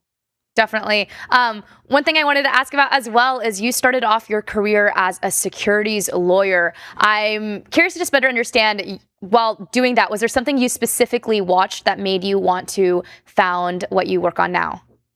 Yes, I saw the Jobs Act come out. That was really the legislation that was pivotal in creating the rules so that everyday people could invest in the businesses they love and not just high net worth people. And there was a suggestion in that legislation that all investing activity would move online. And that was very groundbreaking to me because, of course, I'm sitting in a law firm doing like reams of paperwork. And when I read that, a big light bulb went off for me. And I said, yes, this entire ecosystem is going to move online. And there's a massive opportunity to help support that. And of course, what do we all know, especially here on MTS, we talk about constantly, when you introduce technology into the world, you change human behavior in ways that sometimes you can't even imagine, which is always very exciting. But there's always a huge democratization element of what happens when you open up access. You make things a little bit easier in whatever category that you're in, and that will consequently have an impact of democratization. And so that was a really exciting for me to see that legislation pass and think about being deep inside the capital markets, how I could play a role in making that a reality. Definitely. Rebecca, what's your goal here? What are you trying to build towards?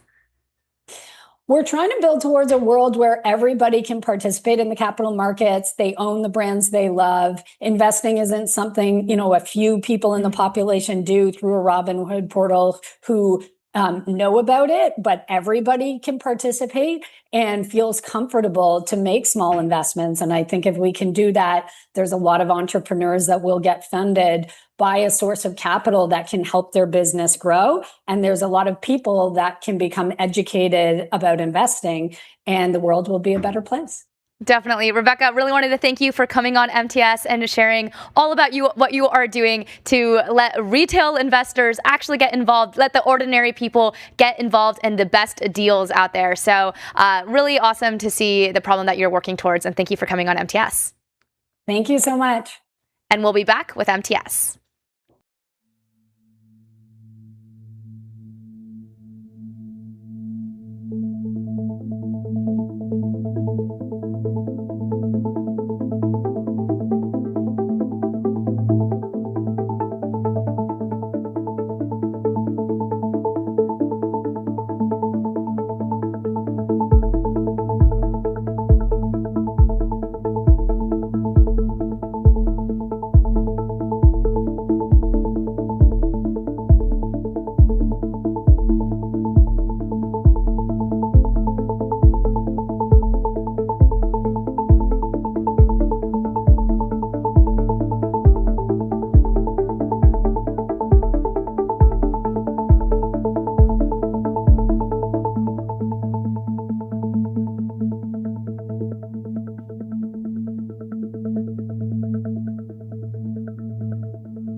All right, we are back. We are live with Dan Schwartz, who's the co-founder and CEO of Future Search, which builds really good AI forecasting systems, one of the interesting applications of AI.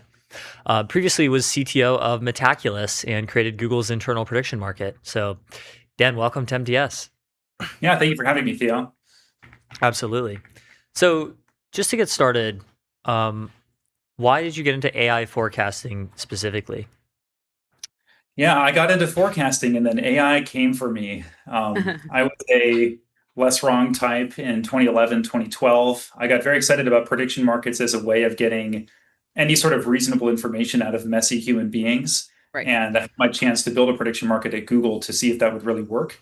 And I, like a lot of other people who went to Metaculus, got convinced that human forecasting really does work and is really valuable. And I was perfectly happy doing that. And then AI came for me. So it became AI forecasting because AI came for forecasting, and that was obviously the future of forecasting and the way to forecast better. So that's how I became an AI person. Is the future? Oh, go on. No, go for it. Is the future of forecasting like sort of replaced by AI, or is it just like certain forecasters are extremely amplified by the capabilities of AI, in your view? Right now, we're at some crossover point. There's been some writings by myself, other AI forecasters, by Scott Alexander about exactly where we are. We're at the point now where AI is at least competitive with the very best teams of forecasters, prediction markets. And AI has obviously a bunch of other advantages. It can do conditional forecasting, decision forecasting. It can forecast things that are private for you. There's a lot of advantages to a purely AI system compared to humans. So even today, it's hard to justify using humans to forecast anything, and this is only accelerating. So how good is AI at AI forecasting? Like, for example, if you ask a lot of the models to forecast the progress of AI implicitly, if you're like, how long will it take for a model to solve an Erdős problem?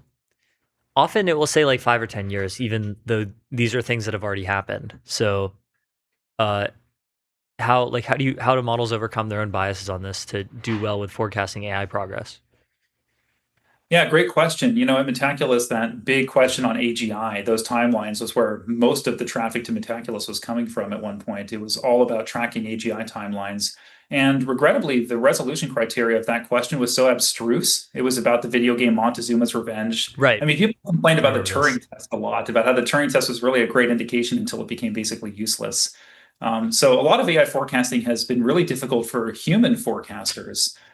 Even Kurzweil and his 2029 stuff, and the teams at Forecast Research Institute, who have brought in super forecasters and put them against other human subject matter experts, they all just kind of get lost in definitions. They strongly disagree with each other. There's a data set from Metaculus showing that AI forecasts on Metaculus by humans are much less accurate than forecasts on other questions. So basically, AI forecasting is really hard. We know that for sure. We know humans are no good at it. AI forecasting of AI, I would say, is pretty poor, as you were saying. I think if you just go to Future Search right now and type in a question, when will AGI come or something like that, you can hope to get something that looks like the AI 2027 forecast, the one that Future Search published there. I generally do get 2031 or 2032 out of that. But yes, the difficulty is reasoning about worlds very different from our own. All of Ted Lockean style judgmental forecasting depends on there being some signal in the noise and some patterns that you can extrapolate and some base rates that make sense and some way of comparing the situations in the present and the near future to the past. The more disruptive the thing is, the more that we are shrouded. I mean, this is the reasoning behind the entire singularity. Like there is some point behind it, an AI takeoff where we literally cannot see in, just like you can't see into the event horizon of a singularity that is a black hole. So it is very, very hard. I do think that AI forecasting is better than human forecasting on this. It's just not so good that you're just getting this clear view of the future that is really convincing. But it is getting better, and that's really the main thing about it. Human forecasting on AI I don't think is getting any better. AI forecasting on AI is rapidly getting better. So I asked Future Search, when will AI systems achieve recursive self-improvement? So by the end of this, probably a few questions, we'll get an answer. But yeah, I'm curious, so what is Future Search? How would you describe it? Is it a prediction market? Is it a model? It has a chat interface. Is it, how would you describe it? And what are the sort of use cases? I really like the UI. It's great UI. Yeah. I'm monitoring this situation. Yeah. I'm watching all the little things move around.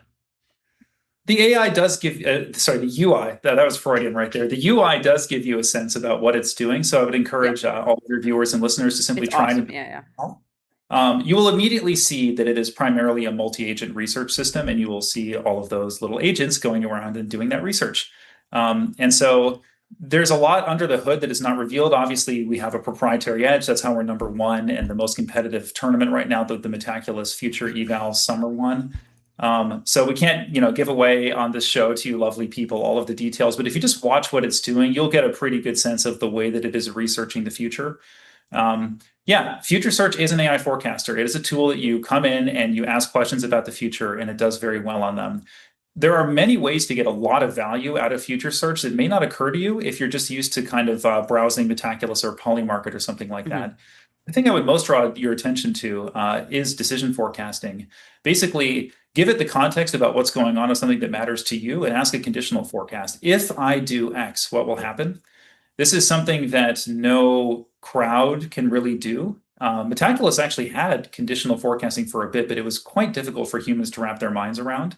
Taking an AI forecaster, you can do a lot of things with it that it just wouldn't occur to you to do with humans. You can ask questions about the immediate near term or the very far future. You can ask 15 different variations of the same question. You can use the little chatbot on the left to kind of break your scenario down into 15 mutually exclusive possibilities and forecast all of them. So it's an AI forecaster, but it's in an agentic system, just in the same way that a lot of AI systems are kind of coming with an agentic chatbot wrapper. And there's a lot that you can do with this as you start exploring. The core, though, is just one forecast, and those forecasts can be quite heavy. As you see on your screen right now, it can take about 8 minutes as the median time to run one high-effort forecast. So can you say anything at all about why you should expect Future Search to do better than like just asking Fable or Sol the same question? Yeah, I mean, this is pretty well studied. So if you look at the various leaderboards on Metaculus, you look at Forecast Bench from FRI, there just is a lot of evidence that the scaffolded systems, again, scaffolding can vary highly. You'll see, again, Future Search is very obviously a multi-agentic research system with various other things under the hood. We've published about our world modeling. There's more, just ask Claude what Future Search does and you'll see the differentiator. But the evidence that it is better than an off-the-shelf LLM, I don't know, ask Claude that question too. It should be able to point you at evidence pretty easily. Scott Alexander's most recent post about how much headroom is there? Like how super will super forecasting get? How strongly superhuman of a forecaster should we expect to get? Has a chart from Metaculus that I added some scaffolded AIs to. So you can just look at that extrapolation and you can see the difference between systems like Future Search and a few others that are very good too, like Prescient and Mantic, compared to just going to Claude Fable, putting on max effort and typing in a really high quality forecasting question. Yeah. I'm still waiting on the answer to my question here, but yeah, I'm curious, like, how do you think that prediction market traders, for example, will be able to maintain any like edge in the market in the future if tools like this exist and they'll only get better? Yeah, that's a great question. Again, I was a prediction market person as my way into forecasting because it did not occur to me that AI would eclipse humans this early in my career. And so I was quite the aficionado of prediction markets. And it is a bit sad, honestly, to see how quickly they have lost their role as an epistemic commons for the world compared to AI systems. Like by the time we finally got these prediction markets, there's all of these hundreds of thousands of humans who are researching these questions, betting against each other. Some of them are using Future Search in order to make better bets. But at the end of the day, the probabilities coming out are not that useful. And I don't know very many people who are actually making different decisions in their careers or personal lives based on things that they're seeing in prediction markets. But people are making different decisions by talking to AI chatbots and systems like Future Search that can advise them specifically. The actual answer to your question is I assume it will go the way of financial markets. For the longest time, humans were just trading paper slips in some sort of Chicago room that you see in some 1980s movie. And then eventually the computers came, and then high frequency trading came, and then deep learning came, and it totally changed what it means to make bets about stocks. Humans still make bets about stocks, but nobody thinks some human is just going to beat the market in some straightforward way. Prediction markets will always be somewhat efficient, but the real question is, are they useful? And I think AI forecasting is just so much more useful than a prediction market. Yeah, totally. Really?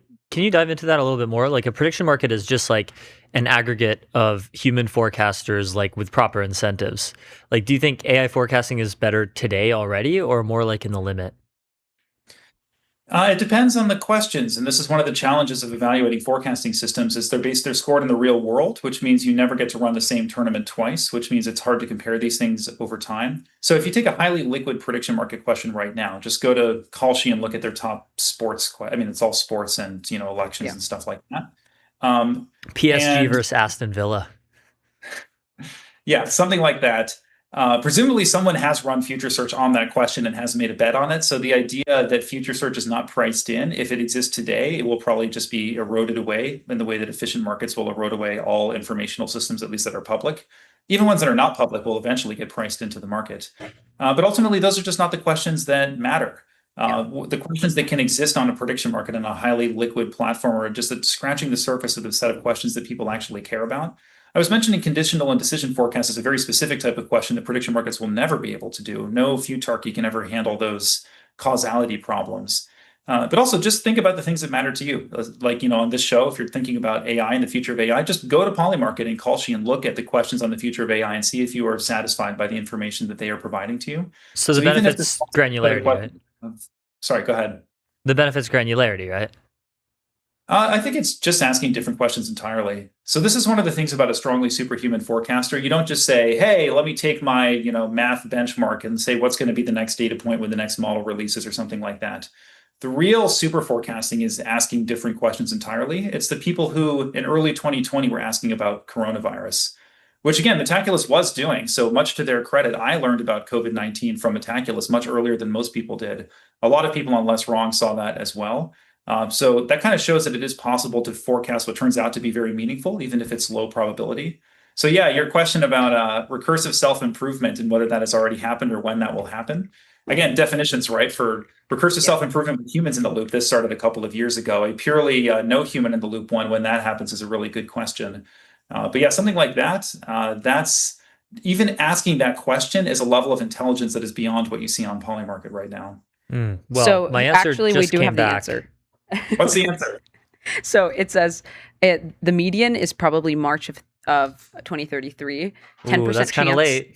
10. This is what I was telling you earlier. Actually, like this is not going to happen as fast as some people would think. 10% by June of 2028. That's sort of the earliest part of this distribution. That's the range. I think it's probably correct being as uncertain as it is. Yeah, again, questions like that generally give me 2031 and 2032.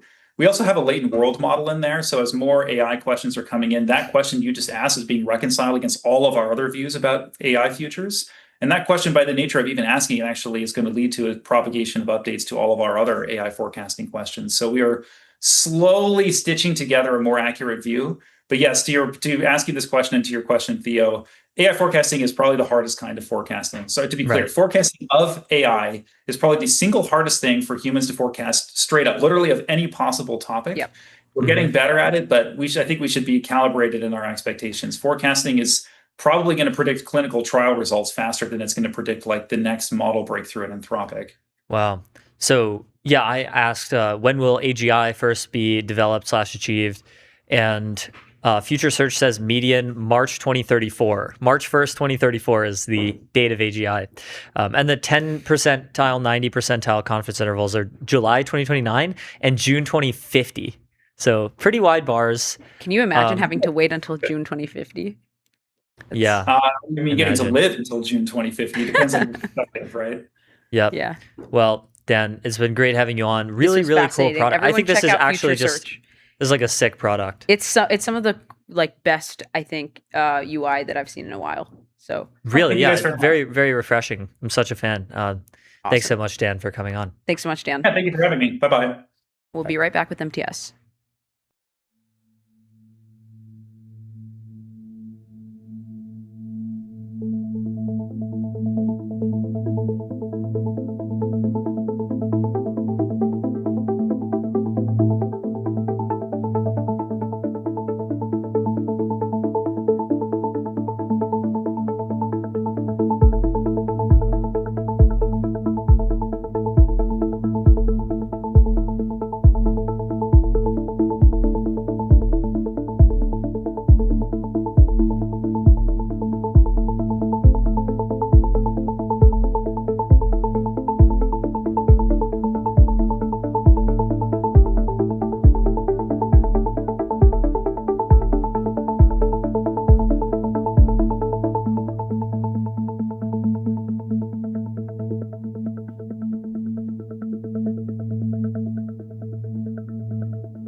We are back with Flo Crivello, once again, who's the founder and CEO of Lindy, the AI employee that connects to all your tools, knows everything about your company, and does real work for the whole team. I like the does real work phrasing. Yes. Flo, Hey, welcome thanks, to Theo. 10TS. Thanks for having me. Absolutely. So you just announced a couple days ago, today we kill the AI agent and introduce the AI employee, Lindy Teammates, just like working with a real employee. So it's like a virtual employee essentially that lives in your Slack and does tasks for you there. That's right. Yeah. I think like that's the big transition that's starting to happen right now. And it's not just us, by the way. It's like the entire industry is going through this transition where like I feel if AI agents were good enough, we wouldn't be calling them AI agents. We would be calling them AI employees. You know, there was this tweet that went viral last week where this guy was saying like, hey, it's kind of weird. Like everyone is talking about AI agents, but there's actually very little adoption aside of like coding and law and support, right? It's like you're seeing those few things, but like we are not yet living this future we were promised of like your company is run by AI agents and you're collaborating with the AI agents all day. And I think it's just because they've just been another tool. Like we've been promised AI employees for a long time, but actually what we've been given is like another tool that we have to micromanage. You know, so I actually think now we are already entering this phase of takeoff and of AGI where we are having drop-in replacements for workers, right? It's like it is just like a regular employee. It's on your Slack. It's got access to your tools. It's got its own computer, and you talk to it like a regular employee. I'm having cases more and more where like literally I ask something to a teammate on Slack, like a human teammate, and then I'm like, wait, Lindy can do it. And I do nothing else but like there is a thread on Slack. I already send a message to a human teammate, and then all I do is add Lindy. So it's literally the same surface. It's like it's the same message that I just sent to a human, except now I'm just redirecting it to Lindy, and she does it in like 2 minutes. So that's currently the phase we're entering. That's going to last, you know, for a while. Where like, you know, companies are just going to completely replace themselves from the inside out with just AI employees. So how is Lindy different from like Claude Tag or Grokbot? Grokbot also just came out like yesterday. Yeah. Grokbot, I think, is making two really big mistakes. The first one is that it's not multiplayer. And the second one, and that's a mistake that I'm really confused to see them make this mistake because it feels like the entire industry learned this was a mistake about like 9 months ago, right? Which is like they created a bunch of agents. And we started the same, and everybody started the same. And now everybody, Dan Schipper, I think Dan Schipper, like the guy from Avery, like wrote a really good post about this, like laying out, again, this universal learning at this point in the industry, which is you don't want 20 agents. You want like one massive agent in your company. I think having a bunch of agents, I actually think is, I call it the valley of mismatch. You know, it's a universal pattern. Like every time you have a new technology, you use it in the ways you were using the old technology. You know, so like the first content on TV were like radio talk shows recorded. It's just like put a camera, record the radio talk show, now you have TV content. Or like recorded theater plays, you know? I think that having a bunch of agents is just, it is failing to take full advantage of all the benefits offered by AI. Like the reason why human companies have a lot of employees is because every human has only 24 hours a day and it can only hold so much context in his head at the same time. Right. Neither of these constraints apply to an agent. An agent can like work in parallel and create like 1 million copies of itself if it needs to, and it can hold as much context as it needs to.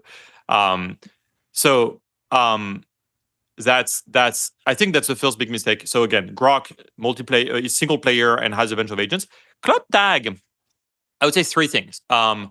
Too expensive. It starts at like $600 a month. Like we start at 30. Then you can buy more credits if you need them. Claude Tag is, I think the experience sucks. Like I fucking love Anthropic. I'm like as big of a fan of Anthropic as the next guy. I think Claude Tag's experience, if you have tried to install Claude Tag, it's like really painful. Like I could barely figure it out.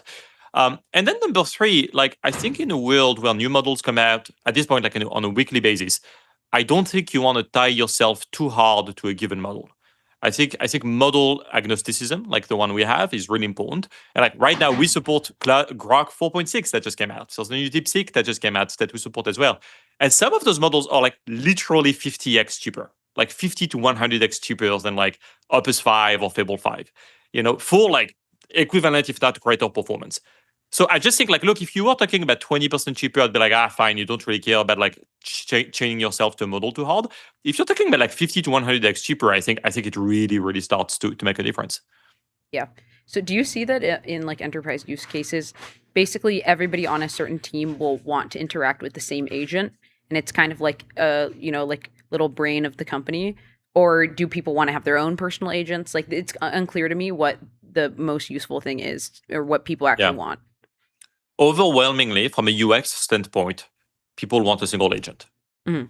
Now, it may be the case that under the hood, that single agent is actually orchestrating a bunch of sub-agents that were configured by different people in the company. And that has a lot of really nice properties in terms of like modularity and like permission management and like limiting the blast radius of like changing an agent. Like there's got a lot of really nice things. I'm not like a total like maximalist. There's only one agent, obviously, but the entry point must be just one agent. From a UX standpoint, that's a very strong learning at this point. That it's not just us. It's like everyone is learning it right now. Right. So is it valid to say basically like it can spin up a bunch of sub agents, but that can all be abstracted away and maybe like the end user doesn't necessarily care to see what the sub agents are doing? That's exactly right. Yeah. Fascinating. So what are some examples of like how organizations have used Lindy? Lindy does real work for the whole team. What are some examples of real work? Yeah, it's used a lot for marketing, for like social media management. I can't say who, but we have like one prominent customer who's using Lindy, and at this point, Lindy is managing their entire Twitter and LinkedIn accounts. We have one customer, Lindy. Whenever the founder or someone from the company goes on a podcast, they literally just have a routine and a skill set up where Lindy, they just like you paste a YouTube links like, hey, like we just went on this podcast, and then Lindy literally creates clips. She's like, those were like the punchiest moments of the podcast. She creates clips from the podcast, and then she posts them on so she waits for approval. She's like, hey, it sounds good. And then she sends them on social media. It's used a lot for like knowledge base, like this idea of like a central, like one of the biggest problems when you scale, when you have too many employees, it's like everything is chaotic and like no one is aligned. We've built this feature as part of Lindy Teammate where like it joins every meeting in your company. And then you decide which ones go into the shared meeting library for the team. And that's awesome because now like anyone can talk to Lindy and she knows everything about everything. It's like, again, I always call it's like an employee that's been in every meeting. Mm-hmm. She posts like summaries after the calls and like different Slack channels and so forth. So it's like really this like mega knowledge base. We just moved offices. And so, some new employee just came in like on Monday and it was like, hey, like what's the code of the door? And then he just chimed in proactively. It was like, this is the code of the door. Didn't even wait to be summoned. It's like, hey, I gotcha.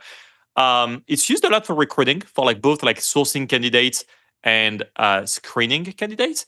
This is actually another cool thing about it because it's a central multiplayer agent. Mm-hmm. Anyone in the team can go and add its skills.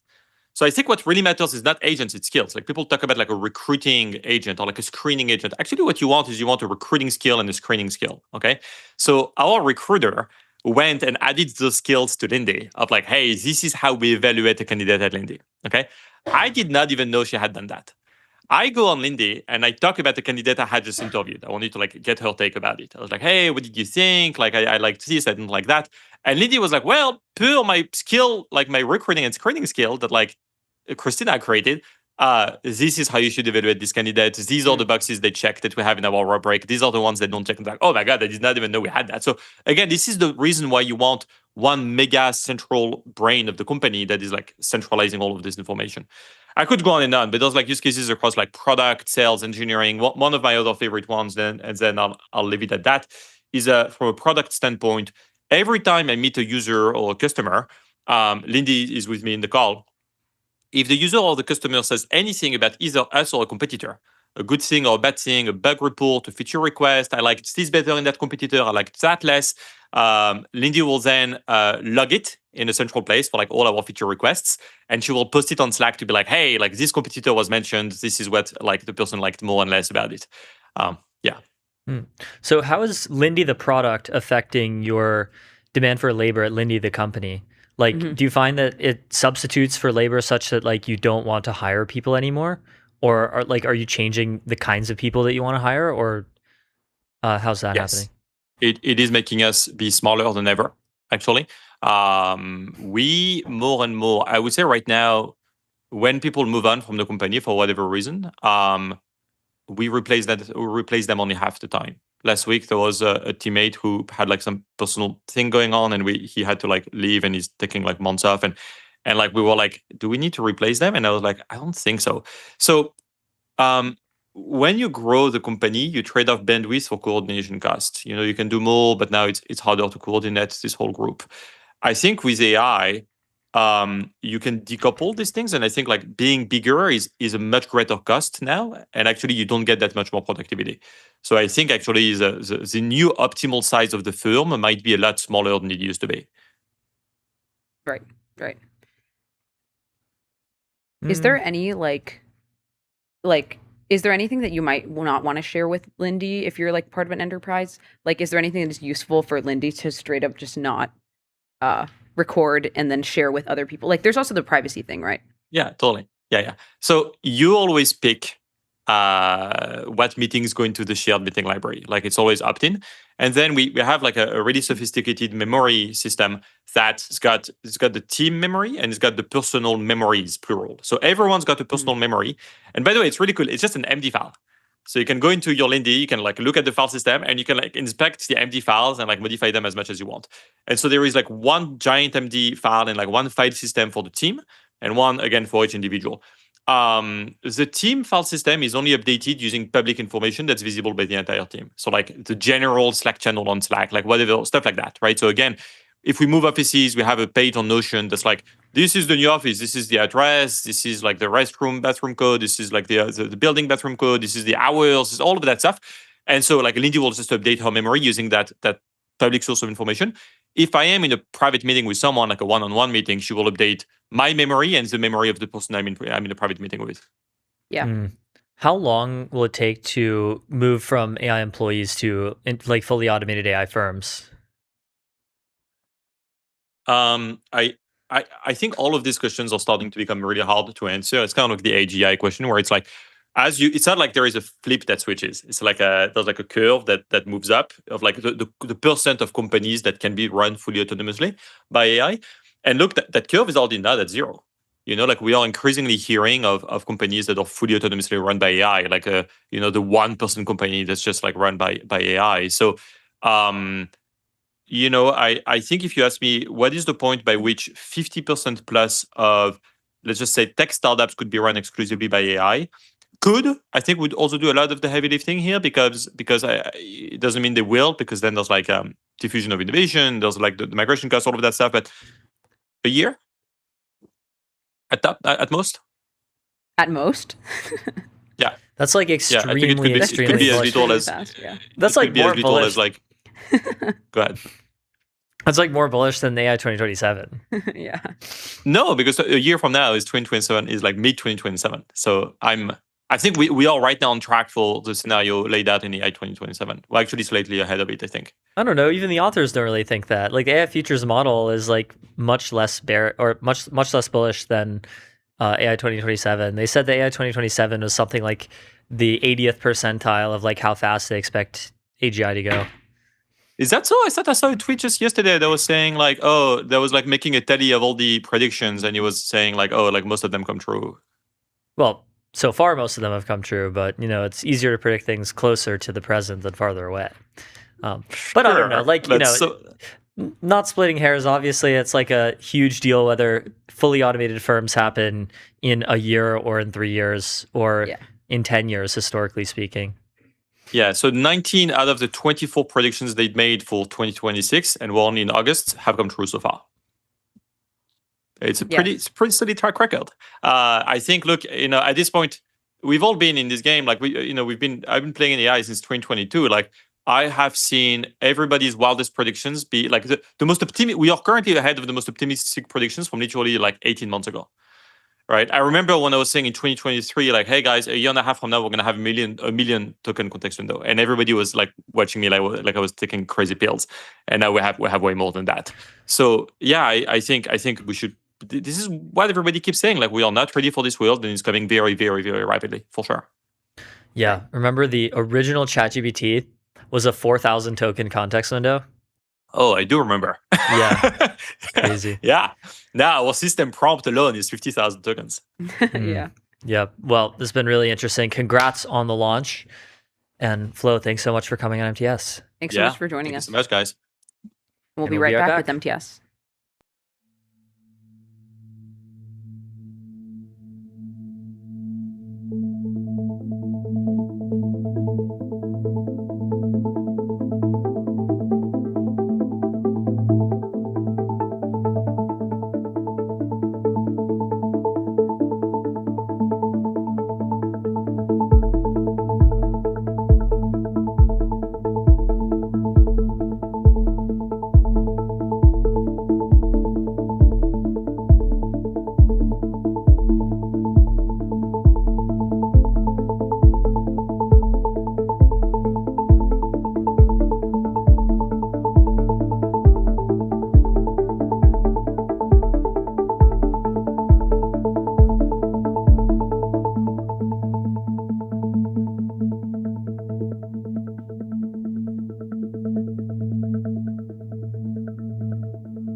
we're back with another very special guest, Eric Nguyen, who's the co-founder and CEO of Radical Numerics, building general biological intelligence. Previously, he worked at Google DeepMind, at Stanford, at Adobe, at Facebook AI, all over. And he's working on biology now. So really, really cool. Eric, welcome to MTS. Appreciate it. Thanks for having me. So I guess we should start with the biggest news in bio in AI in the last week or so was the Arc Institute doing some research on novel synthetic AI-generated DNA sequences to create new bacteriophages.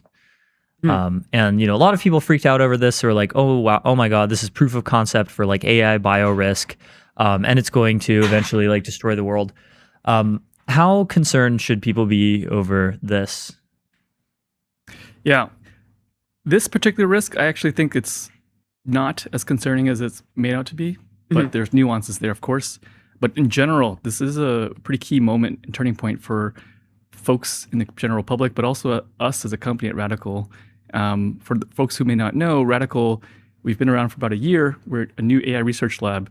And what our team is known for is creating and training the models, EVO, that are behind these models that created the bacteriophage. And so scientists actually used our models, because they are open source, to design these bacteriophages.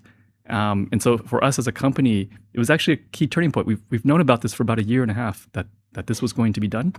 And so in our mission as a company, we work on the technology to push forward the frontier of making this technology helpful for human health. So making drugs, understanding disease, but also making sure that the technology is deployed on the defensive side. So biodefense is something that in our mission, it's a dual mandate for us that we push on both design and defense for these very reasons, because the capability to, generate and manipulate the genetic code of life itself is something going to be obviously very powerful.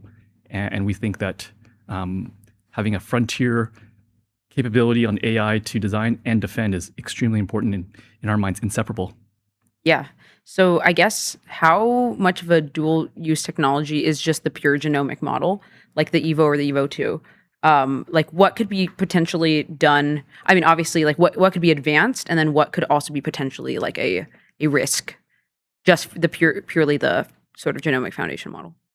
Yeah, so from a genomic foundation model, and to back up what are genomic foundation models? Maybe we should start there, actually. They are like language models, large language models like ChatGPT, but instead of being trained on natural language, they're trained on DNA. And DNA is this grammar that's kind of like language. It has 4 letters, A, T, C, and G, and its combination, depending how you order them, also encodes for instructions, basically, for how to make you, for example, the way you are. And so it's this really rich, informative, so to speak, language as well. And so the idea of taking a large language model and doing this self-supervised task, just like ChatGPT, allows us to both read and write. So write meaning be able to generate new sequences of DNA. And so the risks associated with that, well, if you've seen risks on the language side of being able to hallucinate facts and whatnot, the idea of generating DNA, well, there's all sorts of biological risks that can manifest, right? So you can think of manipulating our own DNA. Well, a single change in a mutation of a letter in your DNA can mean the difference between, healthy and a life-threatening disease, right? So this is the kind of stakes that it can be warranted, all the way to things like engineering biological weapons. So one can take an open source genome model and train it to do and generate things with desirable functions. And so desirable can be both good, but also can mean, for nefarious reasons if someone has ill intentions. Yeah. So, I get a lot of these biorisk arguments, but how dangerous really is it if someone doesn't have access to a wet lab with substantial capabilities in the real world? Is the model itself that dangerous for people to have access to? Yeah, so it's a fully loaded question, right? You can sort of have parallels with ChatGPT. Is ChatGPT dangerous? Well, in most contexts, it is not. But when you think of risks to mental health, to children having access, to creating spam emails, to fake news, it can be dangerous, right? Or hacking, right? Cybersecurity. And so it depends on the hands and the use cases. So one way to look at it is it's this very powerful engine. It has the capability to do a lot of things. Where you steer it is where it all depends on if it's dangerous or not. You can steer it toward human health. You can use it to understand disease and things like detecting cancer or making cancer vaccines, or you can use it to gain function. So things like gain of function research, where you can make a virus more virulent or more infectious, more dangerous, or to target specific proteins on some organism. These are all things that become more possible as you make more capable AI biological tools, right? Being able to program function just inherently lowers the bar to have it, basically have function that you want. And so, so another concrete example of how dangerous are these things. One thing that we did for Evo projects is leave out viruses that can infect humans, right? So we purposely left that database out of the training set. That being said, since it's open source, one can put that back in, right? So they can retrain it and fine tune it. If you don't have a wet lab, yeah. So ultimately, it doesn't touch the real world until you physically make it, right? And so then your mind can jump to, how does one go from a virtual sequence of DNA? Yes, please tell us how to manufacture bioweapons. Well, I don't think people probably realize how the bioeconomy is driven by these DNA synthesis providers. One can go online and order DNA and have it shipped to you like it's Amazon package. And so this runs the academic world, and research institutes, pharma companies. They do this to understand biology and make drugs and understand disease. And so it is as commonplace as Amazon packages. And so being able to get ahead of it and know that what you're submitting is dangerous or not is one of the checkpoints or choke points that people care about, and so that's how you go from digital world to physical world.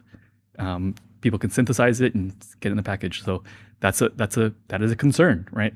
There's other things like nation states. Well, they certainly do have physical labs, and they certainly have had bioweapon programs, and so you can bet your butt that they're going to use the latest tools to design these things. And so it is a different level from your neighbor down the street or folks, the average person, but it can become a national security issue. And in many folks' eyes in the US, it is a national security issue. Yeah. So I'm curious also, have these genomic foundation models been used to directly create like a drug, right? That is already like approved, or like, so what is the state of that? And then also you mentioned a really interesting sort of smaller risk, or I guess a risk that people don't think about as much, which is just like hallucinating and then, or for some reason ending up with some sort of faulty DNA sequence or something. And then were that to be used in like, say, a drug or like some sort of experiment or something, it could affect people at the individual level, maybe not necessarily at a virus level. And it, spreads through all of humanity. But that's a really interesting risk that I hadn't really thought about before. Yeah, so absolutely. So this is a key reason why, as a company, we felt this was inseparable, that if you're going to push on the frontier of this capability, you have to be cognizant of what you're creating and what you're putting out into the world. And so previously, it was like an academic project. That's how Evo started. I did my PhD at Stanford. We started off building language models on natural language. We started building for DNA. And then it sort of took off on a life of its own. And we wanted to push that field forward, and it has pushed it forward. But it's still in this academic regime where folks are just kind of tinkering around with it and seeing what it can do. So it has not reached the clinical stage yet, publicly at least. But I think that will change very soon. So hinting at that for the future. But in terms of the types of things that it opens up for risk of human health, yes, this is something that is a plausible scenario. I think there's been in the news instances in for example, China, the first instance of gene editing causing a patient to die. And so they were able to make a gene edit to have therapy for treatment, but then it caused essentially a cancer in their brain. And so this kind of cascading of events that is basically a side effect or an unpredictable thing from today's tools is the type of thing that the hope of AI models that can actually learn from large amounts of data provides promise to, right? Because these things are typically handcrafted by biologists. And so being able to have an AI system that can actually find those patterns that humans can't, and then be able to use those patterns to generate and create is part of the hope of using these genome language models. Yeah. That's really fascinating. Like, how are you guys thinking about safeguarding against those specific risks of possible just mistakes in the DNA synthesis process? Yeah, so mistakes in the DNA synthesis process, that part is a different component to it. It's kind of like if you're writing software, then you can't really necessarily control the hardware mistakes. So this would be the hardware part. And so we're not focused on that part, and I think that's less of a concern from a societal standpoint. That there's always going to be some component of error. I think the more pressing concerns for us is if you get to the point where AI starts generating hypotheses, starts making changes, things like in a world where there's agents, let's say, running around the internet, making all sorts of decisions and actions into creating things, you want to give them a tool. What one would hope that they would have tools to be able to verify that what they create is safe. And I think that's one of the things that we saw lacking in the space. There's not really any frontier technology on the AI side being able to verify these things. And so we as a lab have built and tried to push forward research on this space and using foundation models to detect pathogens. And so we're actually partnering with the national lab in the US to build out a proprietary system for essentially detecting that what these models create, if they're dangerous to humans or not, but also not just what these models can create, but what's in the environment too. So think wastewater treatment plants, potentially soldiers on the front line, they can have exposure to different pathogens. And so being able to take a sample from the environment, sequence it, meaning come up with the letters that is in the DNA, and then being able to interpret the DNA. The interpreting part turns out to be very, very difficult. DNA turns out to be a language, so to speak, that we as humans don't actually understand how it works. It's like a foreign language that we don't know the grammar. And so we've gone through decades looking at these letters and trying to understand like one letter at a time, that if I manipulate this, like what happens to a body, to a cell, or a tissue, for example. And so it's this really slow process of trying to understand bits and pieces of how DNA works and biology, how it works. The hope is that with AI, we can feed it massive amounts of data, and it will learn these patterns and rules implicitly through the training, just like how we've done with the internet, essentially, for language models. So tell us about what exactly Radical Numerics sells and what's the mission behind it. Yeah, so we are an AI research lab. We're about 26 folks, a small office in Tokyo, and we're based in San Francisco. 4 founders, we met during our PhDs doing architecture model research at Stanford. And what we work on is the next generation of these foundation models in biology. And so we, in hindsight, had created the field of now known as generative genomics, so training language models on DNA. But the idea now is that DNA is just really one of the languages of biology. And there's actually dozens of these languages, from proteins, RNA, epigenomics, metabolomics, all of these omics that people have talked about in the sciences. We're feeding them into a single learning system so that we can finally learn across modalities and be able to model the complexity of all of biology, not just one specific language or task at a time. And so we build the models that could be used and hopefully disrupt virtually every space in biology, from how you make drugs to how you diagnose diseases like cancer. We are designing whole genomes as well, so synthetic biology, and then biodefense. So that's pretty much all of life sciences. And so we think bringing a frontier kind of technology and lab that works at this intersection of both AI and biology is a gap that folks are providing more attention to. But we just haven't seen that level of depth and expertise put into one place. I think we've seen bits and pieces of it in different entities or frontier labs doing as side projects, for example, dabbling in discovery. But this is too important and challenging a problem that this needs to be a main bet and not a side bet for us. Yeah, I'm curious, how well posed do you think the frontier labs, like say Anthropic, are to basically roll out their own bio operations? Or do you think the success still wins in like very focused teams, kind of like radical numerics? Yeah, so I think what frontier labs are doing in general is great. I mean, great, they're bringing visibility, they're showing interest in scientific discovery, they've come out with initiatives like Cloud Science. At the same time, I think it's clear for us that, and perhaps to many folks, that the language models and code is the primary focus for these companies. It's where a lot of the low-hanging fruit is in our minds. But for us, we see this as people have figured out the recipe on how to train these models, large models on language, code, and vision. But the physical world, the scientific world, is a different domain. And I think when people start focusing more seriously in this space, they will see that the things that have been tried and figured out don't necessarily transfer as cleanly as one hopes. And so being able to scalably train a large model or large learning system on physical data, especially in biology, we believe that recipe is still not figured out, right, for other folks. And so that's what we build at Radical Numerics is how do you ingest the world's biomolecular data, which is the next internet scale data. Like just for example, DNA, there's more DNA online than all the text on the internet. So I don't think people realize the scale of how much information is in biology. And that's just one of the modalities or one of the types of data in bio. When you look at the models that have been used and trained in biology, they're basically as strong or as expressive as linear regression or logistic regression. So this gap between massive amount of data and how powerful today's models are, there's a huge gap. And so the recipe is not figured out. And so this is why we think the frontier of AI is in science, in biology.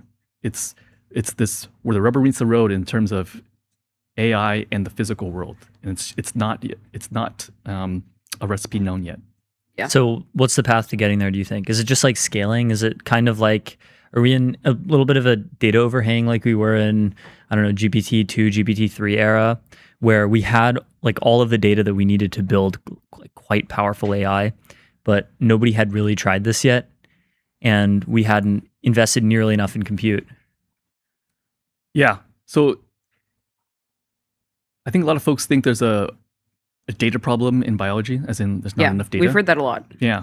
So I agree there's a data problem, but I actually think there's too much data. So as you mentioned, are we in the data regime of GPT-2 where there's a lot of data, we just haven't, no one's tried it yet? It's closer to that in my mind. But I think it's more nuanced in the sense, by trying it, what does it mean to have tried it? So I think it requires a full redesign of the model training stack. So it's not just a matter of taking the latest Llama open source language model and throwing biology at it and just training. I do think it's more complex than that. Figuring out how to think about the data, what data do you feed in the first place? How do you tokenize it? How do you discretize it? How do you not just feed it in, but how do you feed it in a way that actually fuses information in a way that the model can actually learn the correlations between the data? I think this entire training stack, from model architecture, objective, that people have optimized the hell out of on language space, it is barely scratched the surface in biology. Mid training and post training, all these techniques that people have shown that to make chatbots actually effective, for example, in ChatGPT, there's a good amount of post training and reinforcement learning that has to be done. There's very little of this in the biology space, and so I think the pieces are there, but an effort to actually put a deliberate effort into building a scalable system in biology is what we're doing. And so I think folks, we hope will get a sense that something like this is possible, and that the value is barely scratched on the surface in terms of what we've learned from today's data so far. There's just massive amounts of data that we've barely scratched being able to extract the signal from this data. Yeah. Is there anything similar to like reward hacking and bio models that you've seen, or any interesting sort of like misaligned behavior in bio models? Abstractly, yes. I mean, these models will optimize and take shortcuts whenever they can. So those same things can happen. So basically overfitting or finding ways to find the biases in your data that ultimately don't learn the underlying biology or can generalize. I think that has been the blocker in the space.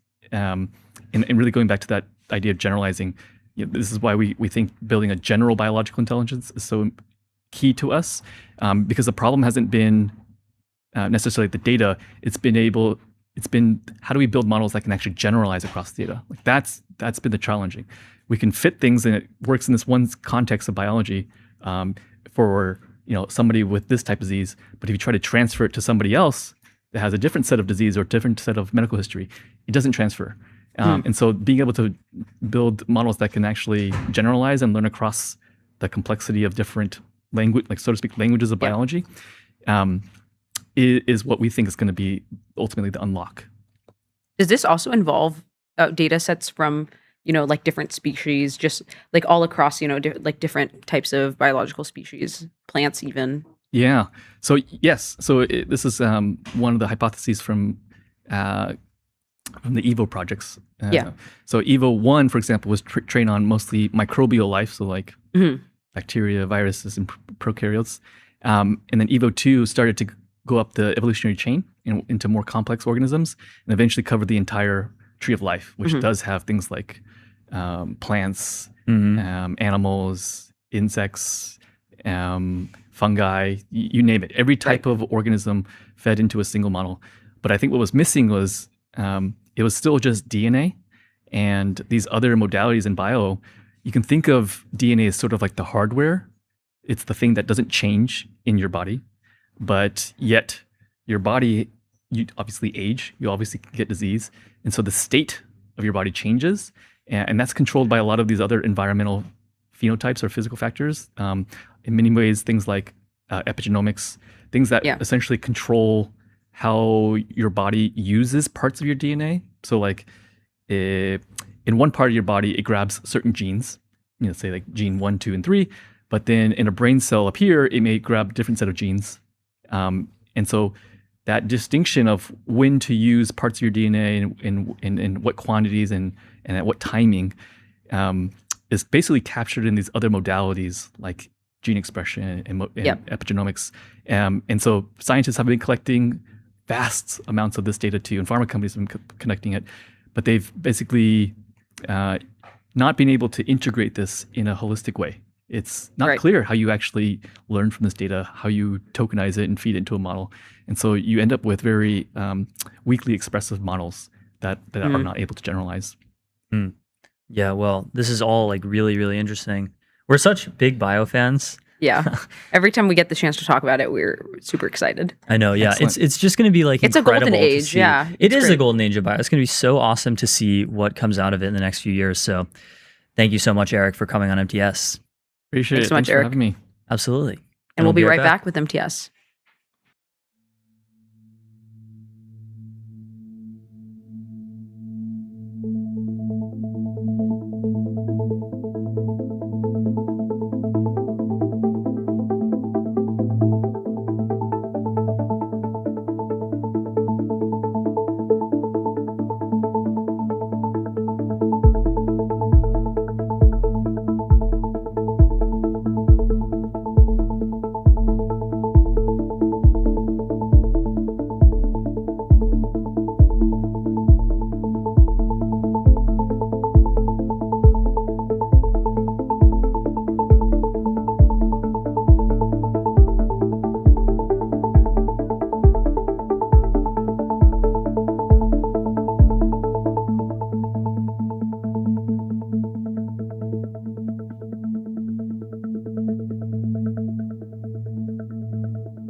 Hello, everyone, and welcome back. Today, I'm joined by Lauren Tan and Roshan Sadanani from Cursor. And earlier today, Cursor and SpaceX jointly announced Grok 4.6. So excited to talk to you both about the new model and also to do some live demos of GrokBot. Lauren, Roshan, welcome to MTS. Thanks so much for having us. Yeah, really excited. So excited. I know you just informed me right before we went live that we're actually going to do a live GrokBot demo. So before we just jump into that, can you share with me about what GrokBot is and how does Grok 4.6 maybe change what it's capable of?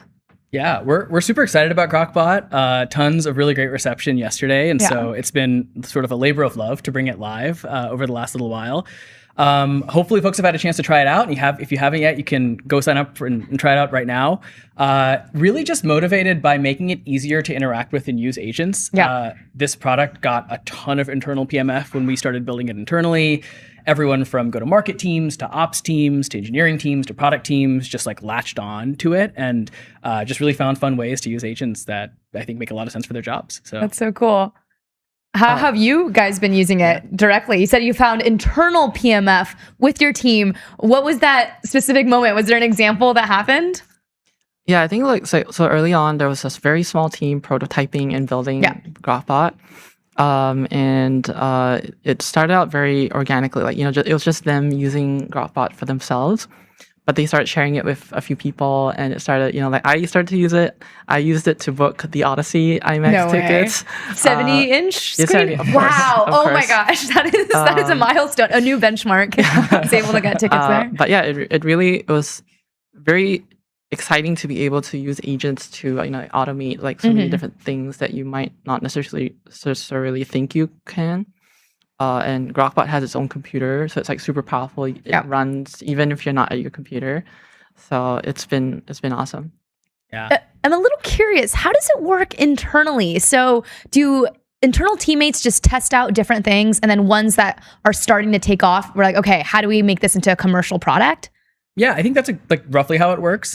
We think that our colleagues are pretty high taste when it comes to using products and also just using agent products. And so for a lot of things we build, we sort of ship them internally and get feedback from the other folks at the company who are using them daily, look for that internal PMF. And usually that's been a good sign for kind of releasing something into the broader world. And so GrokBot kind of followed that exact same process.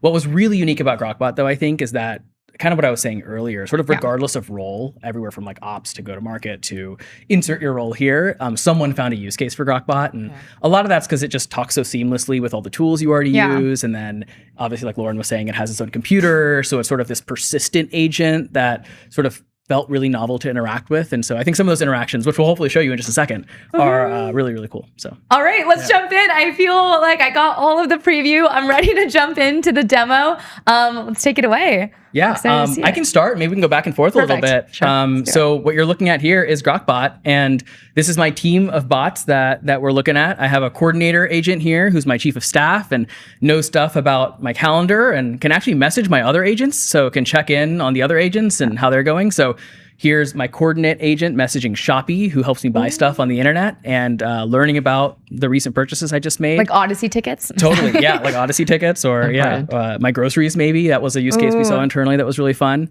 But then, these agents also have their own computer and can be signed into all the tools you use. And so right before this, I just set up a marketing agent who has access to my LinkedIn. And so if I hit this button here, we can see that this marketing agent has its own screen. It's logged into my LinkedIn. And actually just pulled some of my LinkedIn posts just by browsing on Chrome. So I'll just go ahead and ask him to update LinkedIn for me. We'll see if we can do this. We want to post that we're talking about GrokBot Live. Actually, don't forget to tag the right MTS account. We're at MTS Live. MTS Live.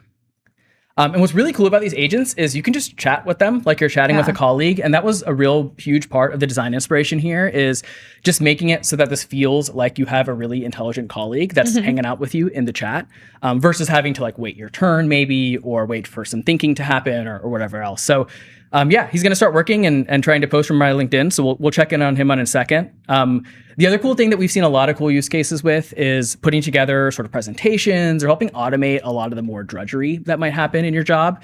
So we have a channel internally called Grokbot Wins. And so I'm going to ask this agent here, my chief of staff, to put together some feedback from that channel and maybe actually do it in Figma slides so we can maybe share those out. So yeah, let those guys cook for a little bit.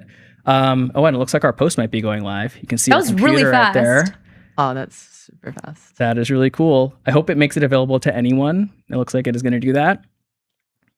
Oh my gosh. And I hope he found the right MTS Live account, but I think he did. Yeah, that looks right. Okay. Wow, yep, that's the correct one. Cool. Well, yeah, we should have a LinkedIn post coming up really soon there. So. Okay, and we'll post this clip also on LinkedIn afterwards. We'll do some tagging. Re-shout it out. Yeah. Oh my gosh. So you guys announced this all yesterday. What was the reception like? Maybe Lauren would love to get your opinion here.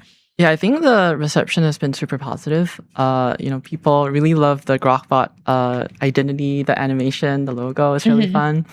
And not to mention, like all the use cases where you can use Grokbot are, I think we've heard a lot of cases where it's like very intuitive. It looks like iMessage. I've seen a couple of people share Grokbot with their mom and their mom's onboarding onto Grokbot.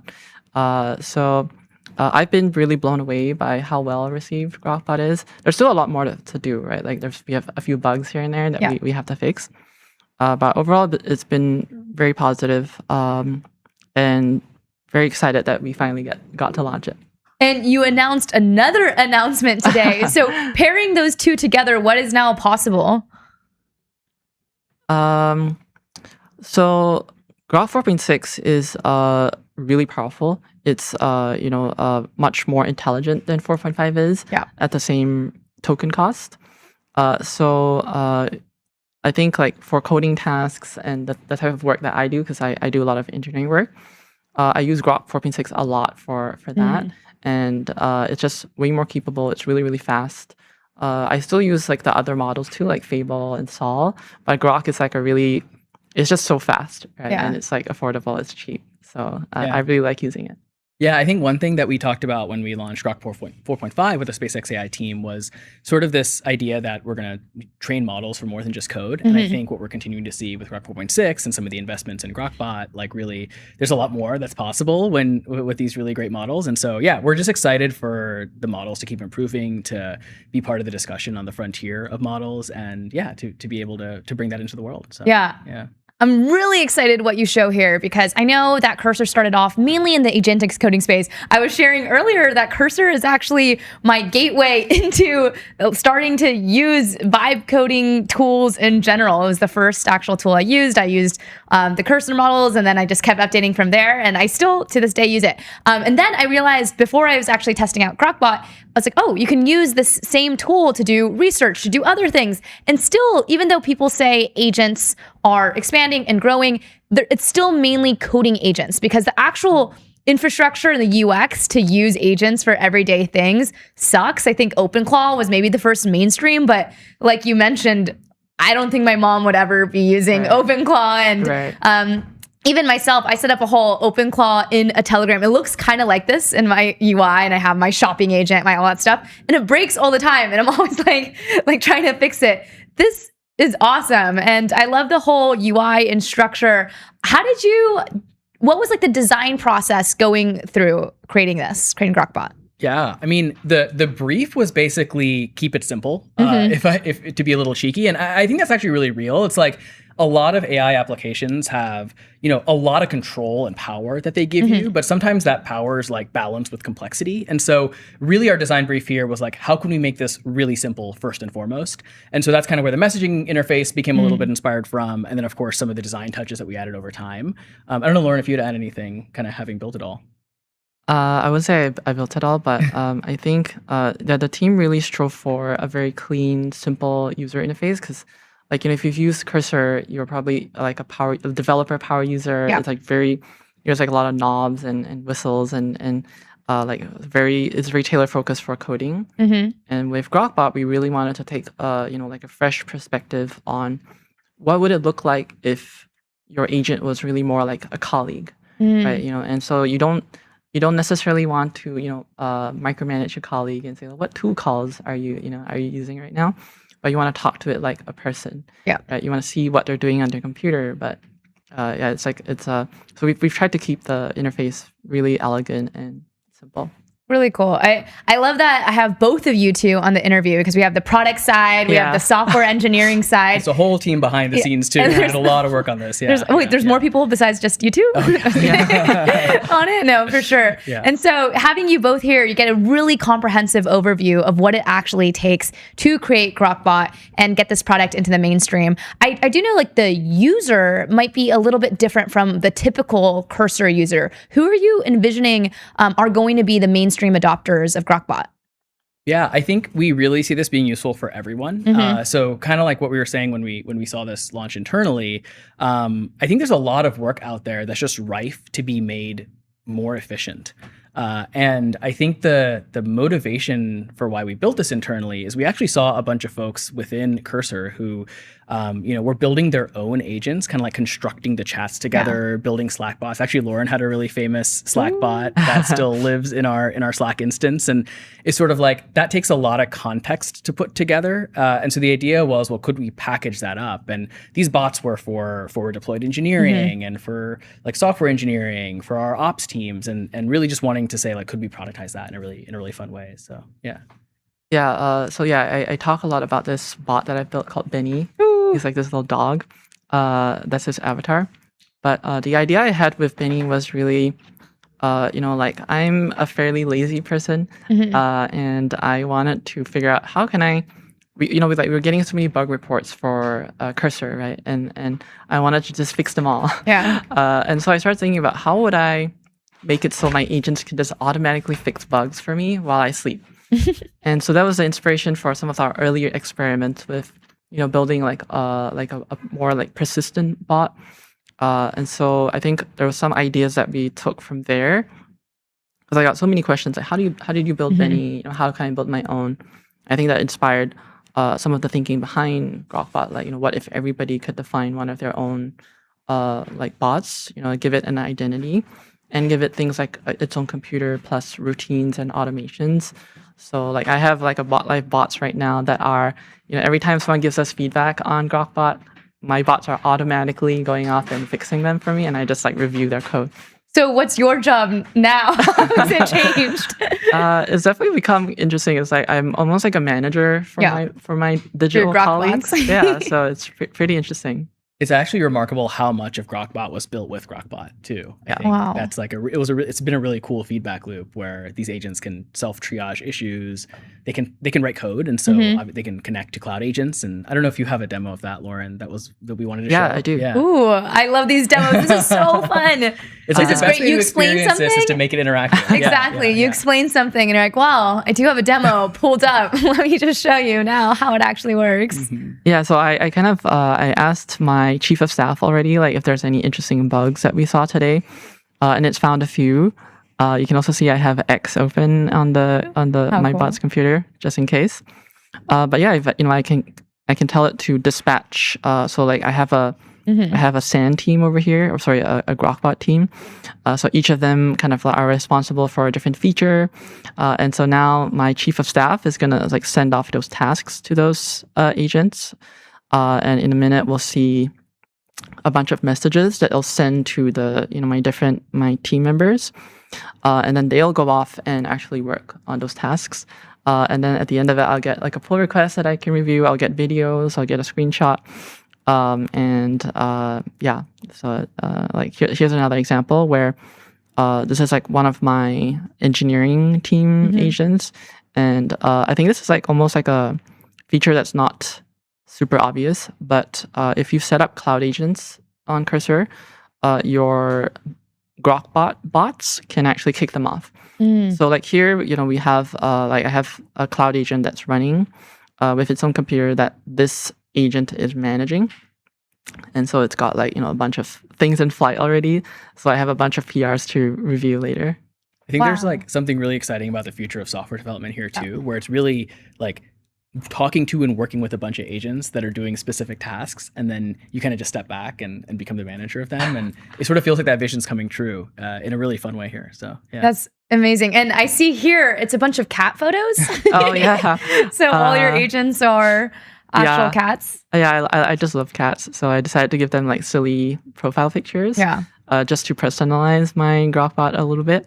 The default Grokbot avatars are super cute as well, and I added these before we added those. But it's just having a bit of fun, you know.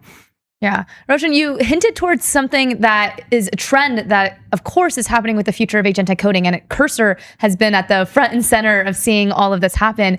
More and more code is getting automated and is done by these agents. And so as a human, you become this puppeteer of agents who are handling all these tasks for you. I know that's a world that you're particularly excited about. Can you share a little bit more? Why are you excited about that? What does that actually unlock at maybe the human level that people in the mainstream audience might not realize? Yeah, totally. I think that, like, if I had to pick one word, it would be efficiency. I think there's so many ideas in people's heads, regardless of role. Again, like, I have so many product ideas I want to build into Cursor.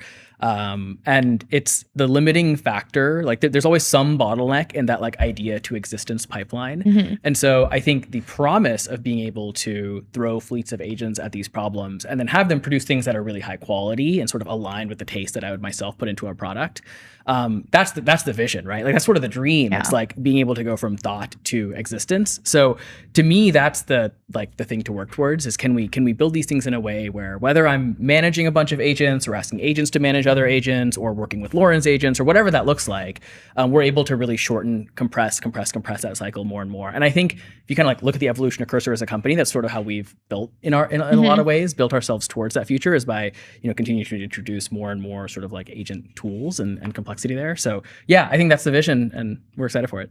And then how has it changed the software engineering team? What differences from when you started working at Cursor to how it is now?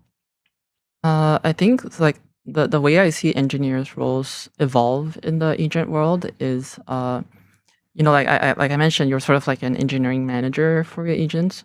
But I think a big part of our responsibility now as engineers is also to, like, you know, keep the code base in a condition where, you know, product managers, designers can contribute like high quality code.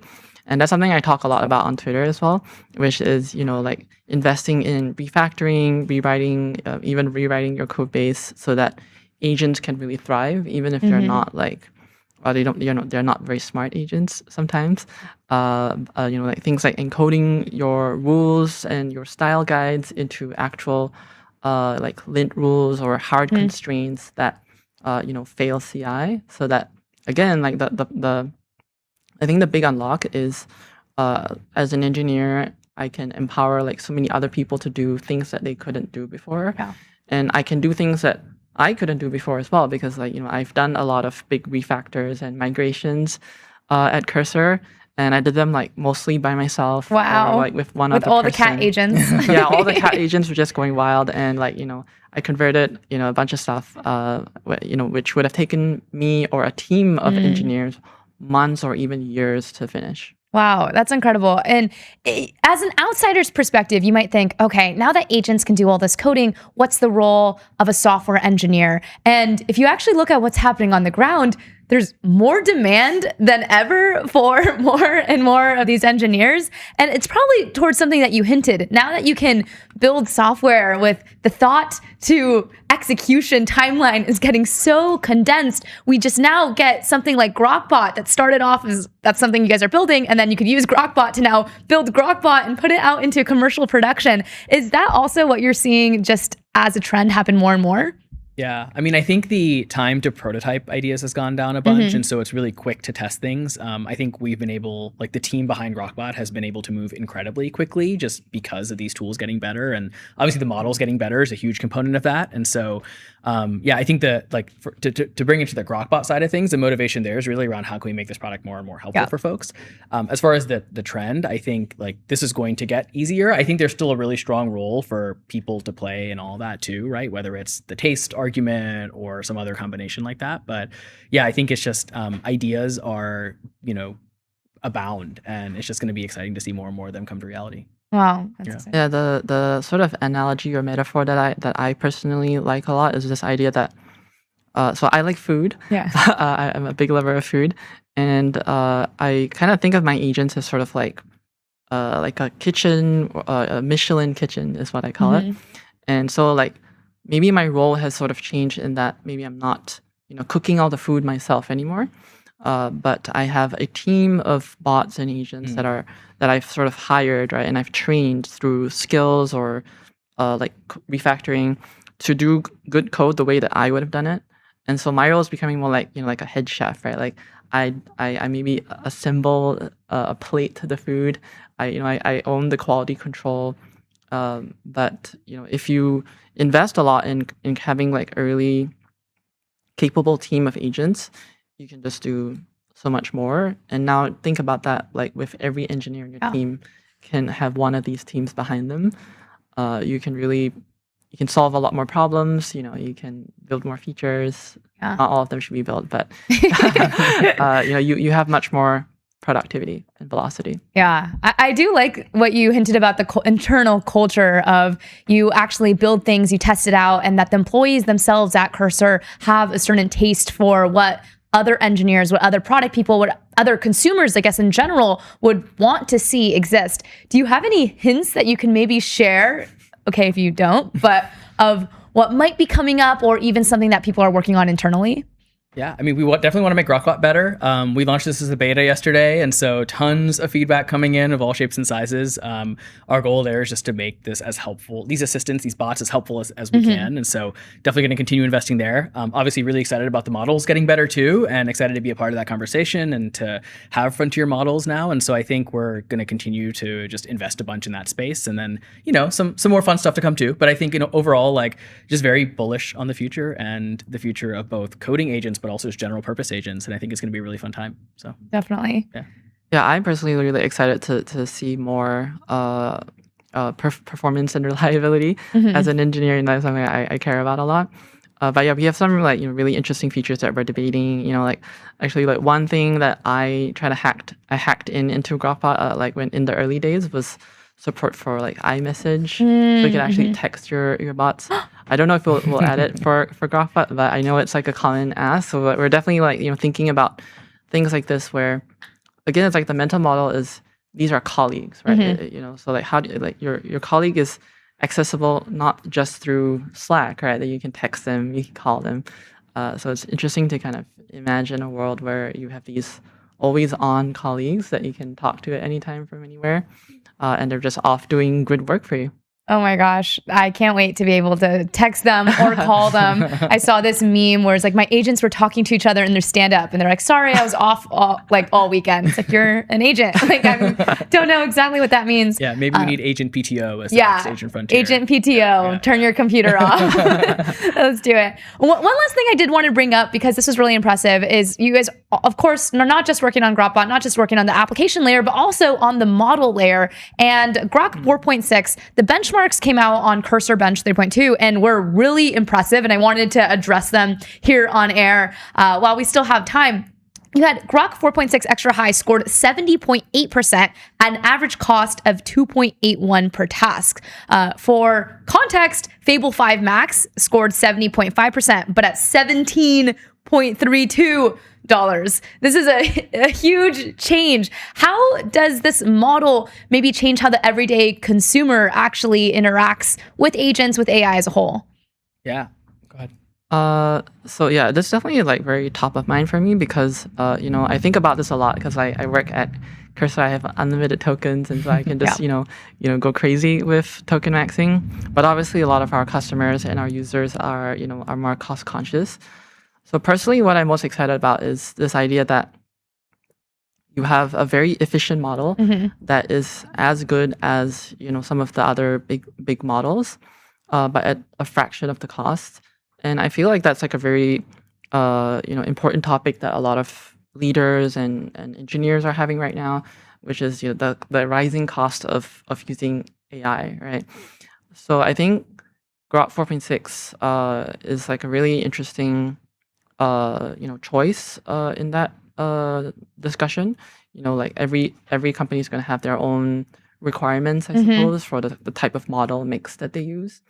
So I think Grok 4.6 makes a very compelling, option, right? If you're considering between like some of the bigger models, which are also extremely capable, but you want something like a little bit more, cheaper, Grok is like an excellent choice.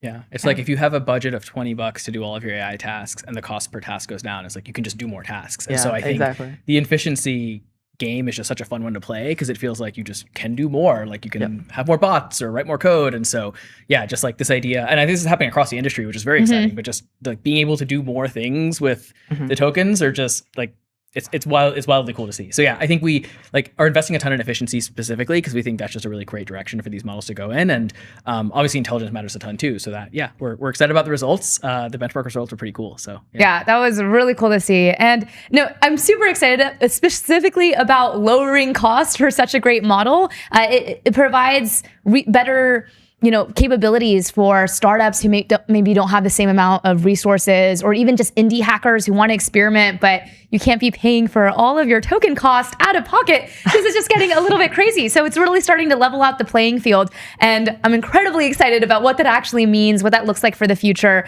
and all of your guys' products. But Lauren, Roshan, really wanted to thank you guys for coming on MTS today and sharing more about GrokBot, Grok 4.6, and all of the fun updates. Thanks so much for having us. Yeah, it's super fun. And if you haven't tried GrokBot, give it a shot. It's really great. I'll definitely have to give it a shot. Please give it a try. Appreciate you guys for joining. And we'll be back with MTS.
Hello, everyone, and welcome back to MTS. Today, I'm joined by Carrie Brisky, who is the Vice President of Generative AI Software at NVIDIA. And today, NVIDIA just released a Nemotron 3.5 Lightning, a smaller, faster model built for always-on agents, alongside Nemo Switchyard, which routes each task to the right model. So excited, Carrie, to have you on today to discuss these releases and what it actually unlocks for builders. So welcome to MTS. Hi, thank you for having me. Excited for you to be here. I think a great place to start is just with these announcements that happened yesterday over the course of this week. So what was announced and why should people be excited about it? Yeah, well, first I'm going to start with, the world needs open models and NVIDIA loves open source. And so that was kind of behind two of our announcements yesterday. And, that's one of the reasons why we had signed the Open Weights and AI Leadership Letter. And so, we're just kind of continuing on with that. And we always talk about it doesn't just take open models, it takes proprietary plus open models. And so when you talk about agents, when we talk about new software and this new software paradigm, we think that efficient agents need systems of models, not just one model. And so that was kind of what was behind the two technologies that we announced this week. And so one was, in addition, like you said, Nemotron 3.5 Lightning. I can go into that a little bit, how it was built, why we built it. And then we also released something called Nemo Switchyard. And that was a new routing technology to help route efficiently in these routing strategies to integrate into routing technology. Yeah, I'm particularly excited about the Switchyard piece because, as you just hinted at, with a diverse future with many different types of open models, what's really important is this actual Switchyard, is having something that knows which model to actually route to. And so curious how that works under the hood. How does it know when it should switch based off of what's cheaper or faster versus what needs maybe more higher level reasoning? Yeah, that's a great question. And so that's why Nemo Switchyard is this open source library that can be either integrated or is set up as a sidecar. And so it has these customizable routing algorithms. And there's all kinds of algorithms. So there's some that we've put into the software library on your behalf, or there's ones that you can create on your own. And so some routing strategies are very simple, like random routing, and that's just for sort of load balancing. But then once you get into things like stage-based, like where is the agent when we say multi-step, multi-turn, many tasks are happening. So where is the agent in that stage? How do you escalate? How do you say, you need to stop this and start routing back to a different model or a more efficient model or more latency model or something that's more domain specific or another model that even understands my tool calling chain better than the one that's currently on. And so all of that, those criteria and those policies get set and put into this library. Yeah. And so basically, it just gives developers that way to define their own model pools of models, like which models am I using, routing criteria, and then also your policies. Yeah. No, that's exciting to see. And I know you guys specifically, when announced not only did you guys release everything that you announced today, but you also released the weights, the training data, the training recipes, everything that actually gets involved in that. So can you describe maybe why is that important? And yeah, why was that all released as well? Yeah, so again, our mission is to be at the frontier and also open and efficient. And so when we release these models, these Nemotron models in the past, we've had a nano, a super, and an ultra. And so what we did with this Lightning is we called it 3.5 Lightning because it took our ultra model and it distilled the knowledge back into a nano size model, but it's at the same accuracy as our super model. And so, we take all of our learnings, we treat these models like libraries. And so we take bugs from our partners, we take feature requests, and so we kind of put that back into this Lightning model. And so it's really this, for agents, these workhorse, super low latency, high throughputs, you need to be able to make all these decisions really fast on agentic tasks. And so you asked, why did we release, the data sets and the recipes? Because these models, open models, need to be highly customizable, post-trainable. And so when you release the data, two things happen. Number one, you have trust through transparency to understand how did we train the models. But then also when you go to post-train the model for yourself, you're able to take our data and do data blends with your data to be able to customize back in. And so we have all kinds of partners that took this model in early access and were able to quickly post-train it and to get results that were either beating their frontier models or even beating their models that they'd previously trained on top of other Nemotron models or older models. And so CrowdStrike, CodeRabbit, Harvey, Lila, completely different domains, be able to take that open data, take that model and make it customizable. Yeah, all of these different domains can take that data and make it customizable. That's something very exciting to see. Curious to get your perspective on, is there any surprising fork of a Neutron model that you've seen? You know what I love, and surprising to me, is that how the community really loves to do reduced precision. So when you take those training weights, and even though we release checkpoints in what we call NVFP4, floating point 4, we see all kinds of different compression techniques. And so that's really neat and exciting to see people do the numerical compression. And then, of course, just being able to drop this into their own SFT or RL stack and do their own domain. And so that was kind of what was cool with Lila, being able to like material science and things, and Harvey's Law. And I just love seeing all kinds of different domains pick it up. Yeah, that's the part that I'm excited about as well, to see how different domains actually interact with hair. One of the things I did want to talk about is the actual speed of the model. I know that Lightning has 30 billion parameters, but only 3 billion are active at a time. How does that actually work, and why does it make the model faster? Yeah, because so even though it's 30 billion parameters, that's sort of the capacity, and then we have about 10 experts, and each expert is about the size of a 3 billion parameter model. And so this routing technology, you have mixed of experts, you actually train in we're talking about routing today, but you train in a small router, and it's able to go to the expert that it needs and get that information and retrieve an answer. And so it's about the speed of a 3 billion parameter model, which is tiny, but it sort of has the packed-in knowledge of a 30 billion parameter model. And so one of the technologies that we actually put in there is something called latent mixture of experts, which allows you to the router's actually able to access double the amount of experts. And so you're more likely to get a more accurate answer from such a small model. That's exciting. Can you actually break down what's maybe something that's possible to build with Lightning on, say, a gaming PC that previously you needed to use a model from a big AI lab? Well, I think that's what's great about this, 30 billion parameter size model. You can use it locally. We've worked with partners like Exo AI to be able to get this really optimized model that can run on something like a DGX Station or RTX Pro, or you can kind of run it anywhere. And so you can really use local AI. And that's what's actually cool about releasing it in conjunction with Switchyard, because you can set your model pools to point to a local model, or you can also say call a cloud API. And so being able to do it local and be able to call the cloud API and do it both hybrid is really exciting.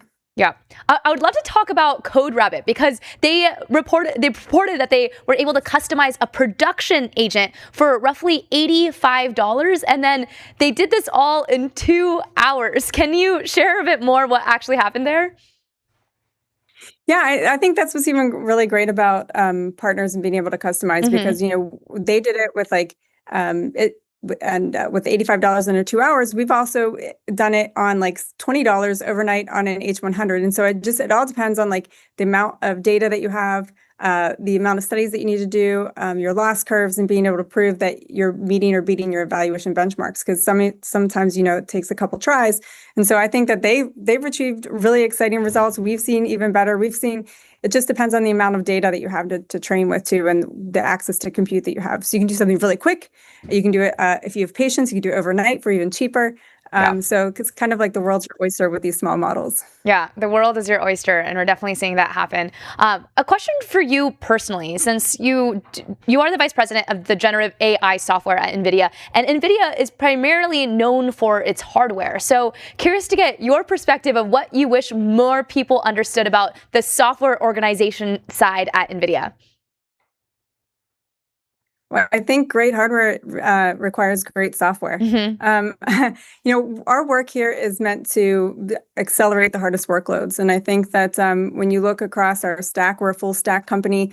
We don't just work on GPUs. In fact, we work on big data infrastructures. We work on compute and storage and networking and how it all works together at data center scale. And then when you have really great software, again, we're an acceleration company at our heart. And so we look at really hard workloads, and we look at accelerating it. And so training at scale. So when I think about pre-training and post-training these Nemotron models. How do we do it? How do we have thousands of GPUs connect and communicate with each other to have efficient training at scale? Or how do we run generative AI workloads at scale to understand inference optimizations? Or how do we even change, the architecture of our foundation models in order to have them run more efficiently? That's kind of with the hybrid Mamba transformer architecture that we released in Nemotron. So being able to look at this from like the complete chip, from the chip all the way out to the software and scaling, and how do we do inference optimization of prefill and decode, like all of these things we think about, and then doing recipes of numerical compression and training and reduced precision, like NVFP4 as an example, and being able to train from scratch with that. So all of this, how you utilize the best of the infrastructure comes through the software. And I think that's what we want everyone knows, that we have really great state-of-the-art libraries. And again, I think of these models as libraries, and we're going to support them as long as we shall live. We're going to keep coming out with new versions, major versions, minor versions, upgrades. And so think of it as a really great acceleration software library company. Yeah. Models as libraries. I actually haven't heard that before. Why do you say that? Because this is a new way to develop software, right? If you think about what you have before, you have source code, you have compilers, you're releasing software, you put libraries within your software applications. And so I think now with generative AI and models, you're infusing models into a new type of software application. Everyone uses the term harness now. Like what harness are you using? How is the model routing within that? How are you managing memory? How are you managing skills within there? This is the new software operating system. And so when we think about, we put out the data, that's our source code. We put out the weights, that's our compiled code. And so I think when you create a software application, do you just have one library? No, you import many libraries in order to create a software application. And so that's how we're viewing this as just a new way to develop software, and the libraries are models, and you have to call different models to get the right answer at the end. You have inputs and outputs. Yeah, definitely. And the speed that your company is actually able to ship is pretty fascinating. I know Nemotron 3 was released in December, and then 8 months later, you now have Lightning. And so I would love to just understand, how does it actually work internally? Do you guys have any specific company procedures or how it's all organized to be able to ship at that pace? Yeah, I think, well, number one, we have a really great team that wants to build something great together. We have what we call plan of record, or POR process. We have a lot of candidates that come forward from research.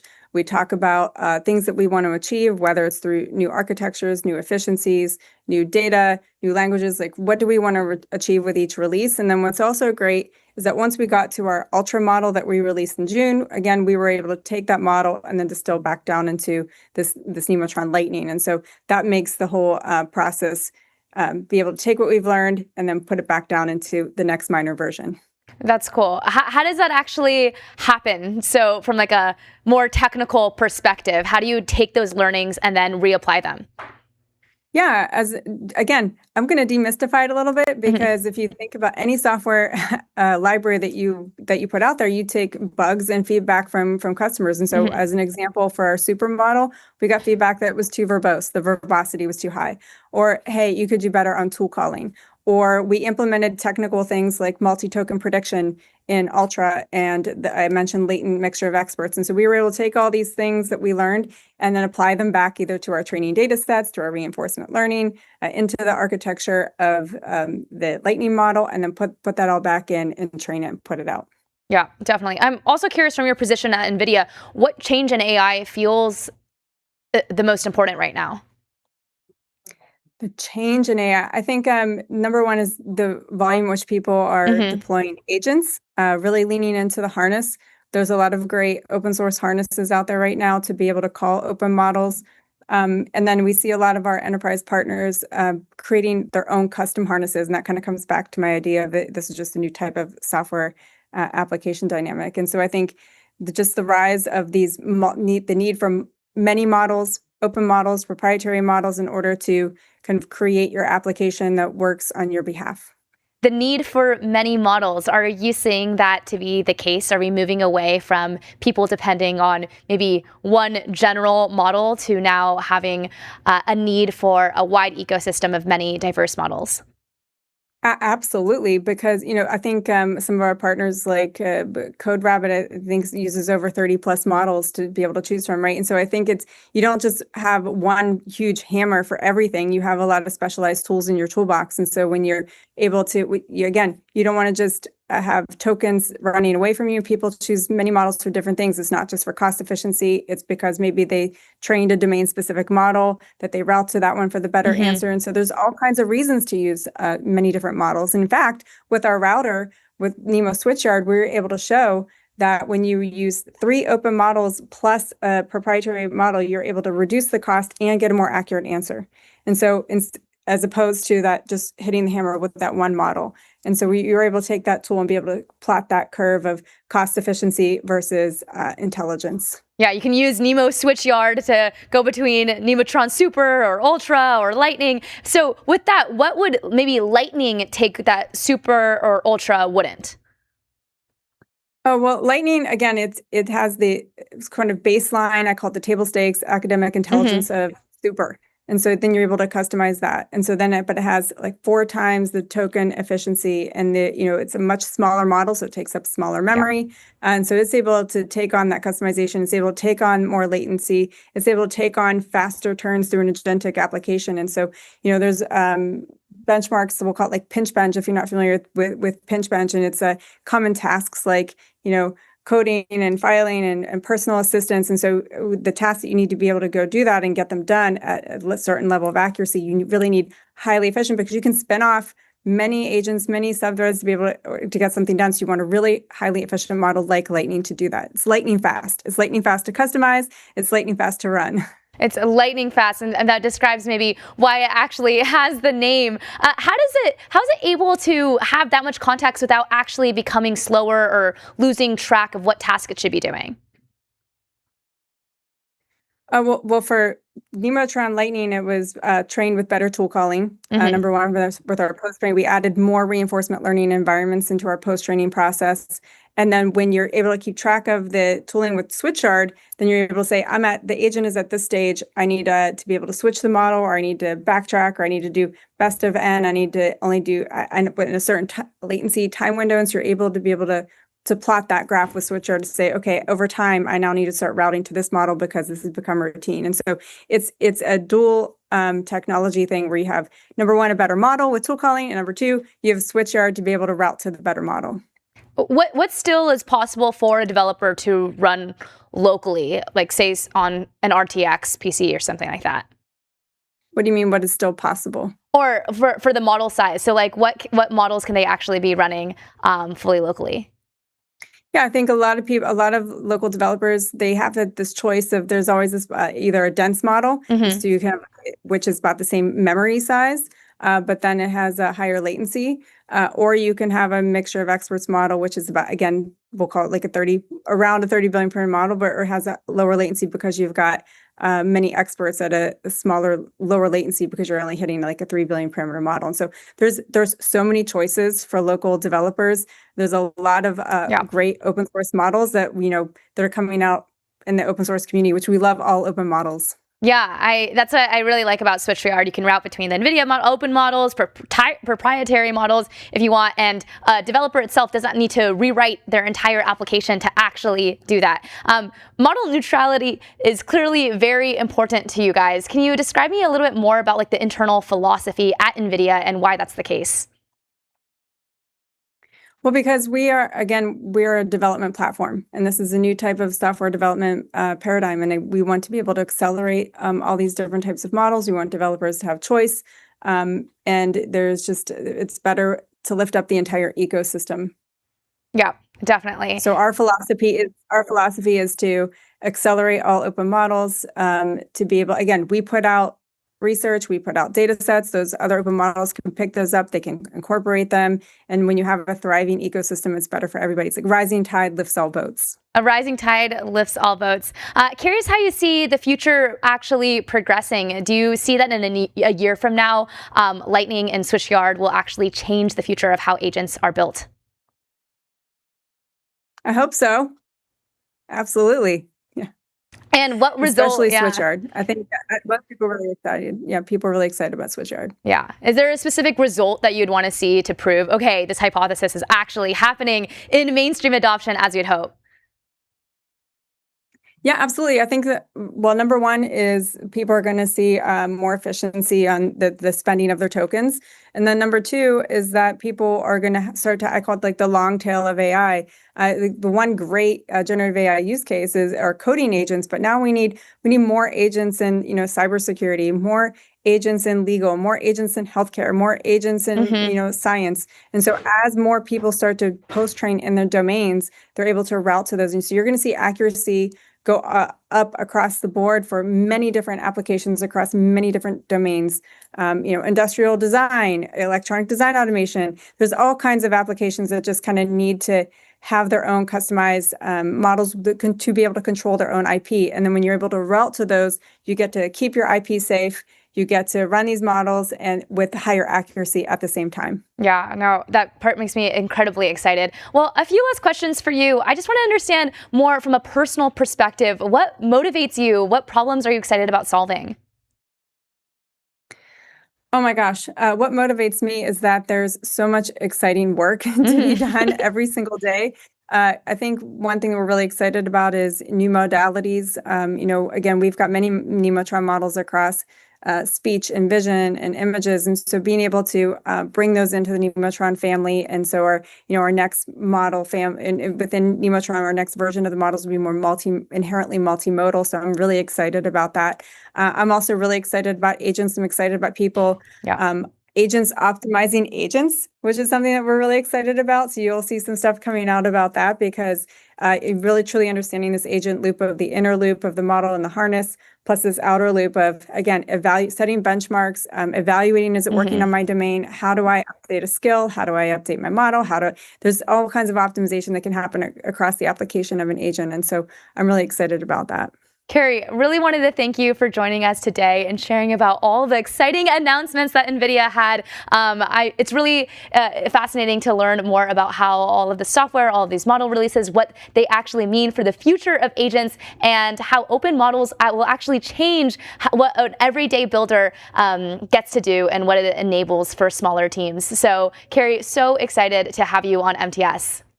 Yeah, thank you for having me and letting me share our news. And thank you for joining. And we'll be back with MTS.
We are back with monitoring the sponsors. Or monitoring the Sophias, who are monitoring the sponsors. Exactly. Sponsor Sophias. Okay. We'll jump into Starting with Lovable. Turn ideas into software people love with Lovable. Start today at lovable.dev. For every idea, there's Lovable. Big thank you to Arena, measuring AI performance in the real world. Arena.ai. Next up, we have Neon. Scale your startup on Neon, the Postgres backend for apps and agents, built by Databricks. Neon.com/MTS. Shout out to 11 Labs, AI that communicates at human level across every channel and modality. 11labs.io/MTS. Of course, we have Kong, the AI connectivity platform.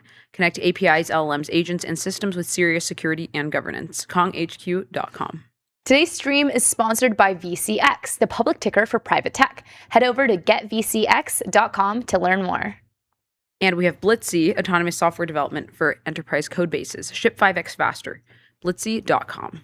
Thank you to AdQuick. Make your brand a billboard. Out-of-home advertising as easy to scale as digital. AdQuick.com. Thank you to Lovable, Arena, Neon, 11 Labs, Kong, VCX, Blitzy, and AdQuick. And we'll be back. We will be back tomorrow. Tomorrow. Not right back, but soon.